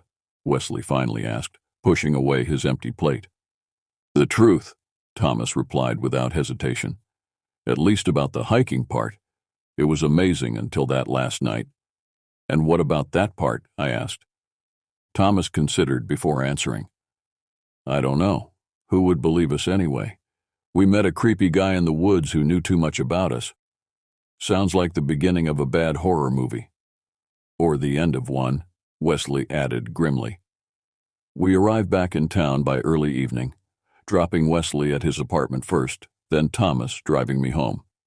Standing in my driveway as Thomas prepared to leave, I felt strangely reluctant to say goodbye, as though our shared experience had created a bond that ordinary life might quickly erode. "Hey," Thomas said, rolling down his window, "we should get together next weekend, process all this." I nodded gratefully. "Definitely." Entering my empty apartment felt surreal after 5 days outdoors. Everything appeared exactly as I'd left it: mail stacked on the counter, dishes drying in the rack, laundry basket half full, yet somehow altered by my absence and what had transpired during it. I showered, savoring the luxury of hot water and soap, watching dirt from the trail swirl down the drain. Physical cleanliness provided temporary relief, but couldn't wash away the lingering unease that had embedded itself in my consciousness. That night, sleep came reluctantly despite my exhaustion. When I finally drifted off, my dreams filled with shadowed forests and watching eyes. I woke repeatedly, sweating and disoriented, convinced someone stood in the darkness of my bedroom. The following days brought gradual reintegration into normal life, returning to work, catching up on neglected responsibilities, fielding questions about our hiking adventure. I provided edited versions of our experience, emphasizing the breathtaking scenery and physical challenge, while omitting the disturbing conclusion. True to his word, Thomas organized a get-together the following weekend. We met at his apartment, ordering pizza and drinking beer while discussing our encounter on more comfortable terrain. "I've been doing some research," Thomas announced, opening his laptop. "Looking into Donner Pass history, local legends, anything that might explain what happened." "Find anything?" Wesley asked, leaning forward. "Nothing specific to our experience," Thomas admitted, "but Donner Pass has a dark history beyond the famous wagon train disaster. There are stories about mountain communities that developed in isolation, people who retreated from civilization and created their own societies with their own rules." "You think our friend was part of something like that?" I asked. "It's possible. Remote areas attract people seeking separation from mainstream society, sometimes for innocent reasons, sometimes not." "What about his physical appearance?" Wesley wondered. "That jaw deformity, the limp, those seemed pretty distinctive." Thomas nodded. "Could indicate genetic isolation, a small population interbreeding over generations, or could be the result of injury or limited medical care." We continued speculating, finding some comfort in attempting to rationalize our experience. Yet beneath our theoretical discussion ran a current of genuine concern, not just about what had happened, but what might have happened under slightly different circumstances. In the weeks that followed, I found myself increasingly drawn to researching similar incidents. I scoured hiking forums, PCT journals, and local news archives for reports of unsettling encounters in the Desolation Wilderness area. While I discovered occasional vague references to unfriendly locals or strange encounters, nothing matched the specific details of our experience. Gradually, the intensity of my unease diminished, though it never completely disappeared. I continued hiking and camping, refusing to allow one disturbing incident to rob me of activities I valued. But I made adjustments, choosing more populated trails, always hiking with companions, maintaining heightened awareness of my surroundings. Thomas, Wesley, and I planned another PCT section hike the following year, selecting a different segment farther north. The experience proved enjoyable, but lacked the pristine isolation of our previous adventure, partly by design, partly because something fundamental had shifted in our perception of wilderness. We never again encountered the limping stranger or anyone resembling him. Yet occasionally, while traveling remote trails or sitting beside evening campfires, I catch myself listening intently to the surrounding darkness, alert for footsteps approaching from beyond the firelight. Sometimes, when deep forest shadows gather particularly densely, or when night falls especially dark, I remember his parting words, "See you around, boys," and wonder if somewhere among the ancient trees and silent mountains, hidden eyes still watch for unwelcome visitors traversing what they consider their territory. The wilderness remains beautiful, awe-inspiring, and worth exploring. But I've learned that its vastness conceals more than natural wonders. It harbors human mysteries as well, some of which might be better left undisturbed. When people ask about my most memorable hiking experience, I tell them about ascending Dick's Pass, about stars reflecting in crystal-clear alpine lakes, about the profound connection to nature that can only be found through immersion in wild places. I don't tell them about the dark-eyed man with the missing jaw, or the sound of multiple footsteps retreating into darkness, or the lingering sense that, in certain remote corners of wilderness, visitors are merely tolerated, never truly welcome. Some stories belong to the forest, and some fears, once awakened, never completely subside, remaining instead as shadows at the edge of consciousness. Reminders that beyond our carefully constructed world of predictability and safety lurks the unknown, watching and waiting for opportunities to remind us of our fundamental vulnerability. Every time I lace up my hiking boots, I remember this truth. And every time I venture into wilderness, I do so with both appreciation and caution, knowing that beauty and danger often occupy the same spaces, separated only by circumstance and the thin veneer of civilization we so easily take for granted.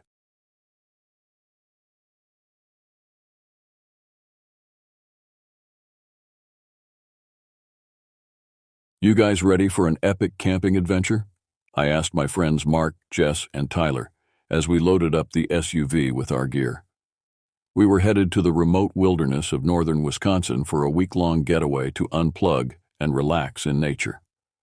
Little did we know what terrifying encounter awaited us in those shadowy forests. The drive took us far from the comforts and conveniences of civilization. As paved roads gave way to winding dirt paths, thick woods closed in around us. Towering pines and gnarled oaks blocked out the sun, casting us in perpetual twilight. After several hours navigating the maze-like backroads, we finally reached the trailhead, marking the start of our hike into the backcountry. Strapping on heavy packs filled with a week's worth of supplies, we set off down the narrow path snaking into the trees. Birds sang in the canopy high overhead, and a gentle breeze carried the sweet scent of the woods. "Feel that fresh air," Jess said, breathing deep. "This is exactly what I needed to get away from the grind." "You said it," I agreed. "A whole week with no emails, no deadlines, no stress. Just us and Mother Nature." The trail took us up forested ridges and down into lush valleys bursting with green. Late afternoon sunbeams slanted through the leaves, dappling the forest floor in gold. It was peaceful and rejuvenating, the perfect antidote to our hectic modern lives.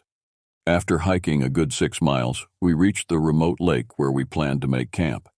Setting our bags down in a clearing near the shore, we got to work pitching tents and gathering firewood before dusk settled in. As purple twilight faded to black velvet night, we sat around the crackling campfire eating dinner and swapping stories. The Milky Way arched overhead in a glittering band, unpolluted by any artificial light. Owls called hauntingly from the woods and bullfrogs croaked at the water's edge. Besides our voices and the nighttime chorus of nature, the wilderness was draped in deep silence. But at some late hour as we lay in our sleeping bags, I heard a twig snap loudly nearby. Probably just a deer passing through camp, I told myself. I tried ignoring it and letting sleep take me. But then, an eerie feeling prickled the back of my neck, an instinctive sense of being watched by unseen eyes in the darkness just beyond our tent walls. Uneasiness coiled in my gut as my mind conjured the old legends about monstrous creatures that roamed these woods.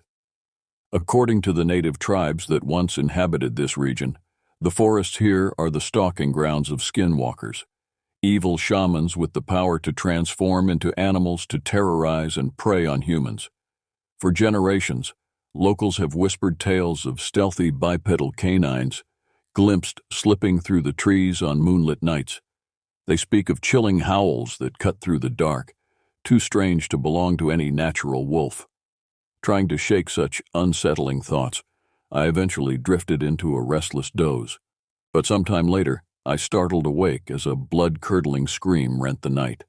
I bolted upright in alarm, my heart hammering against my ribs. The horrible keening faded to deadly silence. "What was that?" Jess asked urgently, her eyes wide with fear in the beam of my flashlight. From the next tent over, I heard Mark unzipping the flap. We quickly clambered out to join him and Tyler, who stood rigid and listening hard to the too-quiet forest. "That sounded almost human," Tyler said in a shaky voice. "I'm sure it was just a mountain lion," Mark replied, ever the rationalist. But I could hear the uncertainty undermining his words. We scanned the impenetrable wall of blackness surrounding our island of flickering lantern light at the edge of the lake. The night seemed to press in on us, filled with a malicious watchfulness. Fear sank icy claws into me. Every rustle of leaves or hoot of an owl made me flinch. No one said it, but we were all thinking of the skinwalker legends. We tried to laugh off our unease and chalk it up to overactive imaginations, but none of us could fully relax. I laid back down in my tent, but anxiety gnawed at me. What if the native tales were more than mere myth? What if some hungry, shape-shifting shaman really was out there, circling our camp like a shark scenting blood in the water? Despite my exhaustion from the day's hike, it was a long time before I managed to slip into a fitful sleep. Little did I know that the chilling scream was only a foretaste of the nightmare to come. Somehow I managed a few hours of sleep, but woke at first light, groggy and on edge. As I emerged into the pale dawn, wisps of mist rose from the lake like spirits ascending to heaven. The woods were wreathed in fog, adding a layer of disquiet to the eerie scene. My friends' faces were haggard and their eyes haunted. Clearly no one had slept well after the sinister cry that split the night. As we forced down a silent breakfast, I kept glancing uneasily at the forest, unable to shake the feeling that hungry eyes were fixed on our every move. "So, what's the plan for today?" Tyler finally asked, his voice unnaturally loud in the mist-muffled hush. "Take the boat out on the lake?" Something about being out on that dark water, unable to see the shoreline through the fog, sent a chill skittering up my spine. "Let's explore some of the trails around here," I suggested. "At least on land we could run if we encountered anything unnatural." We struck out on a path winding through the old growth forest, colossal tree trunks soaring up like the pillars of some primeval cathedral. Mist twined ghost-like between the trees, and moisture dripped from green-furred branches. Our footfalls seemed to echo in the tomb-like stillness. Around midday, we stopped to rest and eat a quick lunch perched on a log in a sun-dappled clearing. As we sat, an ominous quiet fell over the forest. The birdsong ceased. All the usual sounds of life and activity in the woods tapered into hush. It was the quiet of a storm about to break. The fine hairs on my arms and neck prickled. I exchanged an uneasy glance with Jess. "Is it just me?" she whispered. "Or does it feel like everything in this forest is suddenly holding its breath?" I swallowed hard, my mouth dry. "I feel it too." Then, a rank stench invaded my nostrils, like rotting meat mixed with wet dog. My head snapped up. There, lurking in the shadows between two massive oaks, I saw a huge, shaggy silhouette. My breath stalled in my throat. The thing was far too large to be a normal wolf, even bigger than a bear. Shaped like a monstrous dog walking on two legs. Adrenaline surged through me. "Run!" I screamed. Heart threatening to bash through my ribs, I crashed wildly through the undergrowth, heedless of the branches that slapped my face and ripped at my clothing. Panic was a living thing writhing in my guts. I had to get away from that dog-shaped monstrosity that any sane part of me insisted could not possibly exist. The forest was a blur of greens and browns as I fled headlong through the trees. My friend's terrified pants and the crunch of our frantic footfalls were the only sounds. Then another tortured howl ripped through the woods behind us, a gruesome parody of a wolf's cry, as if whatever manner of creature was in pursuit was relishing the thrill of the chase. That sound shot a bolt of pure dread through me. "Don't look back," I gasped to the others. To glimpse the skinwalker in pursuit might be enough to stop my heart. But as the four of us broke from the tree line at the end of the trail, disaster struck. Jess's boot caught a root, and she went sprawling face first in the dirt. She screamed as Tyler and I skidded to a halt, torn between the instinct to flee and the need to help our friend. For a moment I stood frozen in horrified indecision. Then Mark, who had pulled ahead of us with his longer strides, noticed our plight and sprinted back. He grabbed Jess under her shoulders and hauled her bodily to her feet, just as a blood-chilling snarl ripped from the woods behind us. Adrenaline surging like battery acid in my veins, I whirled around. The thing burst into the open, a colossus of matted fur and lupine features, balancing on powerful hind legs. It fixed malevolent red eyes on us, filled with a dark hunger and a wicked intelligence that made my knees quake with terror. The skinwalker from the legends was horrifically real, and it looked ready to pounce. My heart stopped at the sight of the beast poised to lunge, yellowed fangs bared in a savage snarl. But the creature didn't immediately spring to attack. It eyed us with a calculating gaze, almost as if it were relishing our prey-like fear, salivating over the coming slaughter. The moment of paralyzing terror stretched to an eternity. The creature's clotted black fur shone in the gray daylight. Muscles rippled beneath its hide, a reminder of the brute strength it possessed. And those eyes, those crimson eyes burning with cruel cunning, turned my blood to ice water. Then, with a burst of desperate adrenaline, the spell snapped. "Quick, back to camp!" Mark yelled, practically dragging a limping Jess. We ran for our lives, sprinting down the lakeshore, kicking up sprays of pebbles. But the vicious barks and snarls stayed right behind us. I dared a glance over my shoulder and wished I hadn't. The skinwalker was loping after us with a terrifying swiftness that belied its unnatural size.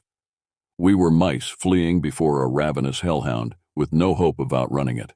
At last the tents came into view. "Get to the car!" I hollered. Chest heaving, I skidded to a stop at the SUV and yanked desperately on the handle. But in my panicked haste, my sweaty hands slipped on the metal. Precious moments shaved away as I fumbled for a grip. Then I heard a guttural growl and felt hot, fetid breath on the back of my neck. My heart seized. I flinched in anticipation of snapping jaws shredding my flesh. But the tearing bite never came. I whirled around just as Tyler ripped a hatchet from his pack and launched it at the beast with a defiant bellow. The makeshift missile struck the skinwalker square in its barrel chest. The beast let out a pained yelp as dark blood welled from the gash. In that moment of distraction, I wrenched the car door open and dove inside. "Get in!" I screamed at the others as I scrabbled for the keys. My friends piled into the SUV and slammed the doors an instant before an enraged roar shook the air. The wounded monster hurled its bulk against the driver's side, denting metal. I jammed the key in the ignition, and the engine roared to life. Throwing the vehicle into reverse, I punched the accelerator. Tires spraying dirt, we shot backwards down the access road. The skinwalker gave furious chase, its baleful howls dopplering through the trees. But at last we swung onto the main road and thundered away, the nightmarish beast receding in the rear view. After the most nerve-wracking drive of our lives, expecting the creature to come bounding out of the forest at every turn, we made it back to civilization. In the warm light of day and safety of town, the encounter already started to feel more like a surreal dream than cold reality. Surely interdimensional shape-shifting shamans didn't really stalk remote campers. But each time I close my eyes, I see those savagely intelligent red eyes and feel the skinwalker's rancid breath on my neck. And I know the legends are true. The beast is out there still, prowling the wild places, hungry for human prey. We couldn't get far away fast enough. The woods will never feel the same again. Because now I know, skinwalkers aren't just native myth. One walks the night in those shadowy forests, and it nearly made a meal of me and my friends.